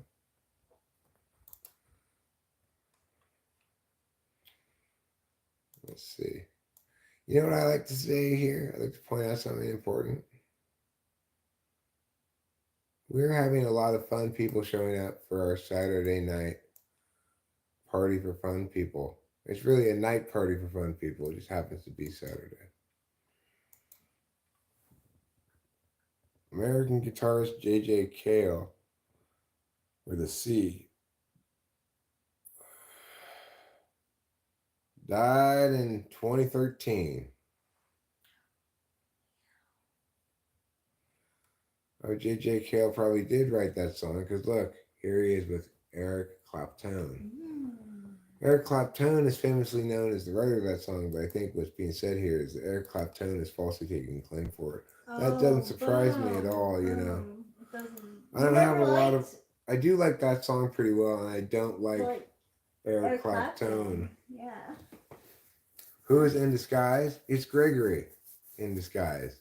Hands in his pockets. Now he's walking down the drive. Guys, he doesn't want you guys to realize that he's Gregory in disguise. Oh, wonderful kitty.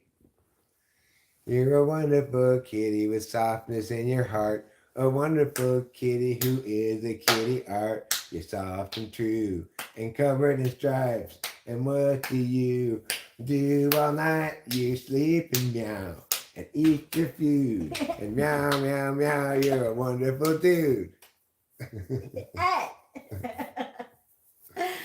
No, it's not for friends with benefits, Putty Cat. This is just for fun friends, okay?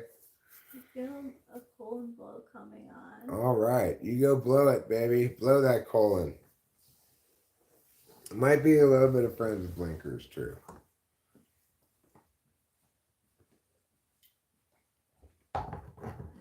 Rachel, it looks like Rachel took her vape with her into the bathroom. So. No, I didn't. It's in the bedroom, I think. Oh, okay, cool.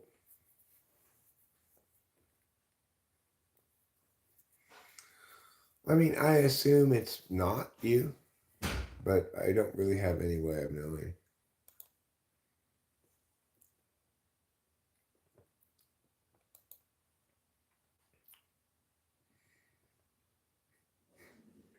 I mean, given that you've got 32 subscribers and your name is @BruceyPants, I'm gonna say no. But you know.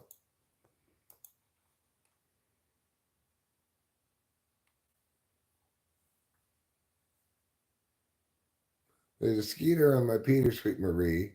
There's a skeeter on my Peter Sweet Marie. There's a dozen on my cousin. You can hear him fucking buzzing. There's a skeeter on my Peter Sweet Marie. LMAO. Have you seen the latest show stats? You mean for my channel? For this channel? They're very terrible today and yesterday, I think. I think like the day before was better. Subscribers count is exaggerated. I don't think mine is. I don't think my subscriber count is exaggerated, Mr. Canada sucks. Part of the reason why I don't think it's exaggerated at all is because for a long time it didn't grow at all. I was stuck at like 8,500 for years, 9,000 maybe. It's gone up a lot in the last 6 months, but I've seen a corresponding amount of actual activity by actual new people in the actual chat. So people do subscribe and unsubscribe every day, but some people don't really ever unsubscribe. I very rarely unsubscribe to anything. I don't subscribe very often either, but when I do subscribe, I am very unlikely to unsubscribe. Some people do that, some people don't.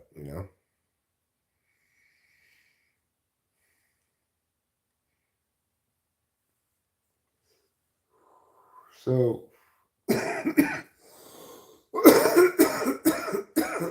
also because there are people like me who don't really unsubscribe. If you have one video that gets a lot of people subscribed to it, you may have a lot more subscribers than meaningfully represents your impact in the YouTube community, right? So subscribers is not a particularly meaningful number, but that doesn't mean it's exaggerated.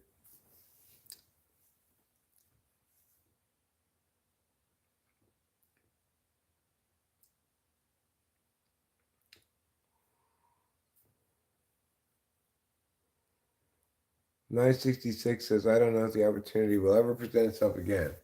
The opportunity to do what?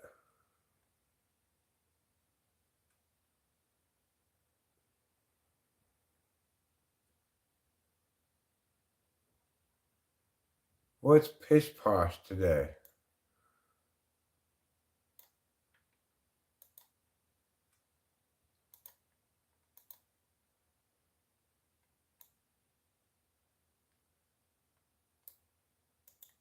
What's pish posh?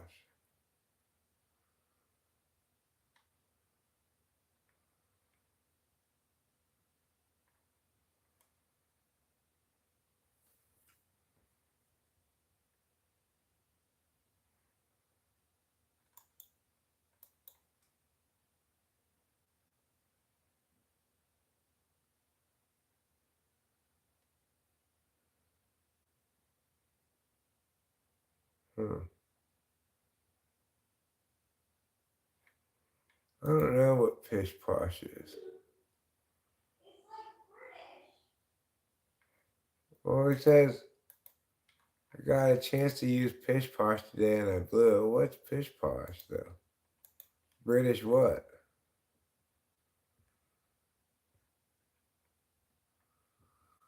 I'm new here. Who's Jason O? He's this guy who comes in and trolls all the time. Or whatever it is he's doing. What happened with Johnny on Instagram? He saw Rachel's Instagram and gave it a encouraging remark in response with exclamation points.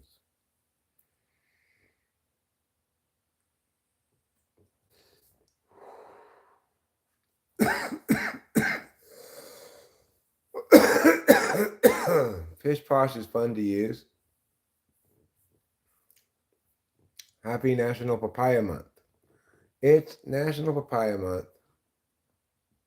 Okay, well, Buffet, again, look at the title. This is a night party for fun people, not for people with a nasty attitude. So come back some other stream with your nasty attitude.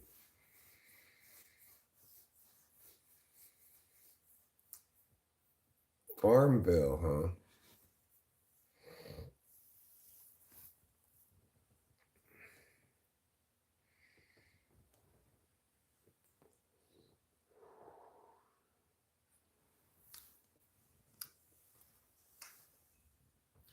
No party poopies, right.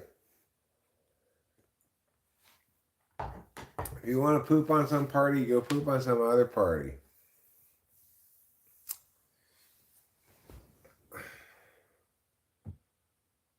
I wasn't talking about you, 966.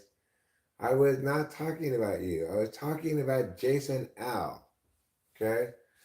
I was not talking about you. Chill out.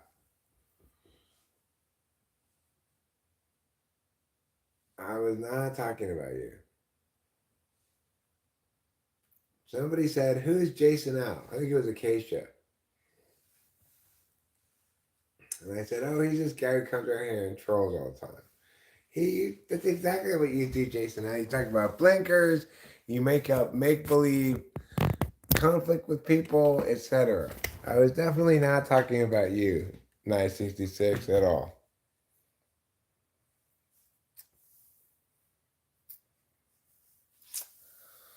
Well, now you can be undevastated emotionally. Okay, well, whatever it is you call what you do, Jason L. Maybe trolling out, God. Look at all the trouble I got myself into now. Now I'm in so much trouble with everybody. Prince was a genius, huh? He was pretty good. Let's see what wins. 1 hour, about 100 votes. So there's 99. We'll let it get to 100 votes and I'll end it. Nope, now 99, 8 votes again. 99. Just wait for it to get to 100 votes, then I'll end it. Yeah, can you not be a meow and be nateful?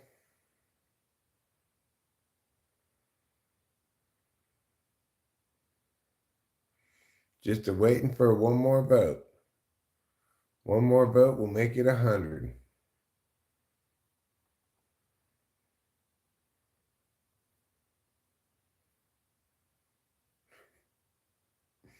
I prefer to think of Jason L as having 2 teacup sizes. 966, when you do learn karate, I want you to use it on Jason L and not on me, okay? He's the one, Jason L is the one with the teacup sized nipples. Where is our Ruben? I don't know. We'll have to wait a long time for that one last vote. I guess I'll call it at 99 votes. Makes it easy to count. 36, 33, 30. That adds up to 99. I'm just teasing, Jason L. I'm just teasing, okay? I'm teasing like 'tis the season that is the reason for giving, because it's the birthday of Jesus. It's not a tie. Masculine wins by a little bit.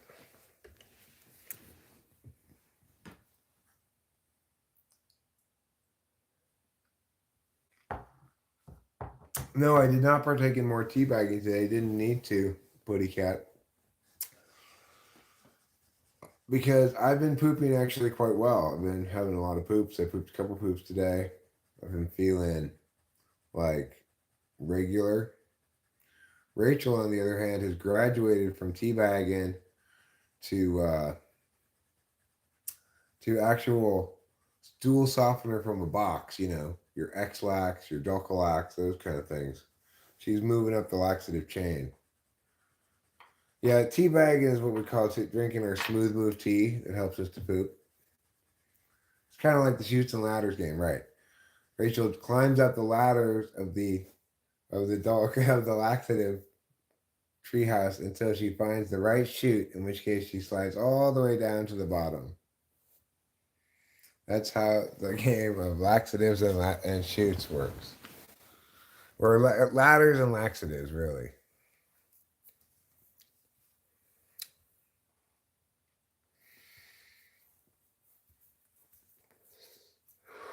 So Rachel and I are both playing ladders and laxatives, but my last shoot was after triple teabagging.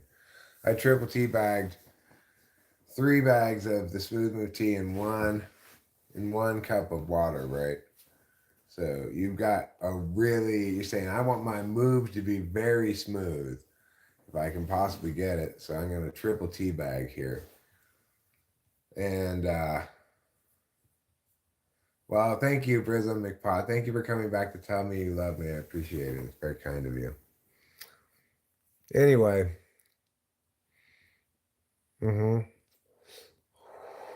Well, Rachel is the one who recommended it. She's been a bit of a, I guess you could say, a a trailblazer in the field of laxatives and ladders, ladders and laxatives.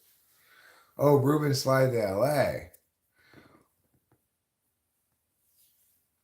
I think what we're doing is we're talking about a game called Ladders and Laxatives, where right now you're moving up the chain of command. Okay. Jason L., I have no particular inclination to do so. The point I'm saying is you start with just, I'm going to eat some prunes, right? That's at the bottom. That's a small ladder. You climb up a little way, but you're not even close to the chute yet you're looking for. So then maybe you move on to smooth move T. Well, you're another ladder. You're even higher up. You've got more of a chute to shoot, but still no chute. So then you go to, oh good, bragging's currently allowed. Then you go to say X-lax or Docalax. You're climbing pretty high up the ladder of laxatives and ladders. Rachel is attempting to find a chute right now, but who knows? She might need another ladder still. We got 3 different kinds of ladder at the store the other day. Deep inside everyone is their very own chute. You make a good point, Acacia. That's why you're wise like a sage.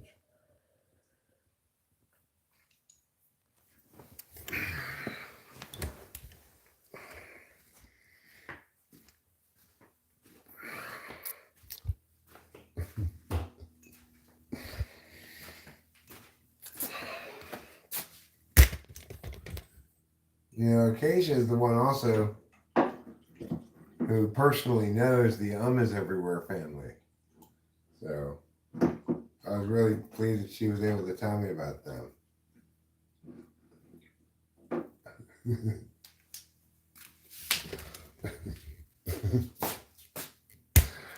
Is everywhere.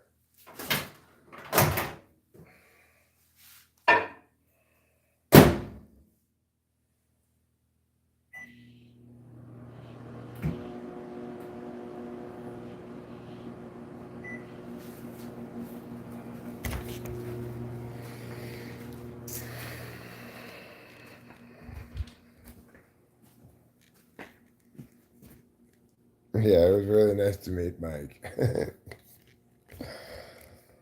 So anyway, we're having a party for fun friends here tonight. Fun people. They don't have to be friends, just fun people. And one of the fun people who's here, he's lurking. You don't see him, but it's Mike U. Mike U. Period. The U is short for his last name. Is everywhere.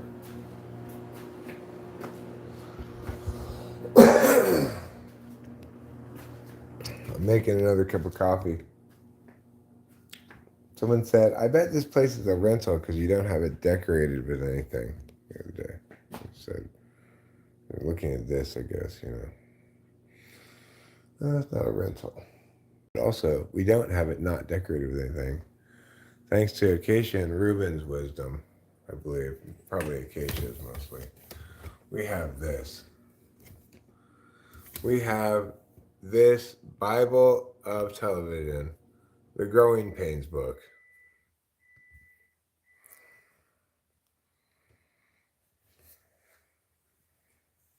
The Book of Seaver. Right, that's what we should call it. The Book of Seaver. Jason L., I don't even know anything about you. Probably just get on stream and say blinker, blinker, blinker.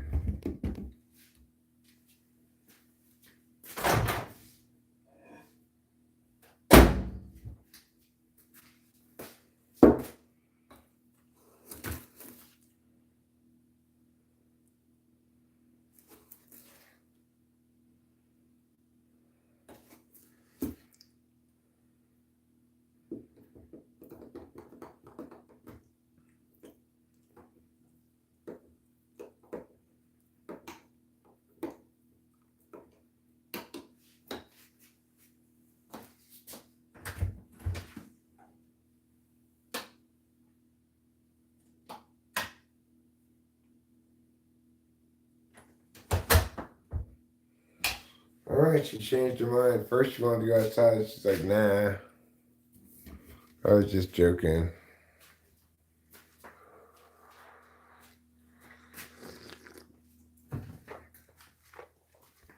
Ah, that's a good and satisfying.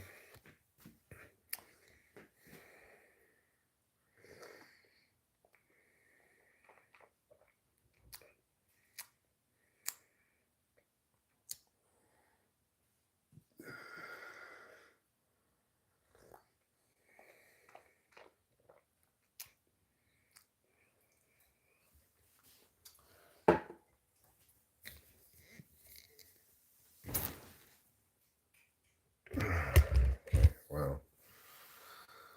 You make me tired just in the chat, Jason L. Wow, listen to that. It's possible Rachel has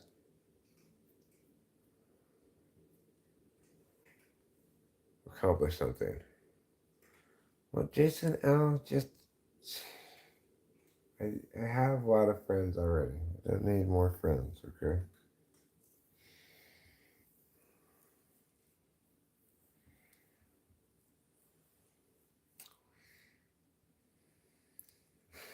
That's called dedication. We could become friends for life. So, what craft? I don't consider what I'm doing to be a craft. It may be, but that's not how I treat it, right? I treat it much more like a thing I do, you know? It's a thing I do during the day, during the evening, during the whatever.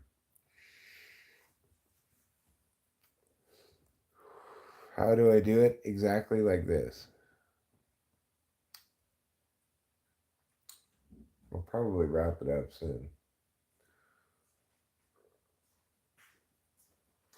Suppository is not the same category of thing as laxative, Boba Fett. Suppository is a way of taking it. Boofing is a way of taking potentially a laxative or something else. So just. Do you have the tweezers? Thank you. Here you go, Tweezy. Thank you. Easy. Boof Kegels. Yeah.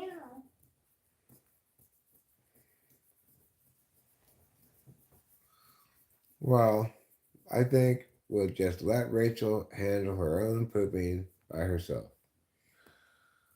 So I don't know exactly what I want to do right now, but I probably will bring this night party for fun people to a close unless Rachel objects strongly.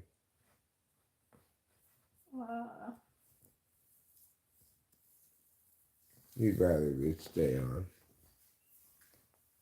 I'll take that as a yes. Yeah. Okay.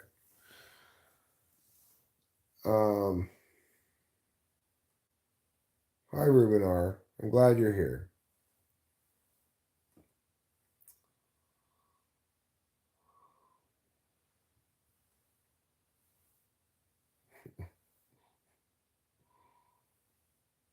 It's about Big Boof Shoots and Mike Rundle Burns.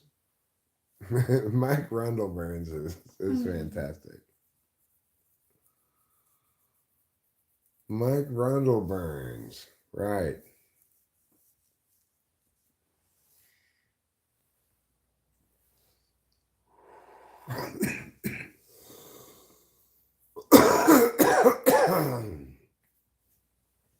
Well, I guess whatever I'm going to watch on TV, I can watch in the background while doing this. What did I do for my career? I was a competition float debate coach.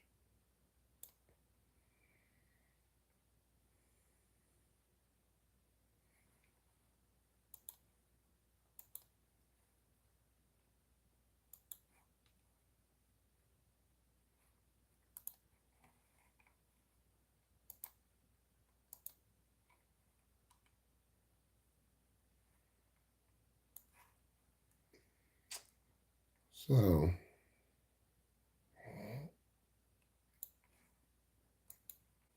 there's not much to watch currently on the television. Regardless, too early to go to bed. I don't feel tired at all. But there is a baseball game that's ongoing. It's the Arizona Diamondbacks versus the Chicago White Sox. Bottom of the sixth inning. It is the Arizona Diamondbacks up to bat and down by 2 runs. They're the home team, I guess.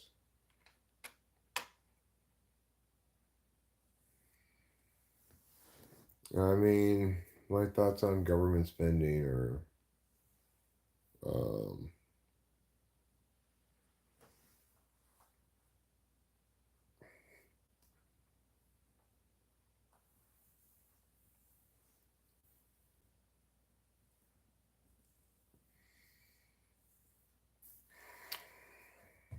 Eric, if you'd rather we turn it off, that's fine. no, that's fine. It's depressing, Paradox. The subject's depressing. That's what I think about it. I think there's a lot of problems in the status quo politically. You're highlighting a couple of them. I'm fortunate to not be reliant on Social Security. I think younger people who are paying into it aren't going to get their money back out of it.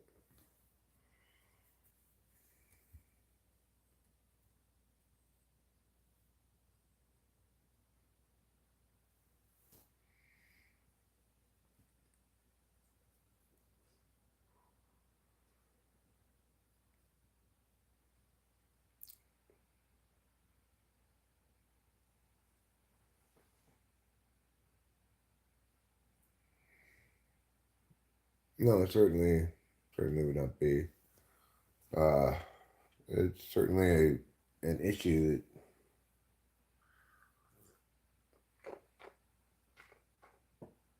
that somebody's going to have to deal with it. It ought to be dealt with in some kind of sloped, shaped way, you know.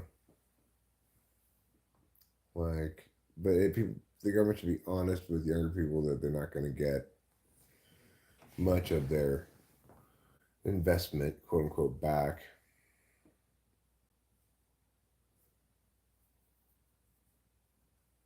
So it ought to be kind of formally ended in order to have a plan to wind down from it, since it's obviously going to run out of money.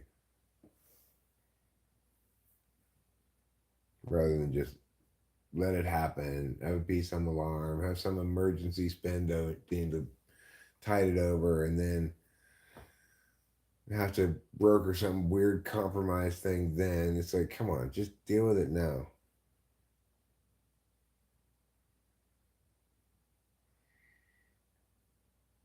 But it's kind of a serious topic for a night party for fun people, you know. Like, what I want to talk about a little bit is Jardians, my newest drug of choice. I like to snort Jardians and dance at the office. Yeah, I'm dancing. Oh, hey, sure. Yeah, of course. I'll help you with those. Give those boxes to me. I'll hand them out to people.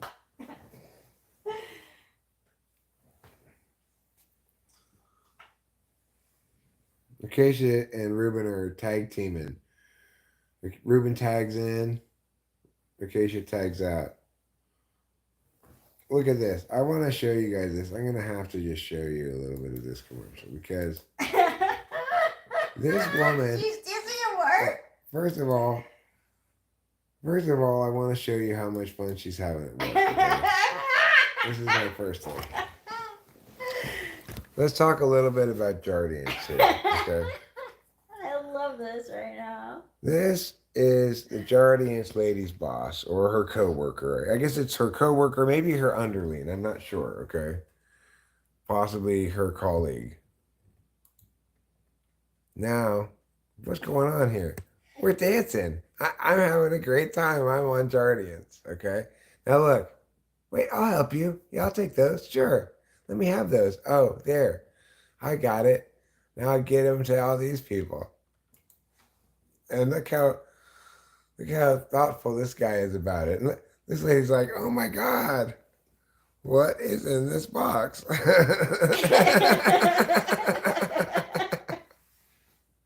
But now watch. Now we're gonna see the true meaning of Guardians. Okay.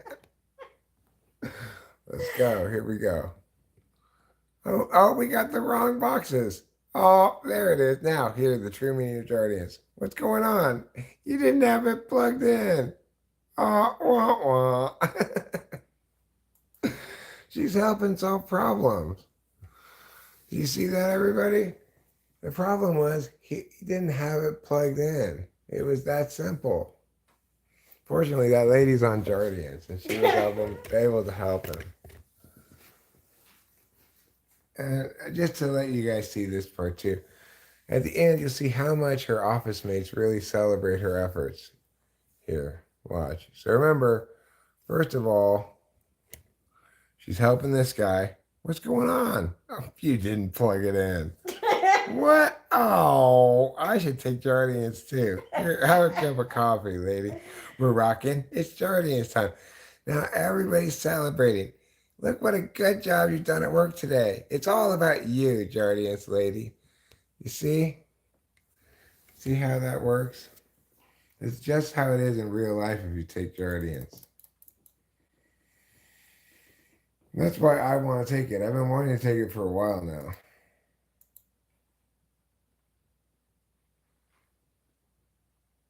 You've been wanting to take it for a while now.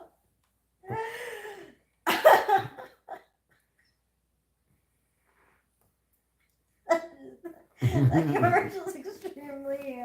Ruben and I are both addicted to Guardians commercials. Wow. I love them. You cannot get enough Guardians commercials. Those people, they really make me want to take Guardians.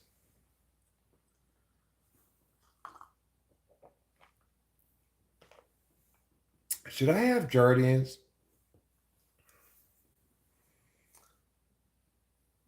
It's taken by mouth.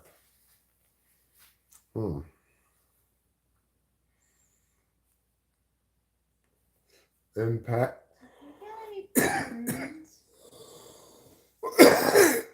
Did we have any prunes? Did we get any last time that we went? I don't think so. I think we got laxatives instead. Okay.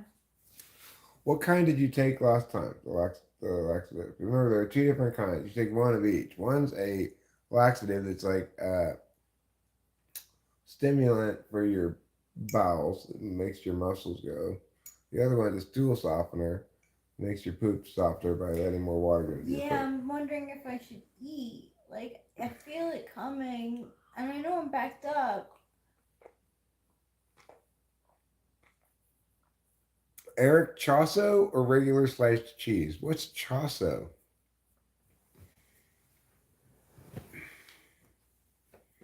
I don't remember that Atomic Elf one.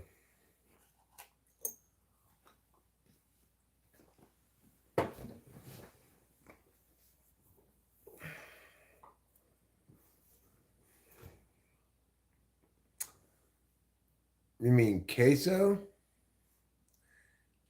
Queso? Queso? Are you getting autocorrected? To other not words? I don't know.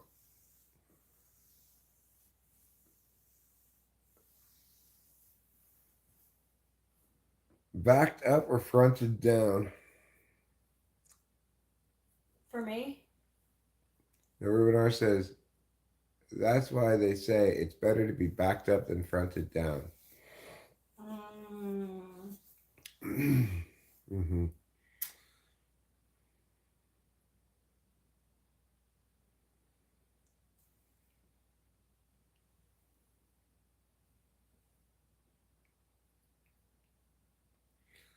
Well, another way to put it is, it's better to wait for the runs than to have the runs while you wait.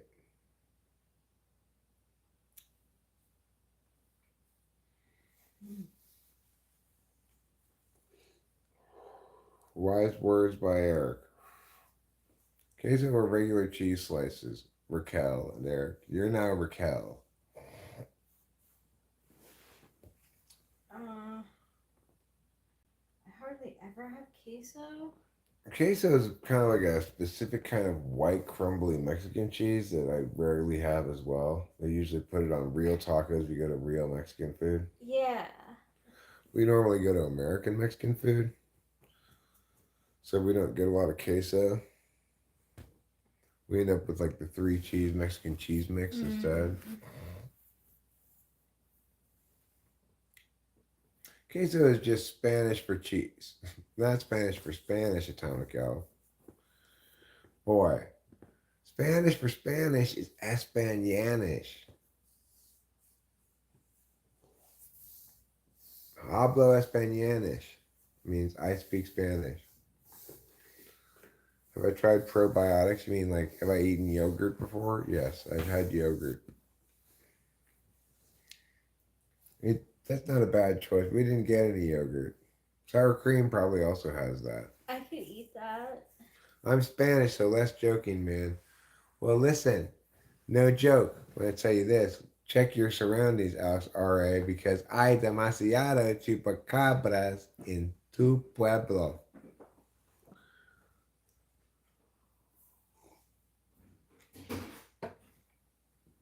In tu casa.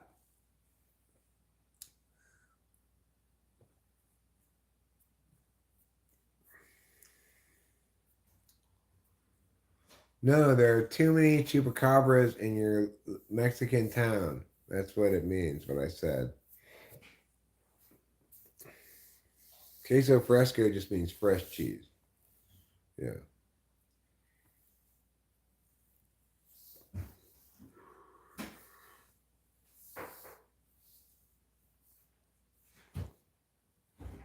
Yo hablo español. Yo sé dónde está la biblioteca. Yo sé dónde está la playa. Yo sé si yo sé si tengo ir a el baño.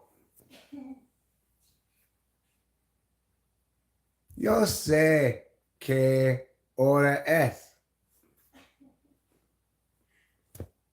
Yo hablo español muy bueno.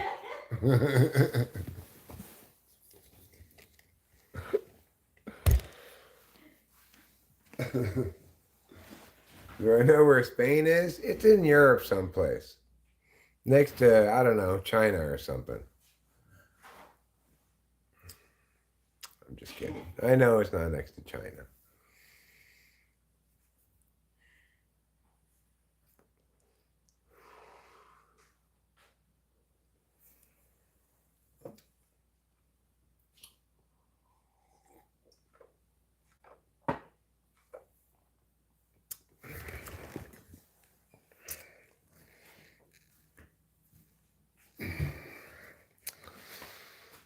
Tengo ir al baño. Al baño. So it happened. I said it. Speak of the devil, now it's happening. That's how it works. If you say something while looking in a bathroom mirror, if you say something in Spanish 3 times, then it happens. So like, look with my devil eyes. Tengo ir al baño. Tengo ir al baño. Tengo ir al baño. Oh my God, what's going on? Ah! Oh my gosh, what happened? I have to go to the bathroom all of a sudden.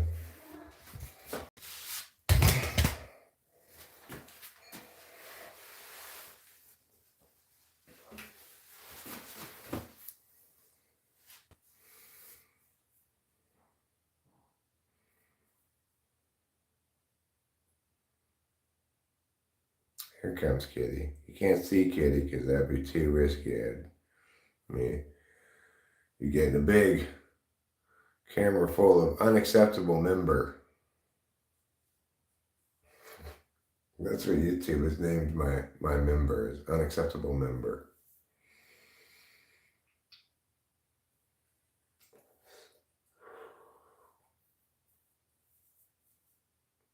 Hi, Link1111. Hi, Tom, make up what I've said to you already. Hello, Karma's Pimp. Am I setting up for my OnlyFans? No, I don't have any OnlyFans.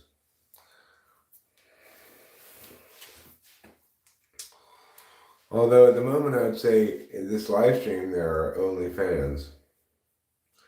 There are not very many, if any, random people. Alex RA is pretty new. I'll concede that. I'm not even going poo, I'm just going pee.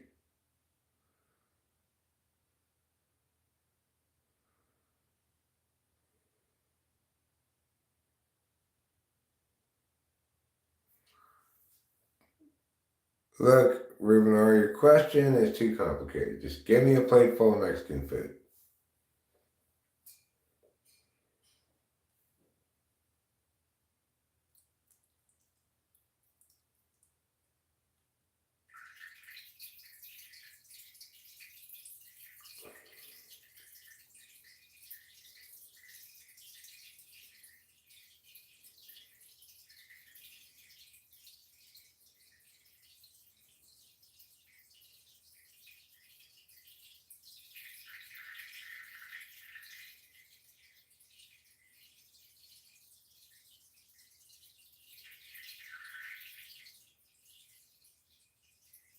A lot of urination.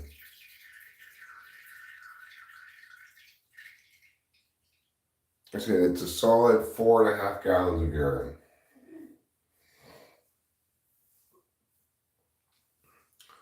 I wonder if you took that sound to a physicist, if they'd be able to calculate how much urine it was by the sound of the urine. Yeah, I gotcha. I get you. My pee isn't enough to chop down a tree like once it was. It used to be that it was basically a chainsaw. I could urinate and chop down a pretty broad redwood tree with a stream of urine. That's how powerful it was. Nowadays, I can't even chop down a bonsai tree with my urine stream. That's all right. That's times. Yeah, it's just, it depends on the moment too. Sometimes my urine stream is stronger than others. Anyway, regardless, I'm done urinating. So that time is past.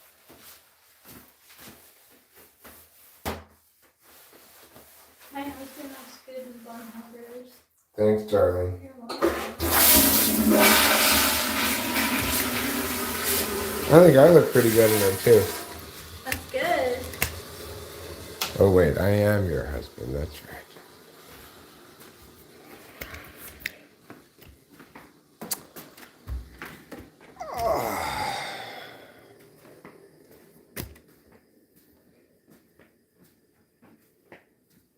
Yes, husband, young poet.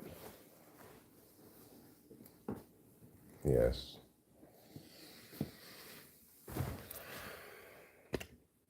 Yes, I'm married. Apparently, according to Mr. Canada Sex, I got the Husband of the Year award. Mm-hmm. Thanks, young poet. Thanks for your congratulations.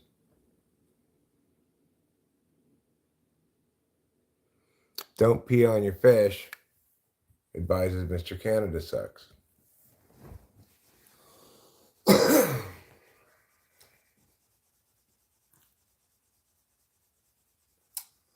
We are married. I do have a kid, but my child was already an adult when Rachel and I got married.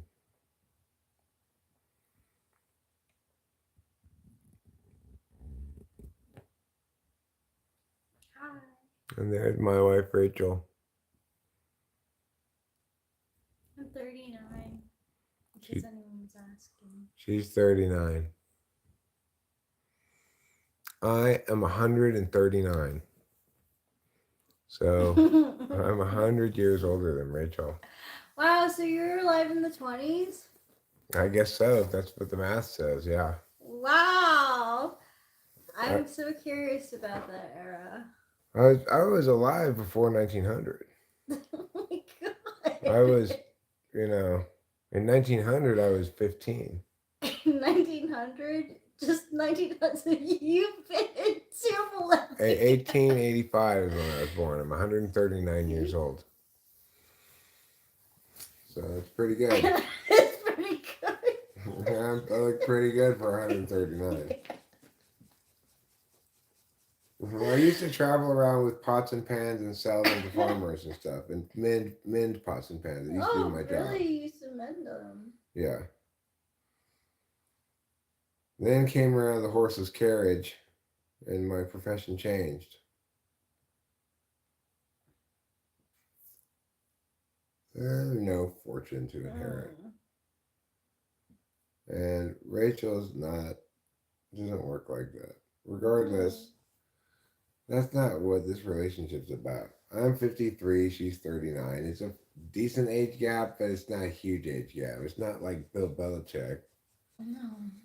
who's in his 70s dating a 24-year-old.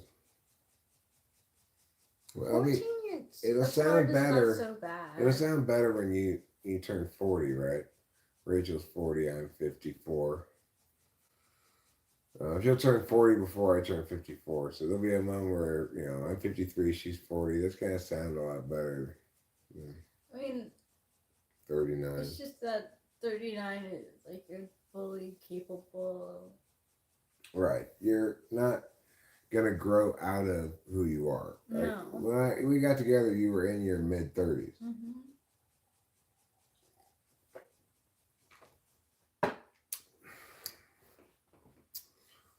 Well, you know what, Mr. Canada sucks? There's science, and then there's two people, right? Maybe the case that women live longer, maybe the case that I'm older, but it also seems to me that Rachel's more fragile than I am.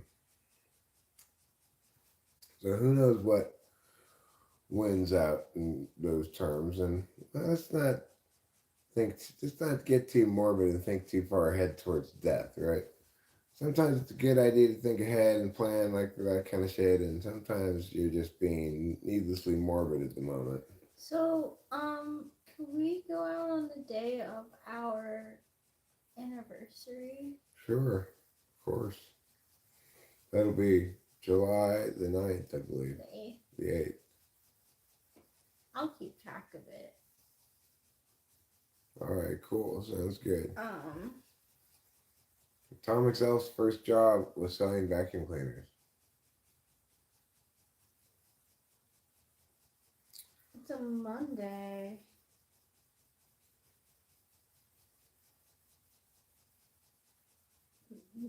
What's it called? We go to Sportsman's. Sure. Yeah, I don't think the 1850 is going to be open. No, it's not. We got to remember it's right after the 4th of July. The 8th of July is right after the 4th of July. It's not right after the 4th of July. The 5th of July, that's right after the 4th of July.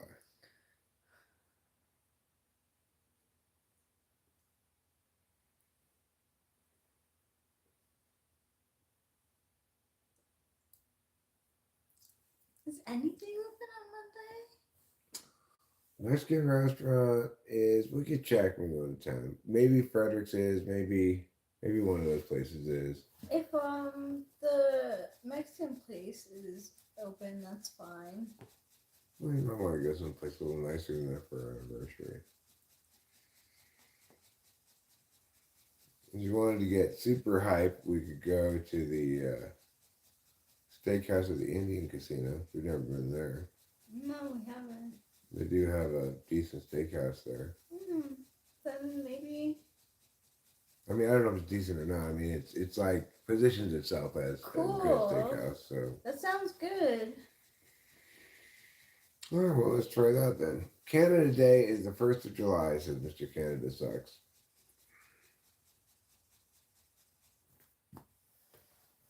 Indian steak, right. Do you think they have lobster tail?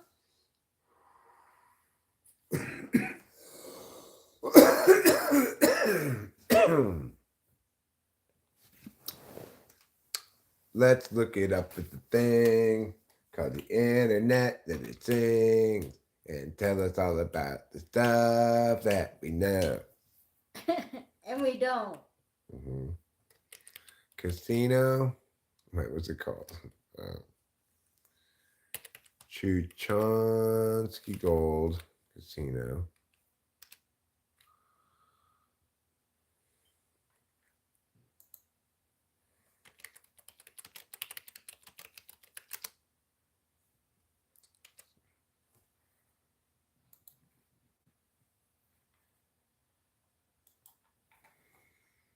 Dining. The Vintage Steakhouse. Sunday through Thursday, 5 to 9. And view the menu.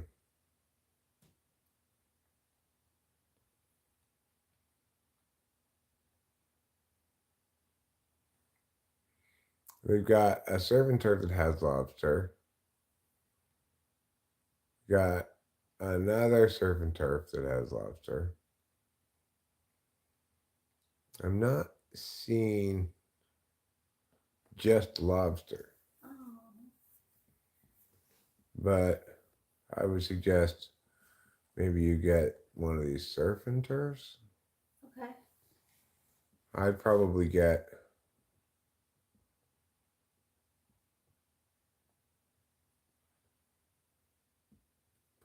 this. Bone in isn't that big. That's fine. Yeah, I don't see any just lobster. All right, so Okay. So I'll get the surf and you turf. have to get the surf and turf.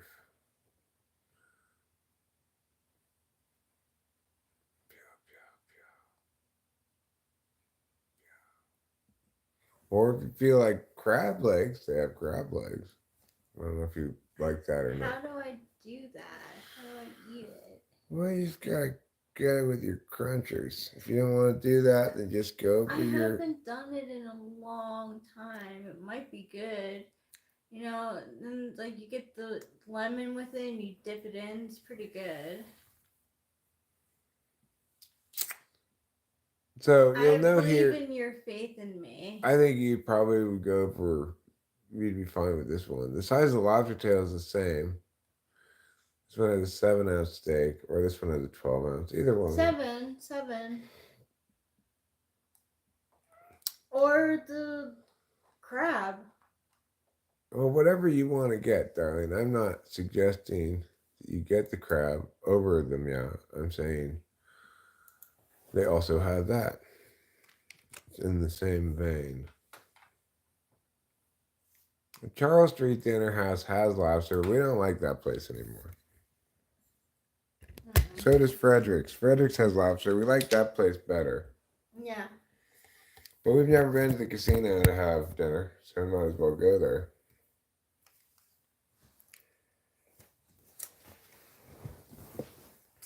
Oh, silly kitty.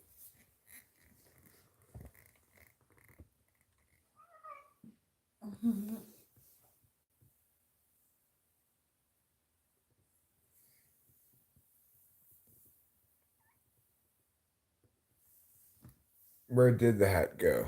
I don't know. I took it off and put it somewhere. Oh, it's over there on the chair. You know what? I think Rachel would just take whatever amount of steak she wants home with her. That's what she'll do. Yeah, and I figure honestly, if I'm not gonna eat it, will you eat it? Yeah, I'll probably eat it Okay, too. cool. Depending on how hungry I am. Yeah, I mean, like, you know, as a leftover thing that's in the fridge. Sure, yeah. Lobster and broccoli, says Mr. Canada Sucks. Well, the steakhouse it's got a nice fancy looking menu, at least online. It's called Vintage Steakhouse.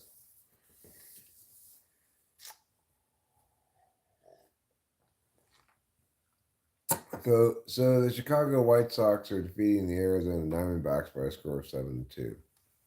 Oh. They heard the news. They said, "Hey, it's a night party for fun people. We would like to play some baseball for your night party." what do I do for work? I did do competition debate coach for work. Now I'm retired, etc. Yeah. I'm hungry though. Talking about food has made me hungry.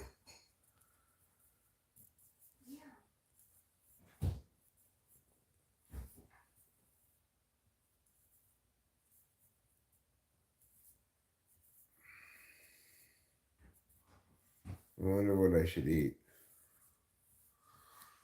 I don't know what you should do entering the workforce anymore. It's hard to say.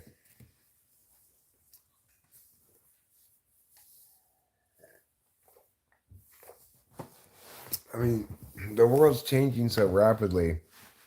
It's hard to say how much, and in what ways AI is gonna affect various potential fields that one might go into.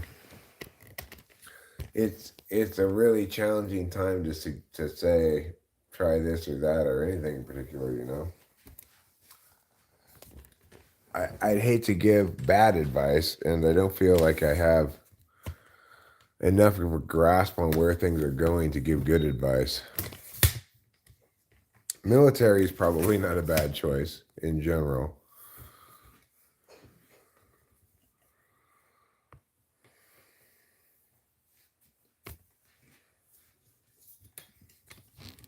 Military or first responder type stuff is probably going to have some job security. Do you want to have my rice?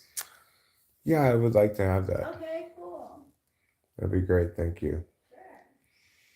Do you want it cold? Yeah, I just have it cold. It's fine.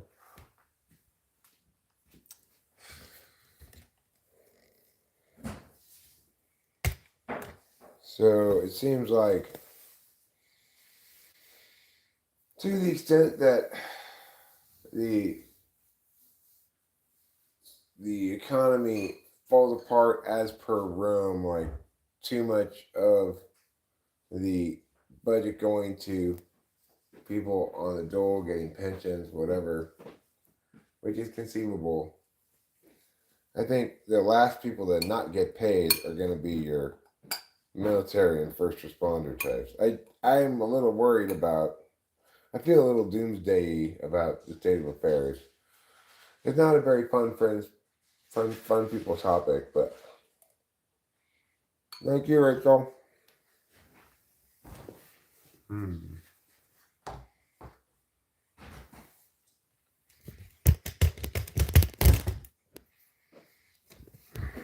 Well, John F. Kennedy, glad to see that you're finally recovered from Dallas.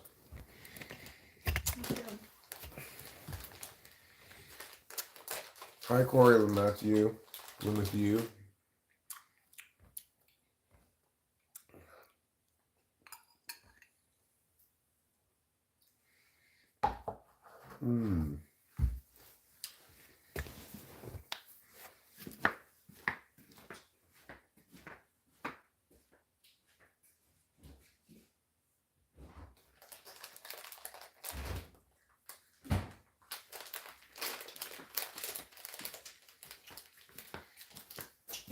I don't think it's necessary so much as it's possible, and if it's possible, it's inevitable. You know?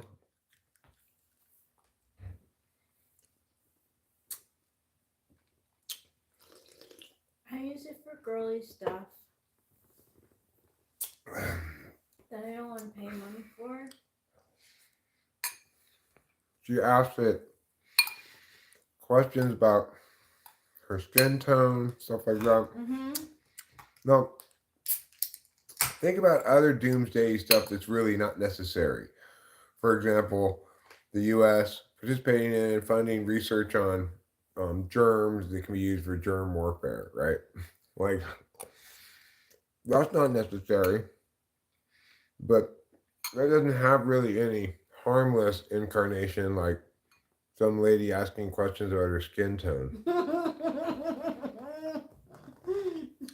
No. And I ask it that stuff over and over again because I want the right answers.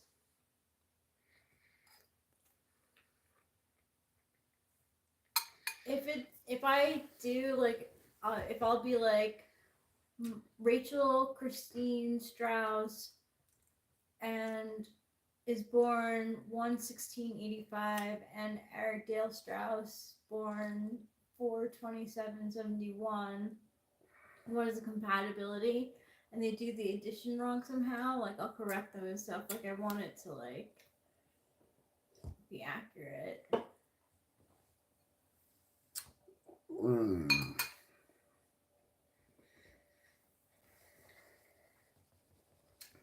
So, AI is kind of a funny thing. I guess the thing is, can you imagine an AI that successfully, for a business owner, synthesizes an AI that does all that stuff you just said, Ruben, without you?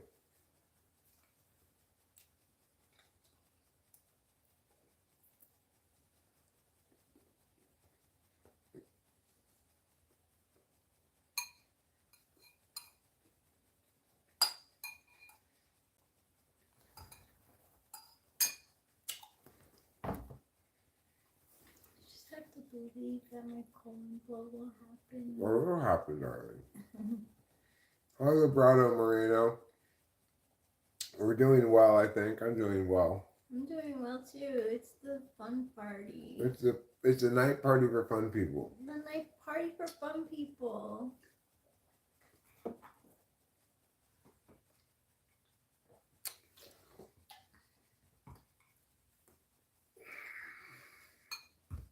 The question isn't so much somebody who uses AI well versus poorly, but whether or not somebody has to use AI well to replace you. How well they have to use it to replace you.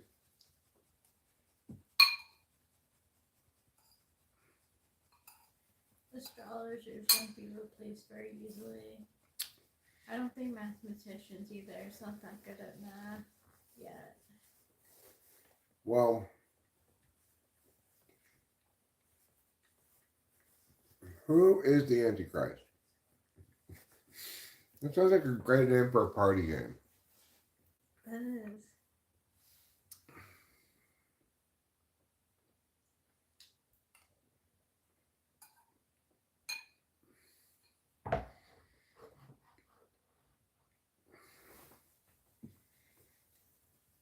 But isn't it learning how to be better? Or is it not?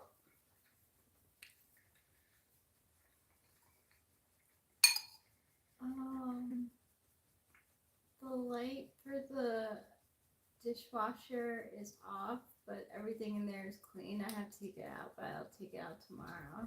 Okay, or maybe I'll wake up and take it out. Yeah.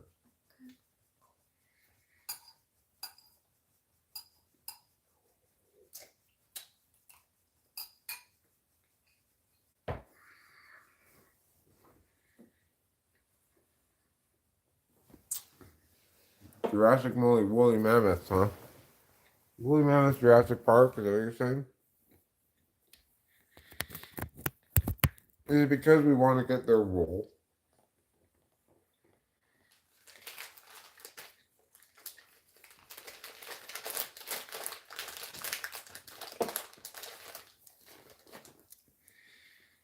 Or it turns out that like woolly mammoth wool is the most softest wool ever. Mm.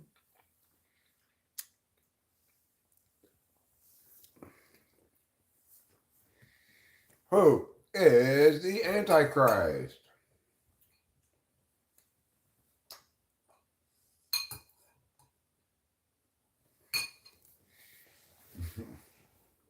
Game show at the end. That's right, it's me, I'm Vladimir Putin, I'm the Antichrist.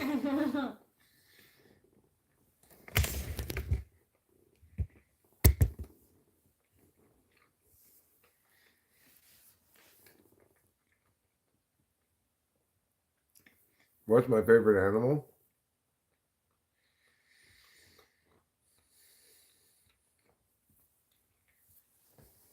I don't know.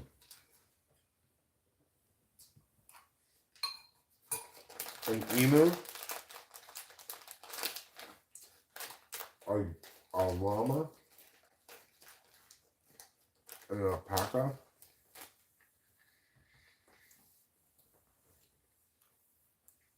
What do you think about this motto?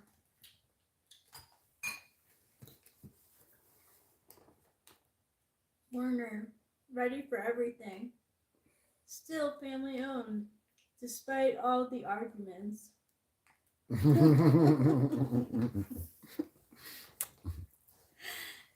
think it's fantastic.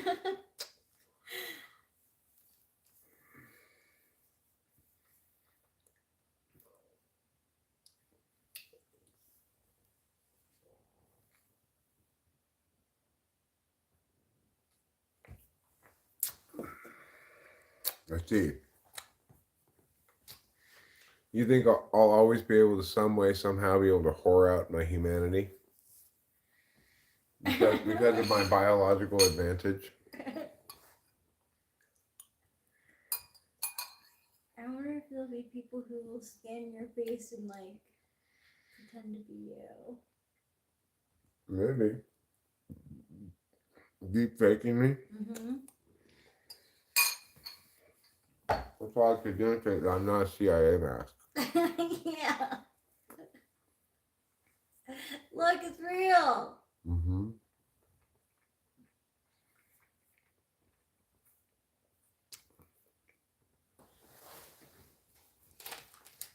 It's real AF.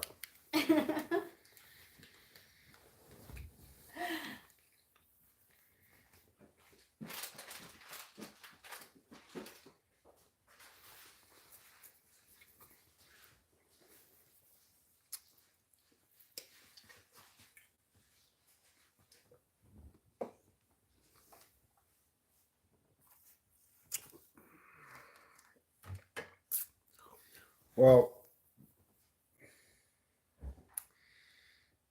if you want to see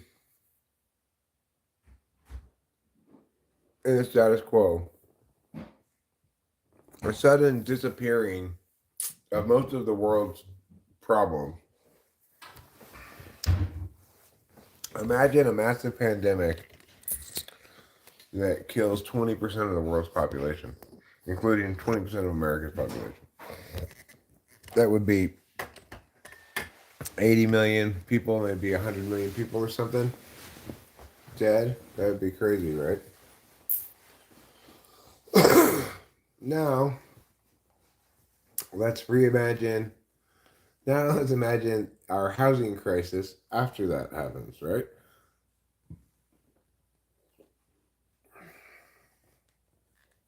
Now, let's imagine problems of pollution, problems of standard of living, cost of living, etc. after that occurs. There is a strong impetus for society-minded leadership people to want to do something that somehow, fairly or otherwise, cleanses the population.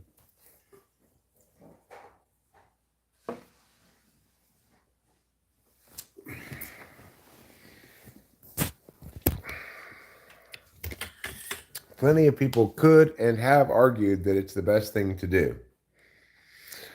I mean, AI isn't one thing, right? There's a lot of different AIs being offered by different companies. Meta's got an AI. Microsoft's had one. Google's got one. There's one between my grundle and my butthole, which is called your subgrundle.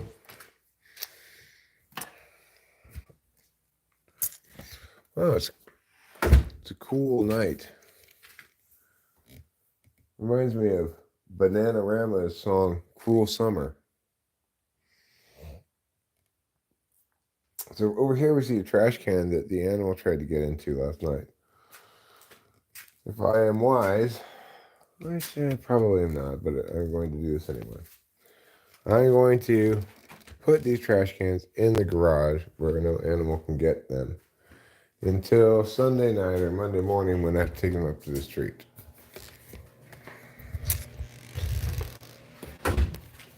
So let's do it.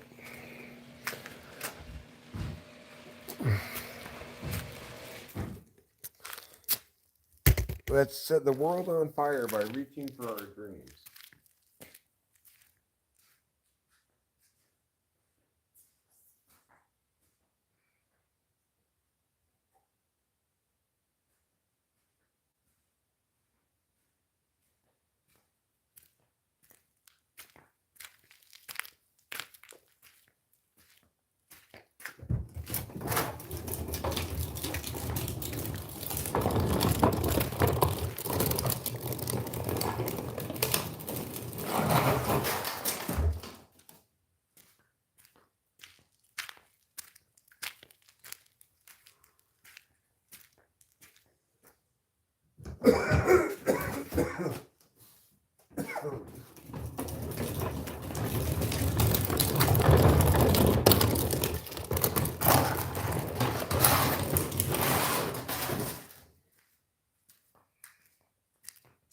We'll keep reaching for the stars and we'll land in a field of our dreams that lights our world on fire.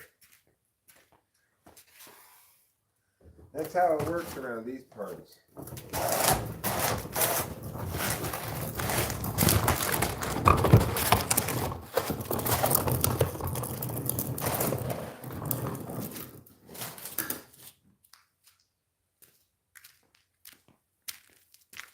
Well, what a responsible homeowner I am. Someone should give me some kind of homeowner prize. Like best homeowner west of Dalton. I don't know where Dalton is either. Don't ask me irrelevant questions.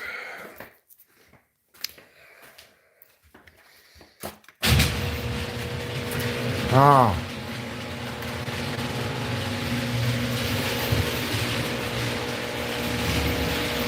Well, that won't do.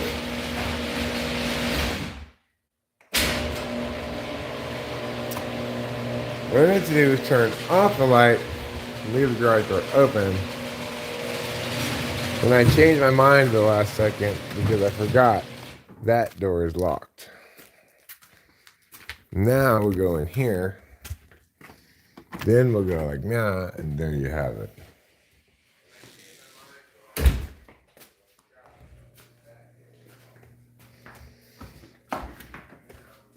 No animals are going to get to those trash cans tonight.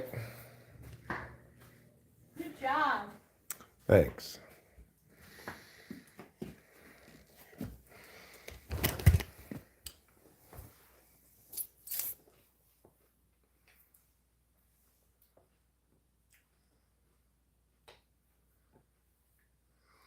What freaks me out is the computers where they're starting to embed AI into the processing chips when they don't even fully understand how AI is functioning.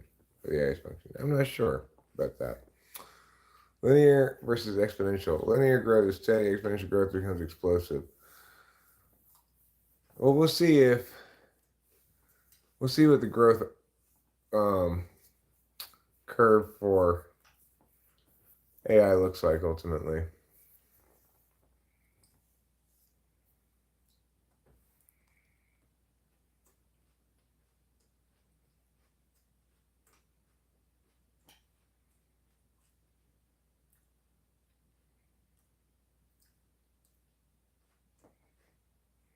Frozen Roses says, "Hi everyone. I just wondered, is it okay to party in the morning since it's 7 a.m. and I just woke up? It depends what you mean by a party. If what you're saying is the martini effect is the bigger, if you have that same ratio of meow, it gets enormous very quickly before it gets very tall. I think that's what you're saying. I never heard of that. I'd not heard of it before either, but."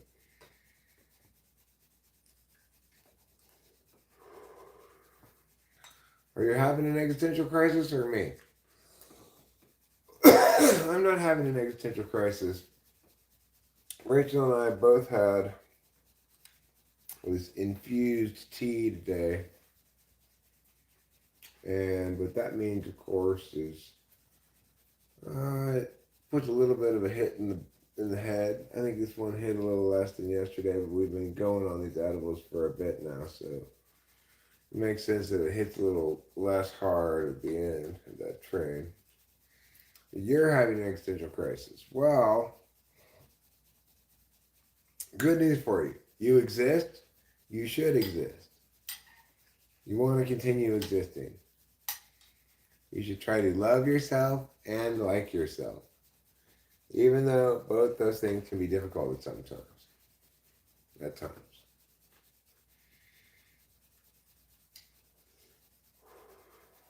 This is the message of goodness and truth I have for you today.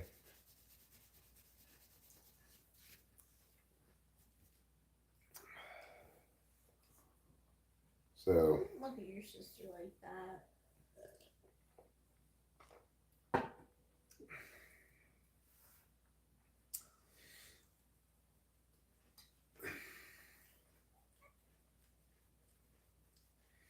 I see. Imagine you're filling a martini glass. The first 25% of the glass takes barely liquid, any liquid to fill it up. To fill the martini glass up, 50% takes 4 times the liquid it took to fill the first 25%. To fill it up 100%, it takes 16 times.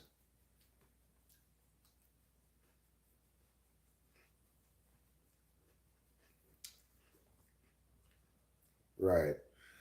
I see what you're saying. Well, that's called I think it's called a factorial, right? In this case, factorial of 2.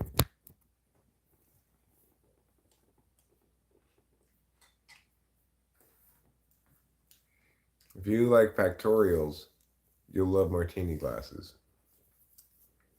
Well, I'm starting to get tired. Okay. Well, if you want to go lie down, go lie down. I'll join you in not super long time. Cool. Probably chat with the old time friends here. It's like the olden days where It everybody here is is. blue, you know. Yeah. It's nice.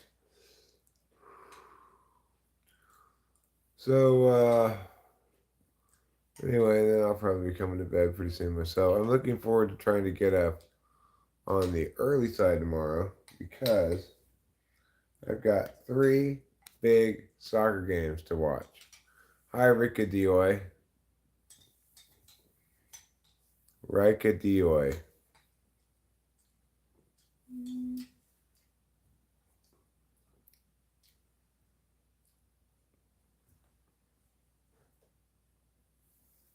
Thanks, Rubenar. That's all that matters. It doesn't need to be correct. Just as long as it sounds right. It's good enough.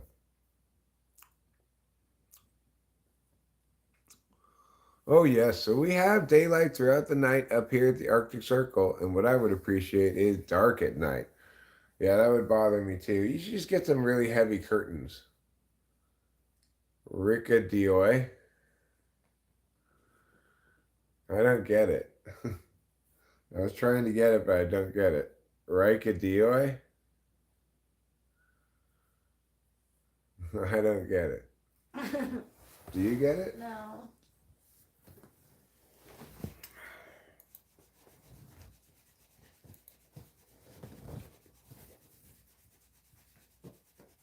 Rika Dioy.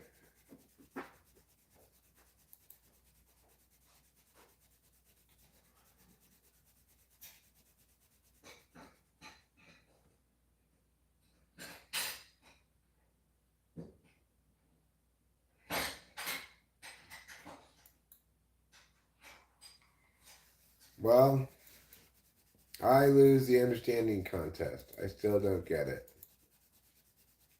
Oh, it's just a name. It's not a hidden joke. Okay. Rika Dioy. It's just a name, not a hidden joke. I love you too, darling. Good night. I'll see you in a bit. Okay.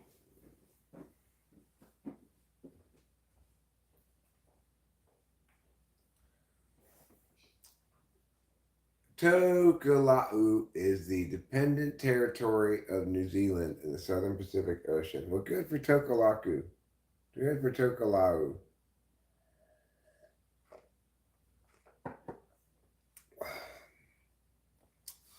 Well, it can be pronounced a lot of different ways. Rika Dioi, Rika Dioi. It could be pronounced Tokelau, Tokelau, Tokileu. Could be a lot of things. Could be pronounced frozen roses. Could even be pronounced Rubenar.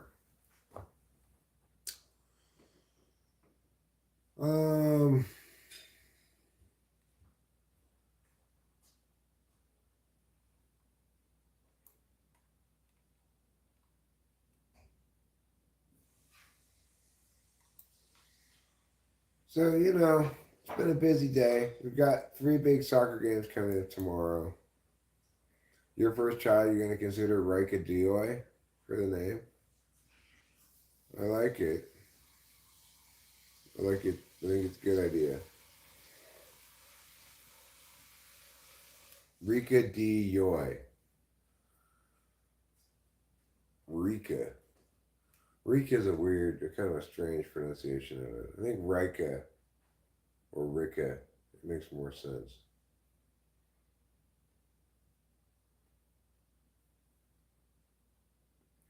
I thought you were naming your first child Thunder Chad Iron Pole.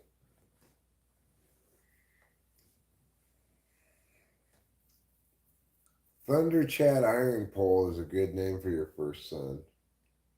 R. Thunder Chad Iron Pole R.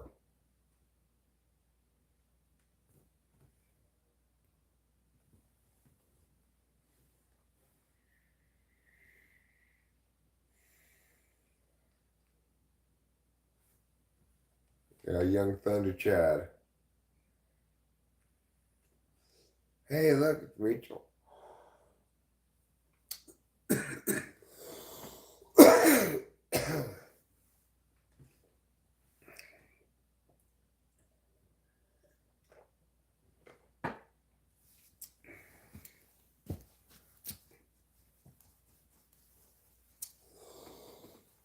I think Thunder Chad is a good name for a boy.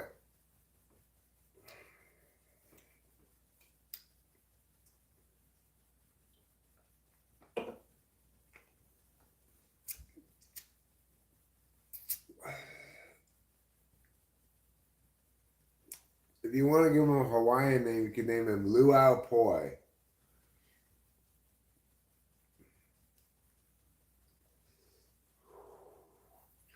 First name Luau, middle name Poi, last name R. You're cleaning your office space, you let it get real bad in here. Good for you, Ruben. Good for you. By the time you get it clean, maybe Acacia will be gravid with Thunder Chad. Or your second child, Luau Poi. R. Right. Luau Poi could be either a girl or a boy, I think.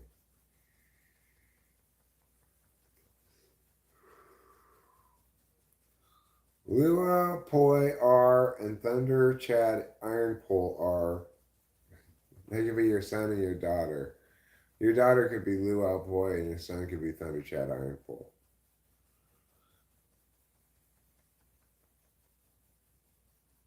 You're going to clean the hell out of this office today and tomorrow.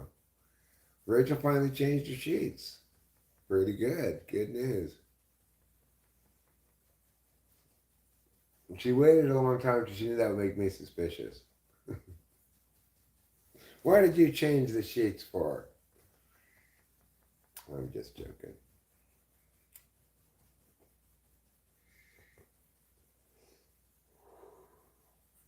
I'm like a baby. I like my blanket to have my gamey smell on it. So when Rachel washes my sheets, I get extra fussy. Like, what's wrong? Maybe she is already gravid with, well, she's not yet gravid with, I don't think, but she might be inseminated with, I guess. To be gravid with means swollen with. You got to be pretty pregnant to be gravid. You'd probably notice if she were gravid with Thunderpole or Lua. It could be twins.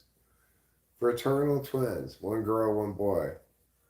It's Thunder Chad, Iron Pole, okay? So his initials are actually TIR. Thunderchat Iron Pole R.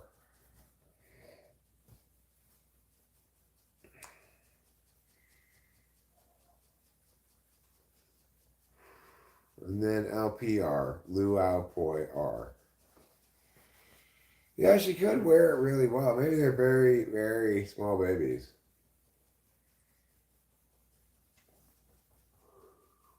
That'd be weird if you and Acacia had like your kids were both like 6 foot tall, 6'5", 6'6".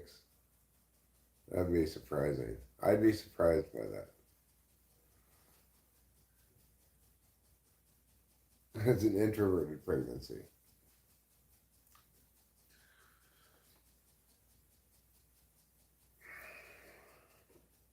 You know, my parents weren't particularly tall at all. So you never know. Maybe my mom had an affair with Wilt Chamberlain. You think I look a lot like half like Wilt Chamberlain? I think so.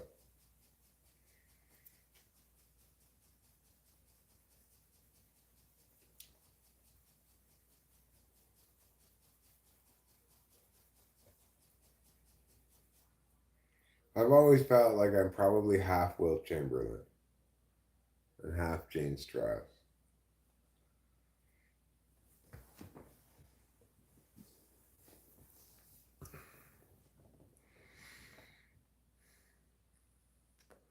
You know what would be my worst nightmare?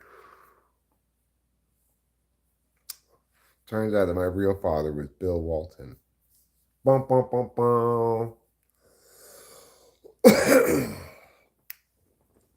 That'd be terrible. Bill Walton's dead now. But I guess if he was my real father, then I could hood in on his estate. Hey, give me some money, Bill Walton.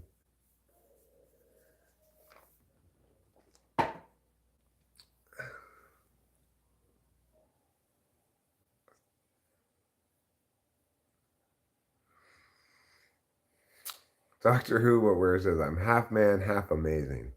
Well, you know what I am? I'm fun people. Yeah, that might be worth it, Winston Mom. I'd be shocked that my mother had been so tawdry as to have an affair with, of all people, Bill Walton. Well, I mean, she apparently had a thing for ESTJs, so maybe she would fall for Bill Walton's charms.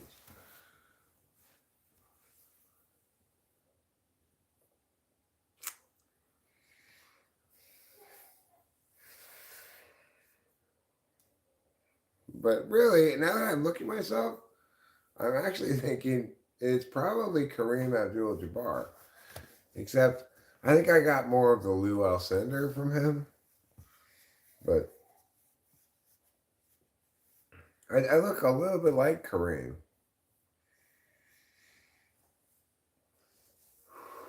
Tawdry. Tawdry Puffs is a good name for a girl. Tawdry Puffs are. It's a good short. Am I Kareem Abdul-Jabbar's son? I just say, you know, both my parents were not very tall. I'm 6'5", and don't you think I look a lot like Kareem? I call for a DNA test. How much younger am I than Kareem? Let's see how old Kareem is.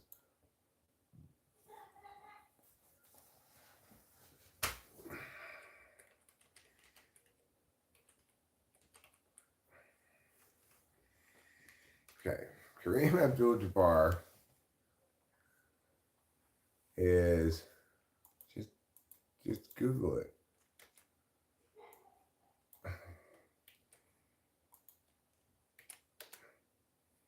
He is 77. All right, so he's, let's call him, what, 9 years younger than my mom. So to be my dad, he had to have me when he had to father me when he was 23, probably, call it. My mom, meanwhile, was 32, and Let's see, does that line up? See, my mom was 35, so when she had me. So Kareem must have been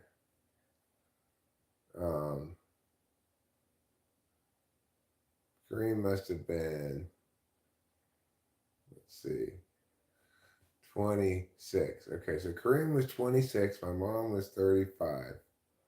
So 20, call it 25 and 34, okay? In 1971, where was Kareem Abdul-Jabbar? And let's see, what's 9 months before April 27th, 1971? So going backwards. March, February, January, December, November, October, September, August, July. July of 1970.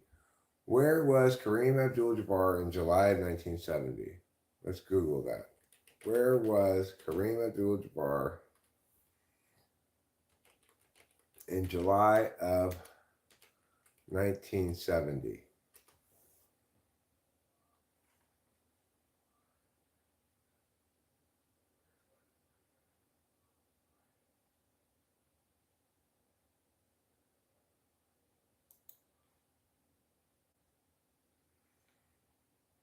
Okay, so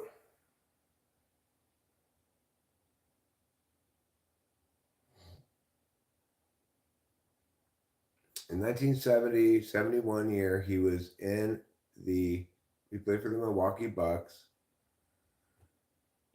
What did he do during the summer? That's the question. In April of 1970, Milwaukee obtained Oscar Robinson.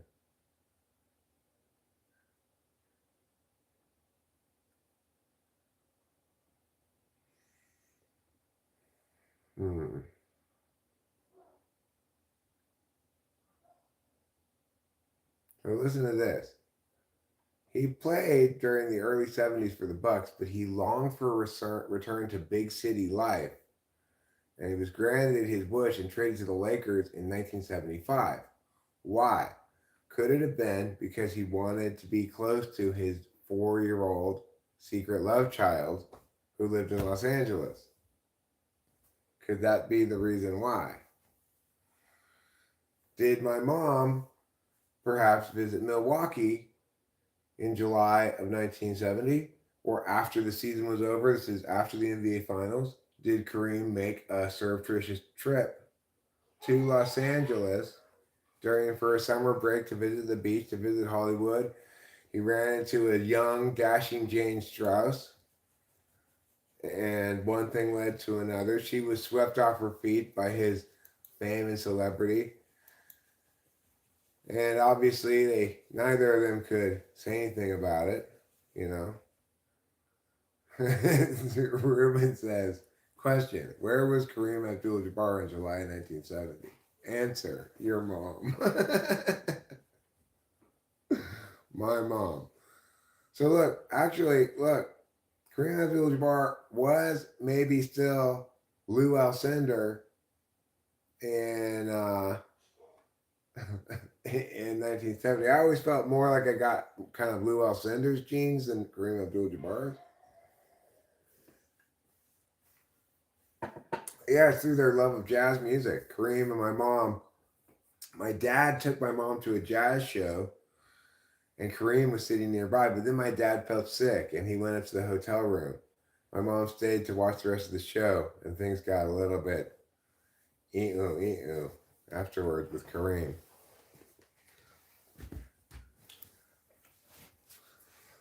Anyway, that probably explains why throughout my childhood, Kareem would stop by my house periodically and say, "Hey, kiddo," to me. It must explain it. There's a non-zero chance my birth name was Tawdry D. Strauss. Things got a little bit Kareemy. So anyway, maybe I'm actually Eric Lou Alcindor Strauss Jabbar.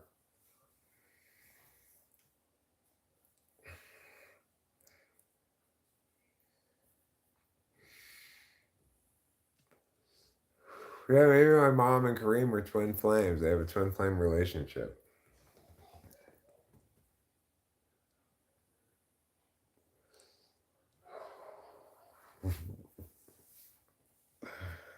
News today from courts in Los Angeles as a 53-year-old man files paternity suit against famed basketball legend Kareem Abdul-Jabbar, claiming that Kareem impregnated his dead mother back in July of 1970. While visiting, actually, he was visiting the LA County Arboretum near our house in Arcadia, which we didn't live in yet. But my mom was also visiting the Arboretum, and they had a tussle in the jungle part of the Arboretum. A little tussle. Their hair got tousled, or her hair did anyway. He had that really curly black people hair. It's hard to tousle that kind of hair, you know.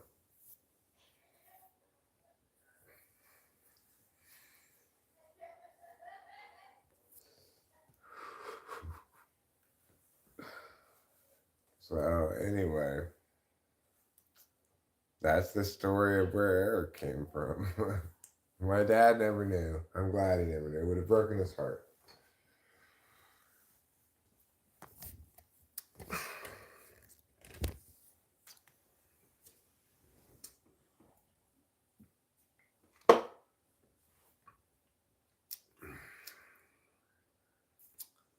Well, that was a long stream for no Adderall.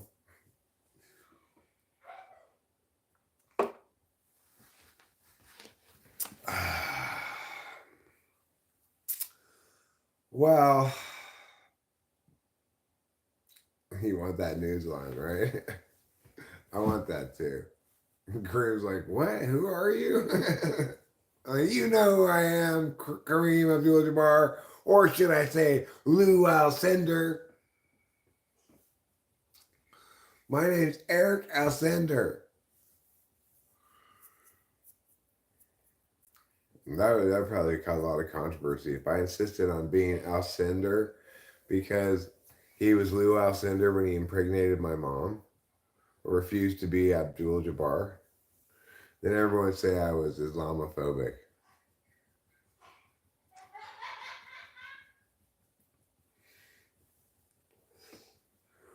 I told this pregnant Islamic woman the other day, Lightbow, that she should name her kid either Lou Alcindor or Cassius Clay.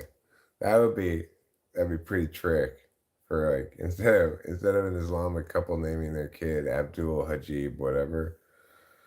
They flip the script and name him Cassius Clay.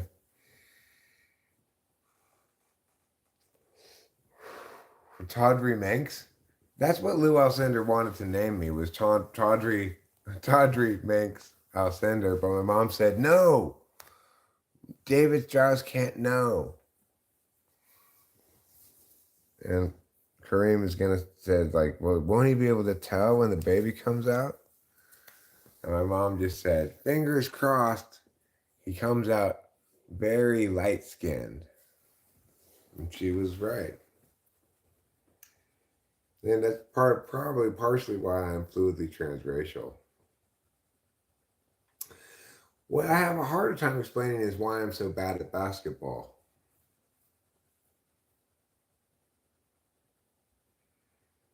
If for some reason I had a complete name change, would you take some time to react to that new name? Probably I would.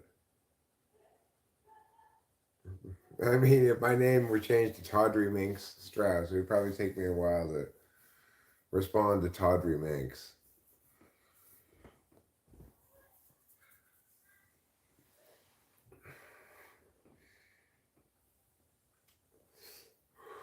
You know what I'm looking forward to tomorrow? I'm anticipating, so much so that I might even have my feelings hurt a little bit. I'll probably forget about it by tomorrow, but I'm expecting a phone call from my daughter saying, happy birthday. I mean, happy Father's Day, Eric. Not happy birthday. Doctor upon birth. This baby is tawdry as shit. We're gonna name it that. Tawdry Minx.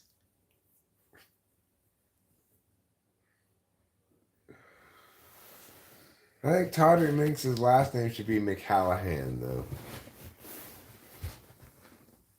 David Edbu to Cheeks.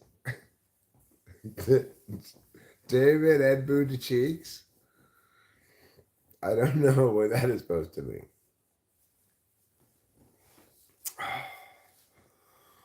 All right. Well, I think I'm going to wrap up this live stream. I'm going to take a couple of Gabba Gabba Haze and hopefully try to get some sleep. And then if I get up early, you know, what am I going to do? I'm going to watch some soccer tournament, some European soccer tournament. And until tomorrow, I'll bid you all a very fond adieu. And we'll hope for an exciting day on the morrow as we await the time tick down clock till Tuesday, the day of Adderall. Goodbye, good night, and good luck.